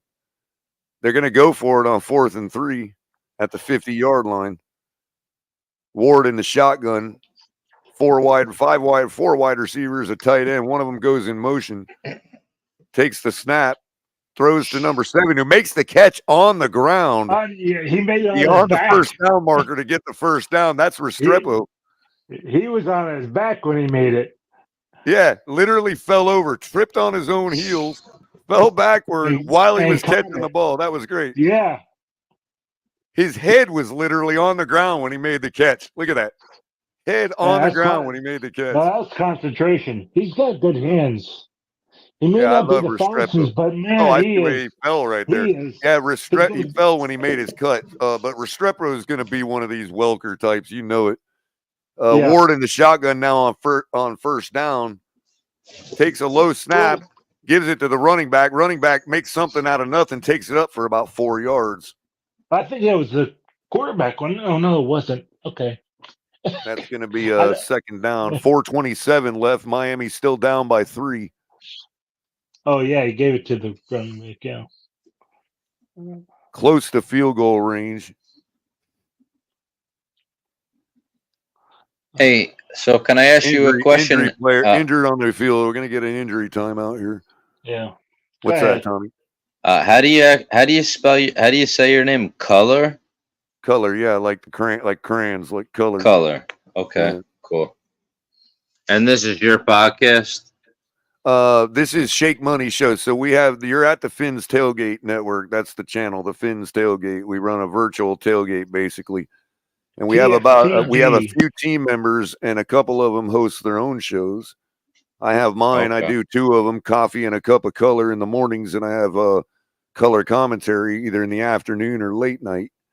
Then you got a couple other shows, but this show happens to be the Drive Time with Shake Money. He was the host, but had to leave. So I'm just finishing up cleanup duties for him for the open panel on Friday nights. And of course, proprietor of our great network, El Capitan, he actually calls the games on Sunday, like does the reaction shows for the football games, for Dolphins games. And El Capitan sometimes comes on Fridays, right? Am I right on that? What's that? El Cap comes on Fridays, doesn't he? Sometimes. Lately he's been coming on Tuesday. He's got a show on Tuesday. He started up where he recaps the week and brings on a special guest.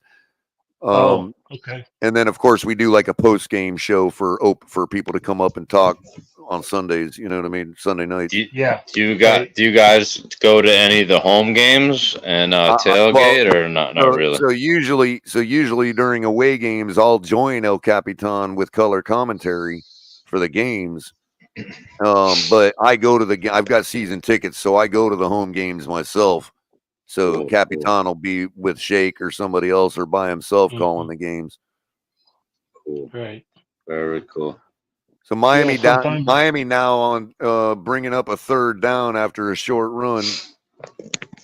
3rd and 3. Still down by 3. Clock is ticking. 3:48 left to play. 3rd and 3 coming up. What game are you guys watching? There's not a live game on, is there? We're watching Virginia Tech get Hard Rock playing the Hurricanes. Oh, okay. I'm not big of a college guy. Neither are we, but we're really big Hurricane fans. Gotcha. So Ward in the shotgun now, well into field goal range, throws for the first down. Receiver takes the ball for a lot more yardage down to the 26-yard line. I am going to put That's it going to on be a though. first down with plenty of time to operate to get more than this field goal. 3 minutes left. So you're saying Miami's playing who? Virginia Tech. Virginia Tech. Okay. ACC matchup. It's on ESPN. Yes, it's on ESPN. If anybody wants to catch it, I'm probably behind everybody watching because I'm watching online. No, Ward's in the shotgun now with 3 wide receivers to his right. One of them's a tight end in the wing. 1 running back. 1 at the top of the screen. Drops back to throw it. Gets out of the sack and then takes another one. Gets rid of the ball to his tight end. Number 88, who breaks the tackle, takes it down to the field. He's going to almost score down to the 1-yard line. Oh, wow. Williams, number 88. Wow, I don't know how Cam Ward got that ball to him. Totally escapes the first sack, totally wrapped up by the corner. Get rid of it. Shovels it out to number 88. 88 breaks the first tackle, takes it down the sideline, leaps for the end zone. That should be a touchdown. Well, he didn't touch out of bounds and the ball crossed the plane. What did it? I have to look at it again. Let's see if pay attention to his feet because we know the ball crossed the plane. So pay attention to his feet. Watch when he jumps. He never touches out of bounds before the ball crosses. That's you're right. I don't know if it has to be inside the cone. They might have changed that rule, but it never used to have to be inside the cone. Watch. Touchdown. That's a touchdown in any era. Rough. See, my team's rough. My team's I think they've changed the rules to mean inside the pylon now. But here we go. Might have been in his right hand. When we were growing up, John, that was a touchdown. You know what I mean? Yeah. I think you have to get it inside the pylon now. It used to be infinite. The line would go across the universe. So if as long as you didn't touch out of bounds, you could just cross the pylon. It didn't have to be inside the pylon, but now apparently it does. Yeah. Same with the NFL because they don't call that a touchdown anymore. So wait, hold up, real quick. I know you guys are playing Virginia Tech. You're rooting for Miami. Yeah, we're Hurricanes fans. Most of us. All right. Shake Money is a Gators fan, and we got a couple. Other Gator fans. All throughout Florida, it's like different Florida teams, right? Florida Tech, the Hurricanes. We got Miami. The big 3 are Miami, Florida State, and Florida. Miami, Florida State, Florida. Right. And you guys are Miami fans. Then you have South Florida, which we just for everybody in our community. But we do have quite a few Hurricane fans. Just about everybody in chat right now is a Hurricane fan.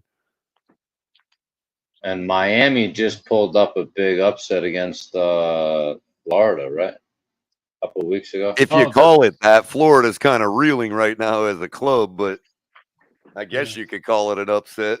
for the way things have been going, I guess, yeah, being an SEC team, but we outclassed them, dude. Florida's nothing this year, man. No, yeah, we did. We did. All right, I'm trying to. I got the Fire Stick, so And I we're got not really the every team game. to be using the word outclassing, but we outclassed them. I got. It says Rutgers. That's at 3:30 p.m. now versus Virginia Tech. That's got to be over. Oh no, I think it's a later game. No. It's probably already started. It's Washington versus Rutgers. That's your neck of the woods, ain't it, Tommy? Rutgers? Yeah, Isn't that in but New Jersey or something? I got the Fire Stick, so I get like every game that's around the whole isn't entire Rutgers country. University in New Jersey?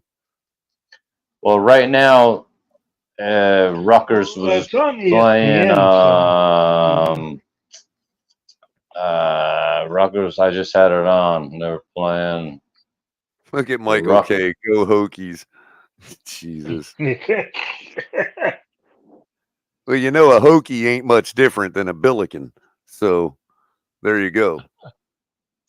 Oh, Rutgers is playing Washington.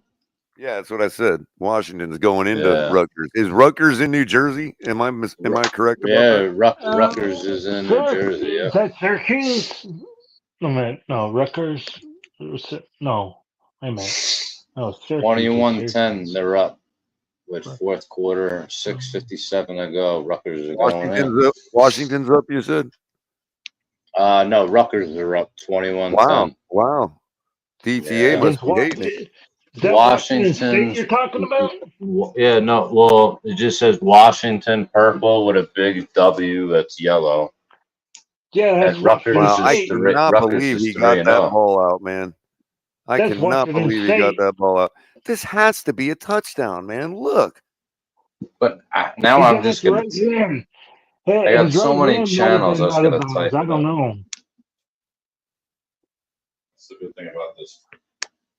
Look at Michael Irvin on the sideline. Is that who that was? All right, here we go. Goal line formation. One wide receiver goes in motion. Oh, wait a minute. They did drops get back to throw, throws to that wide receiver for the easy touchdown. Miami takes the lead. Point after attempt on the way.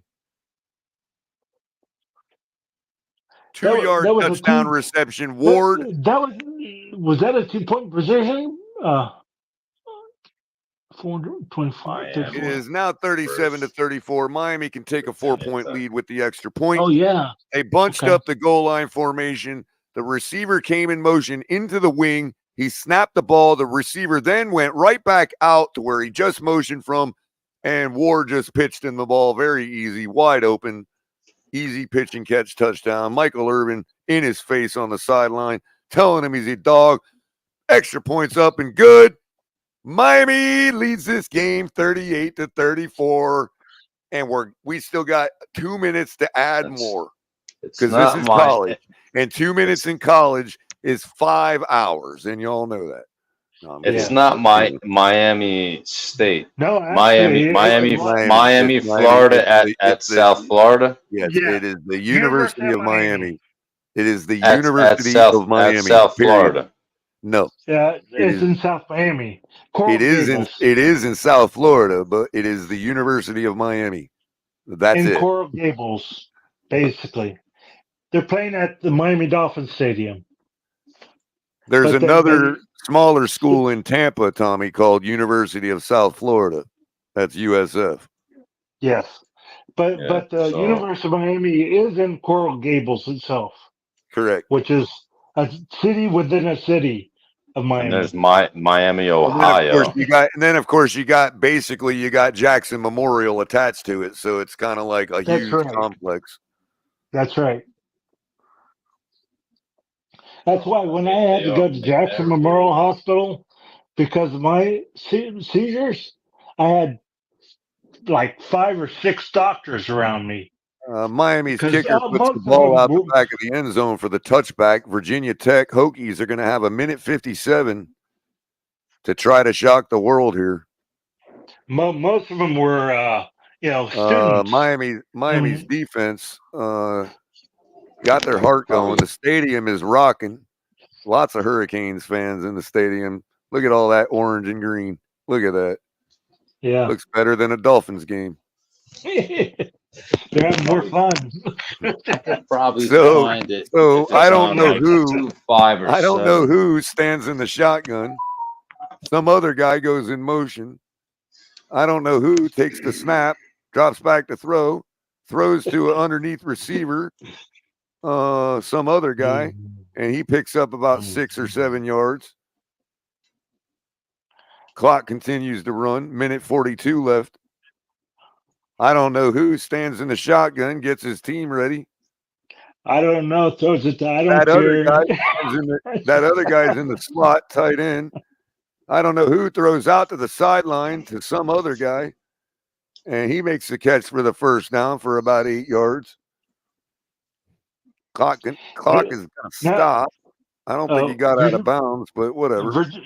Well, oh, no, first yeah. down stops the clock in college. So the clock's running at the spot of the Yeah. ball at minute 20 and counting. I don't know who takes the snap, throws out to some other guy. Some other guy's wrapped up right away for about they're going to give him 3 yards, maybe 3.5. Second down coming up for I don't know who in the Virginia Tech Hokies. Minute left, clock counting. I don't know who stands in the shotgun. Surveys the field. Some other guy's down at the bottom of the screen. He drops back to throw. Starts to run. Miami's defenders tag him, get him down for a 1-yard gain. Some other guy gets almost sacked, but only picks up a yard. That's going to bring up third down. Now he's got to call timeout. 36 seconds left. Hokies call a timeout. This could be the game coming up here in these next 2 plays. 38-34 Miami. They need a touchdown. Miami's defense trying to keep them and get him to go 4-0 or 5-0. Mario Cristobal coming out to the field to talk to his unit. Sports. That's going to be a 3rd and 5. It's not on ESPN, right? Yeah, it is. It's on ESPN. Proper. It's on ESPN. But I got like ESPN, 5 different ESPNs. Holy cow. Yeah, massive tackle there, Context. That was a massive tackle. Army Temple. It's on the regular ESPN, not ESPN2 or not ESPNU. Just regular ESPN.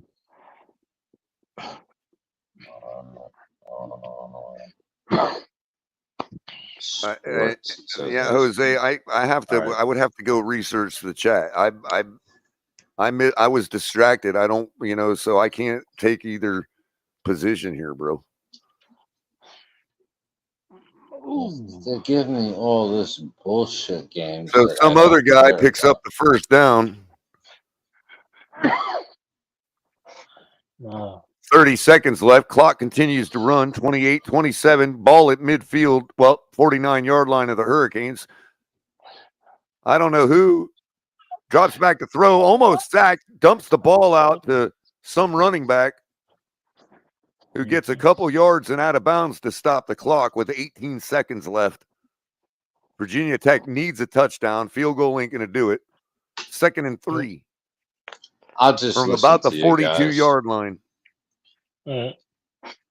Because I got so many channels. Look at that. Exactly the 42-yard. No, yeah, I'm right. 42. Yeah, I didn't even see the ball. Only I just 18 knew. seconds left. So I don't know who stands in the shotgun. So, now they take, I think the Hurricanes might have taken a timeout here. No, that's Virginia Tech taking their final timeout. Hokies with no timeouts left. They're not going to need them anyway because they're going to throw deep to the end zone from here on out. Because if they don't, they're going to burn the clock out. Unless they can get to the sideline. But usually it's going to take a lot of time to try to get to the sideline. Miami will give them the middle of the field. Hopefully not all of it. Yeah.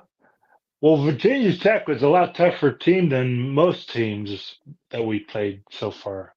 even though they're 2-2. And this I don't know who looks almost like Jalen Hurts, man. Look at him. Drones, is that his name? Oh, I've never looked.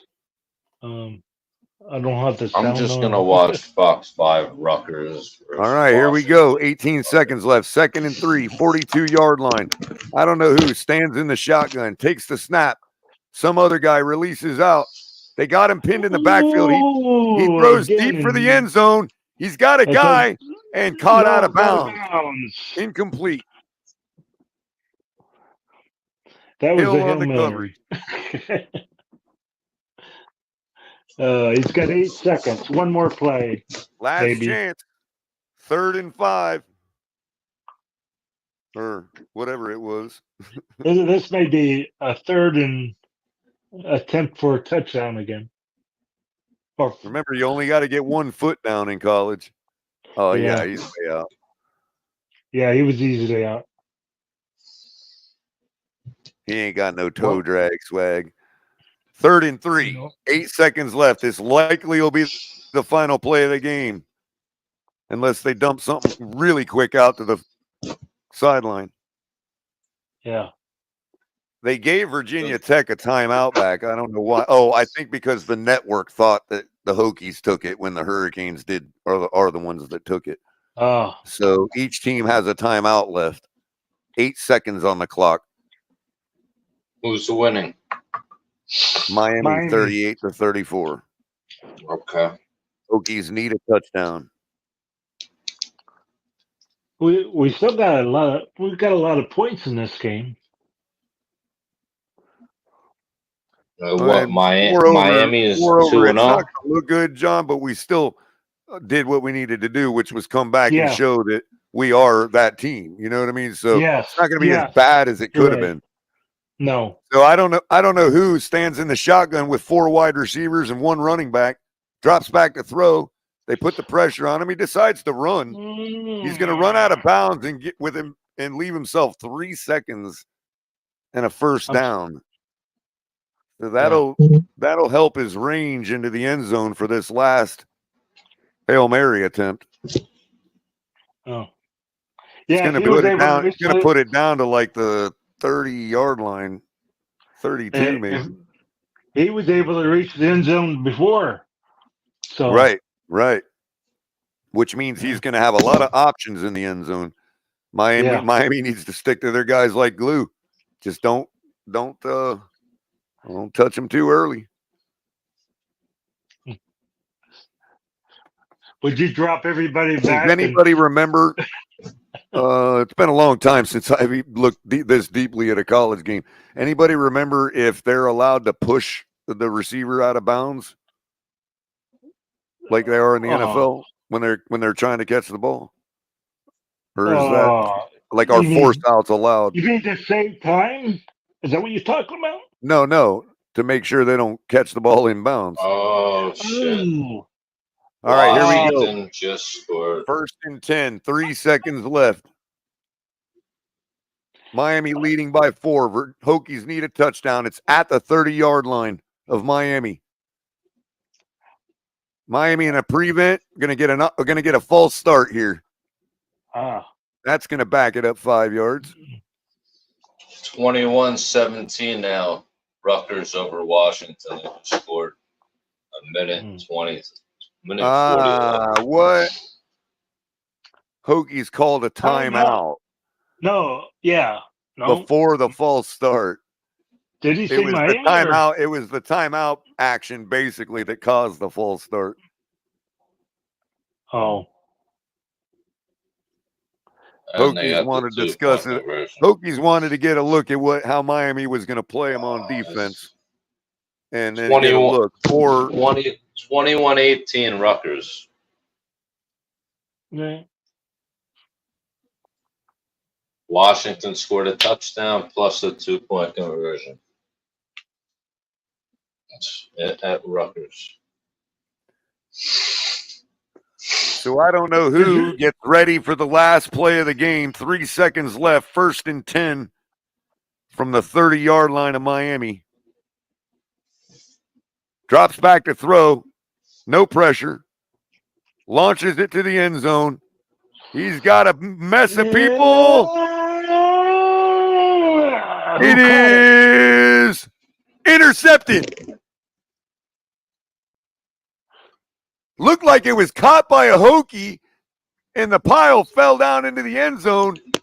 And then next thing you know, a Hurricane wrestled for the ball out of his hands. Hurricane comes up with it. That's going to be ruled an interception or at least an incompletion. Wait a minute. 0 on the clock. Hokie wide receivers complaining. They want to he wants a look at it. I thought the Hokie receiver caught it. Yeah, he's down right there.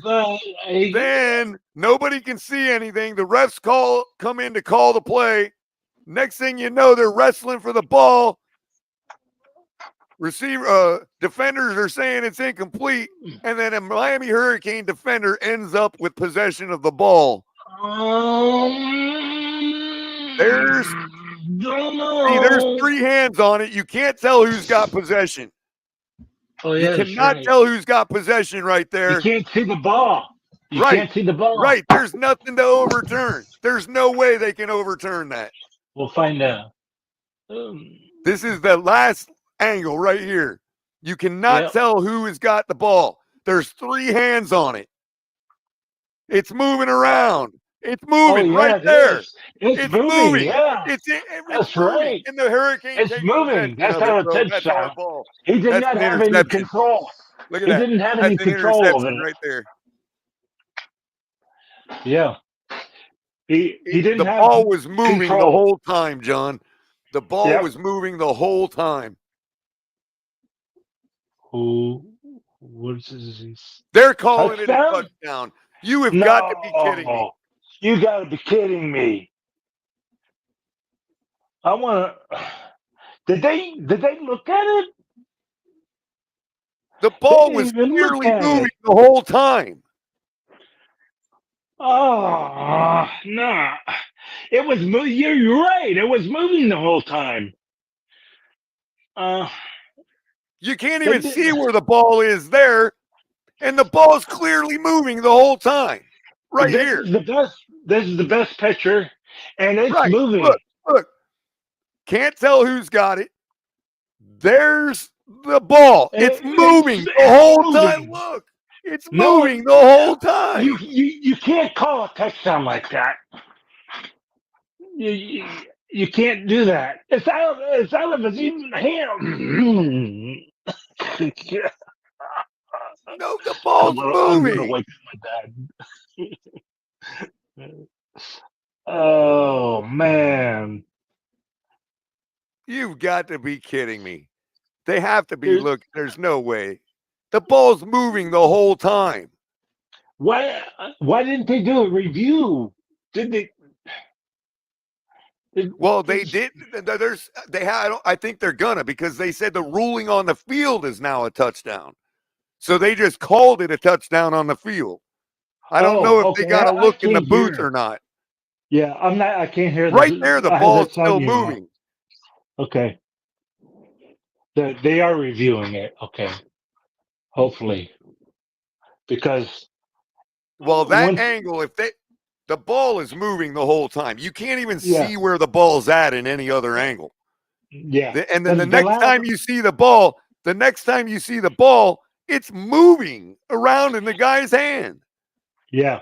The last angle that we have, right there, there's 3 hands on the ball right there. You can't tell who's got possession of it. There's 3 hands on the ball. But even at the last possession. Look, 1, 2, 3. There's 3 hands on the ball. And it's moving. Yeah. Mm-hmm. No, that should be overturned. Look, the ball's right there moving. He tries to cradle it in, but you can see from the other angle that the ball's moving. Yep. Yeah, he's looking. Yeah, they're reviewing it right now. That's actually an interception. That's right. Now, if the ball were to stop moving for at least a second with them in the end zone like that, You can say that's a touchdown, but the ball's moving the whole time. That's probably what the ref is telling the coach right now.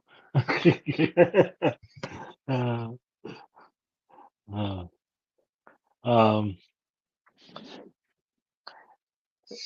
if they let this stand, bro, it won't matter because everybody who is involved with saying who goes is not going to see that. They're going to know. Yeah.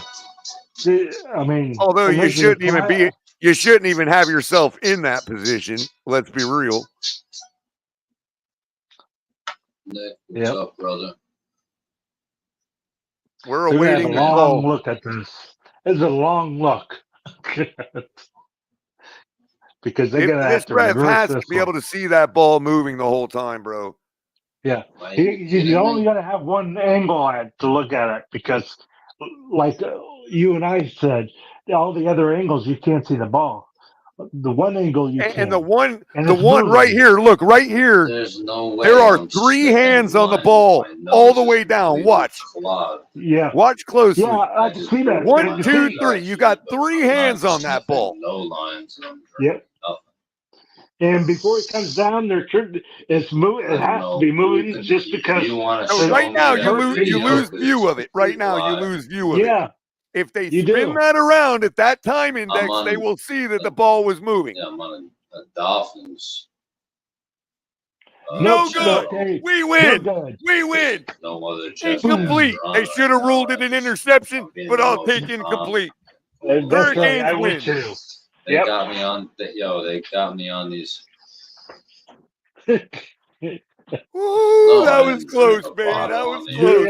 Yeah, it was. Now they have this. They have the final score wrong. They just adjusted it. It's 38-34. Hurricanes survive a freaking heart attack in the end zone at Hard Rock. I'm supposed to take 200 milligrams of Seroquel. They gave me a 30-day. Dude, this guy's like totally talking to himself, man. Like I think he's talking on the phone. Yeah, I think that's what he's doing. So, Jake, bro, good timing, man. Because I mean, I didn't realize I was going to be treated to a game like that at the very end. That was nice and exciting for a Friday night. Damn. Yeah, Woo, it was a good game. That was close, man. Thanks, Joe. I'll check it. I don't think we're gonna drop. If you think you guys are beating Georgia with that playing like that, y'all mistaken. So while I was calling the game, I'm sorry. This new person's come in, proud NYJ fan. I didn't, I was distracted from calling the Hurricanes game. He super chatted us $2, $2 donation. Appreciate it very much. Says, hey Tommy, hope you are well and still sober. Hugs. So he's saying hi to his fellow Jets fan. It was Tommy, the guy we had on our panel just now. That seems to be in a phone call. Appreciate you, proud Jets fan. I mean, Jets fans coming in tonight donating. Look at that. Yeah, it's like Tommy said, they didn't have any Jet content. Evidently. Tommy, did you get that message from proud NYJ fan? He said he super chatted us to tell you, hey Tommy, hope you are well and still sober. Hugs. He's getting his headphone on. Oh, okay. Did you hear that, Tommy? What's that? I'm sorry.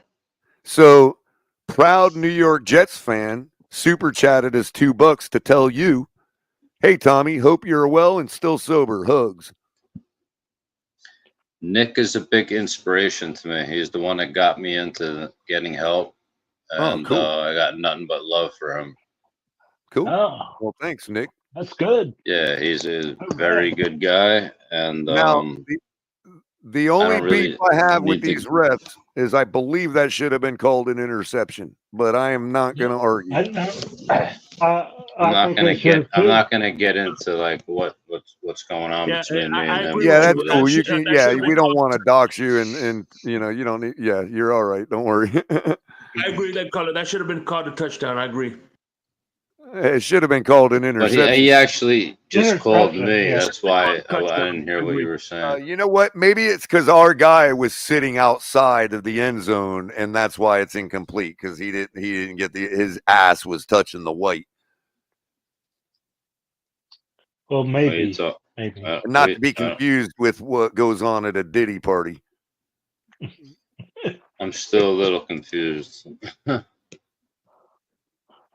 Oh, Welcome to you Canes missed. I don't Nation, know if you missed Jake it, Money. Tommy, but the Hurricanes, or the Hokies threw a Hail Mary. There was a big mess for the ball. Why not pressure the It looked quarterback and throw bullets at him? the refs called it a Throw it in the air touchdown on the fast. field when the ball was still moving in the guy's hands. We ended up knocking it away or getting it out, and they reviewed it and overturned it. Hurricanes win. Yeah.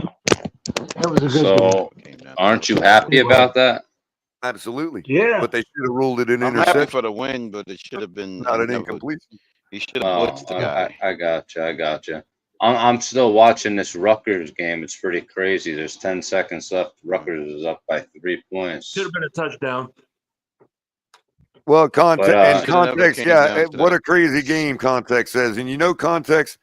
If we're gonna get whatever consequences come from not blowing out the Hokies, if we're gonna suffer them consequences, then they better give me a game that exciting. You know what I mean? That was fun to watch, man. That's great that your team won. I just don't follow college football like I do NFL. Like We generally don't either, but it's only because anybody that roots for the team, I root for them. You know what I'm saying? Well, we don't really talk college too much around here either, but the Hurricanes haven't really been relevant until this year, so we're kind of extra Not only excited that, for them. there's Except one for Shake. caveat. By the way, Tommy, Shake is the Florida Gators fan that we were telling you about earlier. This is his show tonight. Shake Money's Drive Time open panel. Okay. The quarterback for the Hurricanes is in. I've met him on for the Heisman. But if he drops, he could drop in the draft. What's up, man of the hour? Yeah. Tommy, I remember you on Insomnia trying to drop the link, and I was like, no, we opened the link on. Oh, that's him. Yeah, that's him. Yeah. Oh, okay. You finally figured it out. All right. Yeah, I got you. Okay. Wait. Color. The first time I tried to do it, I didn't know how to do it. I got two different phones. One phone I can listen and talk to, and one phone I have the chat. So Yeah. No, I didn't drop the link that night in when I was in Insomnia. I didn't drop the link. Right, and he never came back that Friday. Yeah.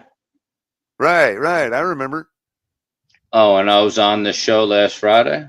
No. When we first met you were asking us to drop the link, and it wasn't an open panel that night. So we suggested that you come back on Friday for the open panel. Now, that particular Friday, you didn't happen to make it back, but you are now. So he's reminding me that that's who you are.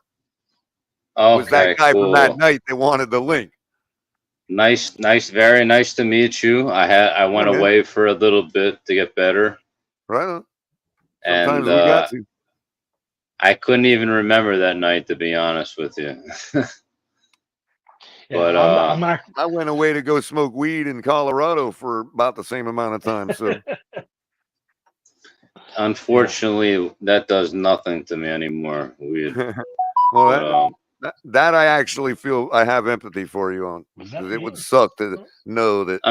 When I woke up in the morning, that was the best I was going to feel all day. Yeah. To me, like, my brain is in such a different. I've taken so many sleeping medications, like. Well, you're in that fast-paced New York environment growing up and all that, huh, man? It's hard to avoid that kind of stuff, man.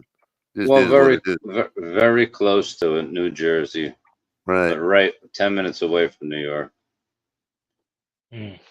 But Nick shined literally looked out for me and got me into a nice place in Newbridge, and it was a great time. I met a lot of nice people, and the only thing that upset me was the doctors, because they give you a prescription to sleep, and then once you're done with the 30 days, it's like, go find your own doctor and get your re-scrub. And like, I don't want to take sleeping meds, you know? Right. Right. Like, it messes my sleeping up. So that's the only thing I'm really battling on, besides my Jets. They're doing very, very, very decent. They're doing decent. They're not doing Yeah, they're very doing good, well. man. Like every game, they're progressing and getting better. So that's all you can ask for. You'd rather them lose in the beginning of the year than at the Shake, end of the year. I'm wondering if this is if this is what Ben Stein was like when he was this guy's age. Oh, me? Yeah.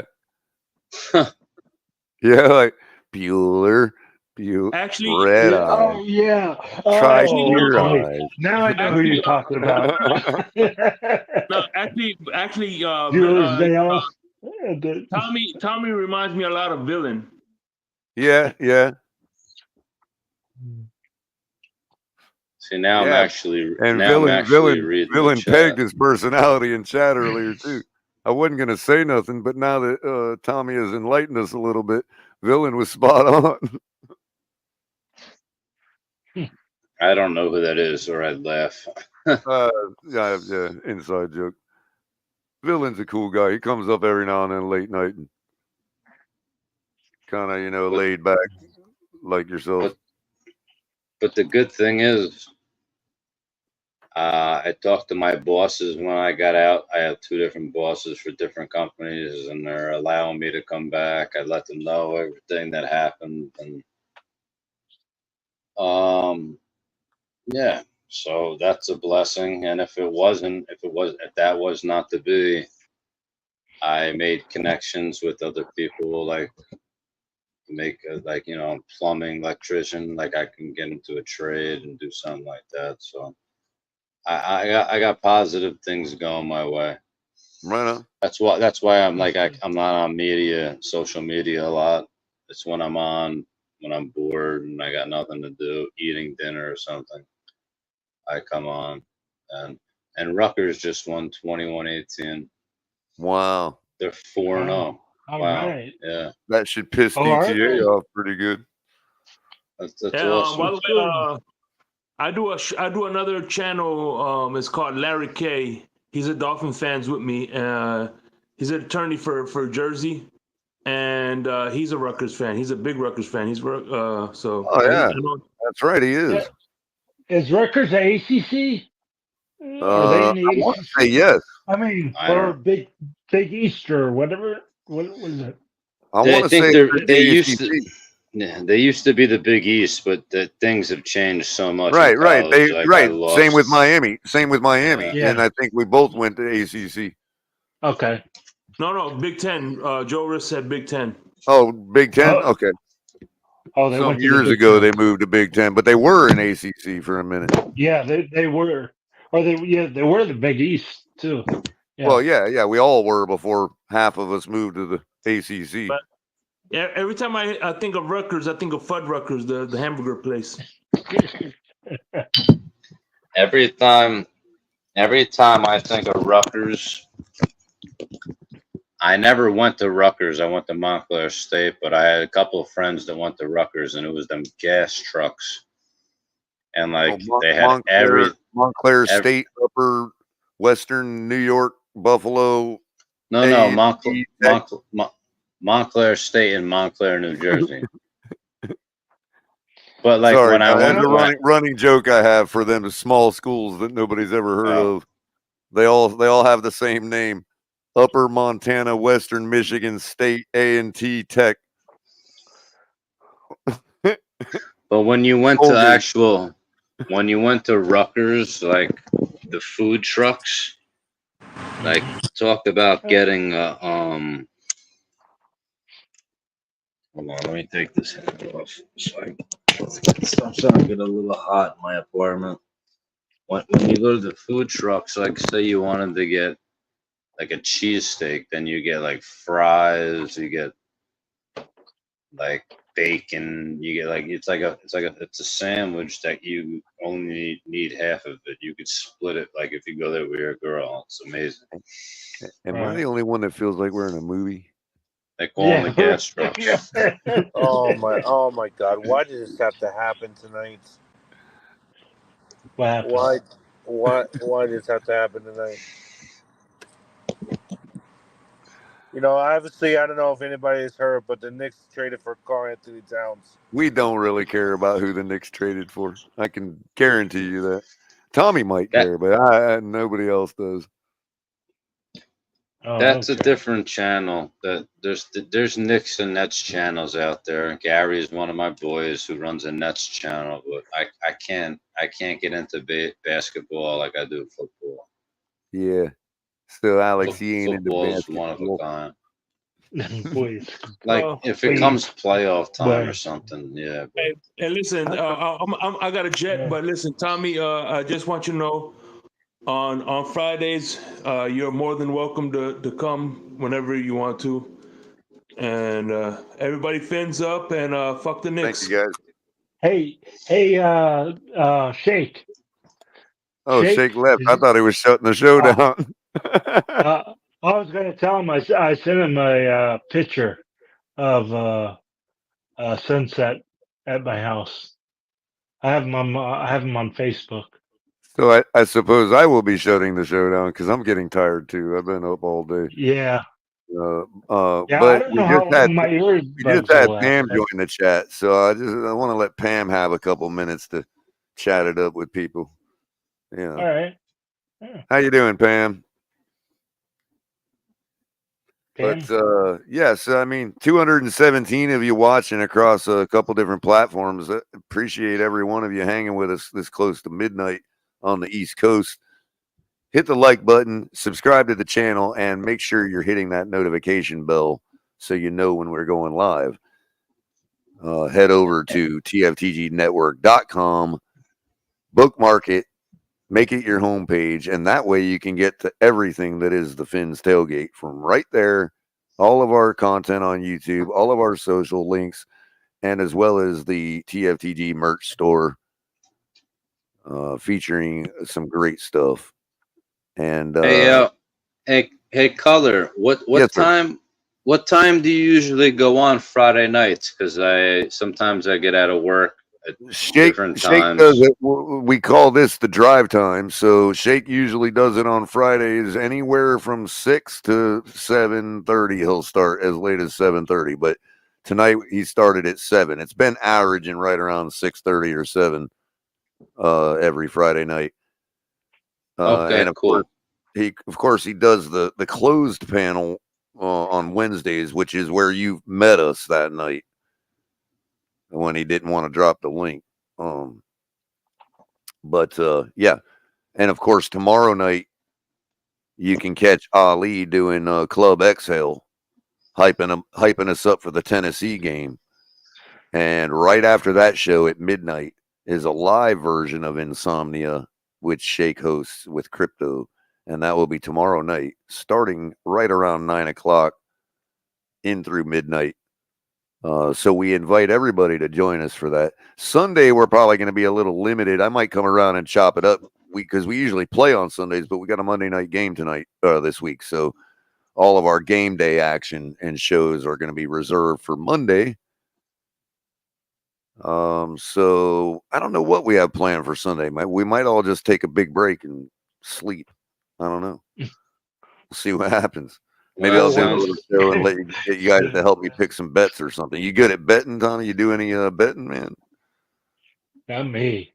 I don't bet. No? You don't talk about it? I mean, like people like bet. Like when I say betting, I mean like even if you're into it and talk about it. Like I don't have no money, so all I do is talk about it. Yeah, I don't have any money to bet, so. Actually, I got like 50 in my bankroll at Hard Rock, so I got some bets I can put in this week. Probably be putting in another underdog parlay. I was able to hit one this week or this season already, which was pretty cool. First time I've ever hit at least a 3-leg parlay. But and I was so spot on about the Panthers last week. Oh, I can't believe I didn't put more ducats on them. I knew they were going to do what they did. Yeah, I agree, Pam. Pam says, I was surprised they overturned the call. Should have never been called a TD. And I completely agree with you, Pam, that it should have never even got that far. Yeah. Because they didn't call it right away, which means your first instinct, it should be the call on the field, incomplete. And then it would have been incumbent upon them to see better evidence to overturn it, and they wouldn't have. The call would have stood. Now, on the other hand, they call it a touchdown, and we have to come up with extra evidence to overturn it, which is the high bar. You know what I mean? They shouldn't have put us with the high bar. No. But whatever, they got it right in the long run. So Hurricanes win 38-34, continue their streak. And look, it's nice that Virginia Tech played them tough, because now they got to realize where they're at and get to work and practice. You know, you ain't gonna beat the better schools playing like that. That's for sure. But anyway. Hey, I just wanted to welcome you guys for having me. It was nice chopping up with some Dolphin fans absolutely. that aren't just straight. You know, some Dolphin fans are just I don't know the words to say it, but we're basically trying. We're just basically trying to keep the tailgate atmosphere, bro. And when you're at the stadium, if another fan comes over to your tailgate, you still give them a hot dog. You know what I mean? It's not like people. You know what I mean? You still chop it up with the other fans at the game. You know? Yeah. So that's kind of what we're doing here. You know? 100%. I wanted to make sure when I clicked out that I joined and I subscribed. So tomorrow I'm working all day. Tell all your friends too, all the guys that listen to the Connor, did he tell us it's trash? That we're always going over here too. So if those guys shut down and they're bored and still want to chop it up, they can always come over here. A lot of people just don't know it. You know, What's up, Alex? Do you think that knocks us down in the rankings with even though we won tonight? It could, maybe a couple places, but we'll be 11th after this game. But it's not going to affect us long term on the season as far as moving up and all that. And remember, all we've got to do is make it into 12, and we're in the dance, isn't it? 12 this year, 12-team playoff. I don't know. Yeah. I get someone else has got to answer that one. I'm not sure. Maybe 11 to 12. Yeah. Yeah. So tough wins or not, undefeated teams are going to make it into that 12-team playoff. You know what I mean? They'll have enough one-win team or one-loss teams that just about every undefeated team will make it in to the dance, I'd imagine. Because there's only usually about 8 or 9 undefeateds left anyway by the end of any year. All right, y'all. Good night. I'm going to go in. Yeah, we're about to shut it down anyway, Alex, so appreciate you coming by. I just go home from work. All right, fellas. Have a blessed night, okay? You too, Tom. Yeah, you too. We'll talk to you guys tomorrow or another night, all right? Yep, anytime. Take care, guys. Yeah. That leaves John and Crypto. What else you got, John? Nothing much. I just have to look out for watch Monday night. Yep, with that's the all Dolphins we can do. and see how it works. We're down to pure hope these days, like everybody in the fan base. It ain't just me anymore. Everybody's lost faith, and we're all down to pure hope.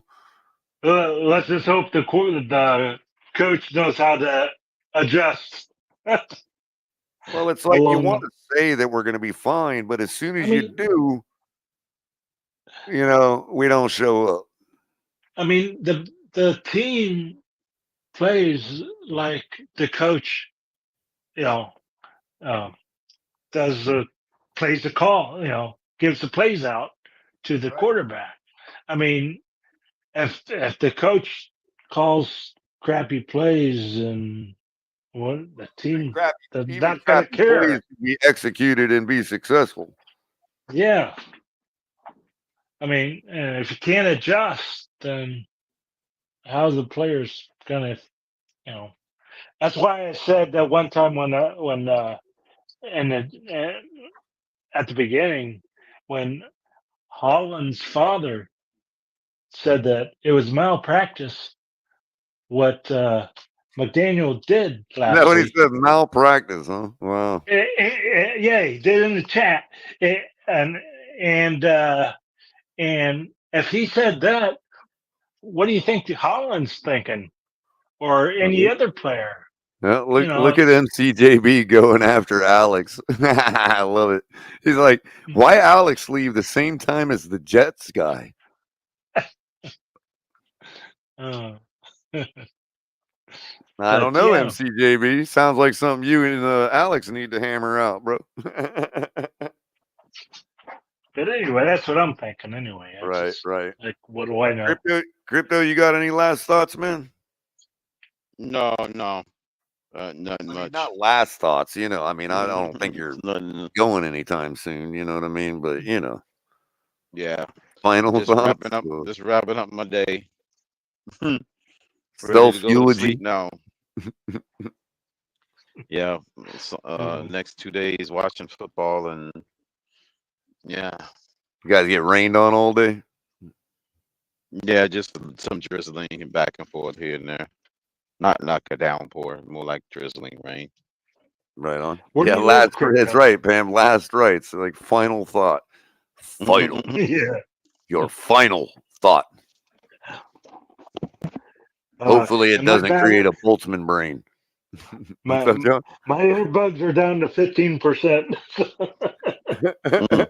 Oh, battery low. Yeah, no, that's right.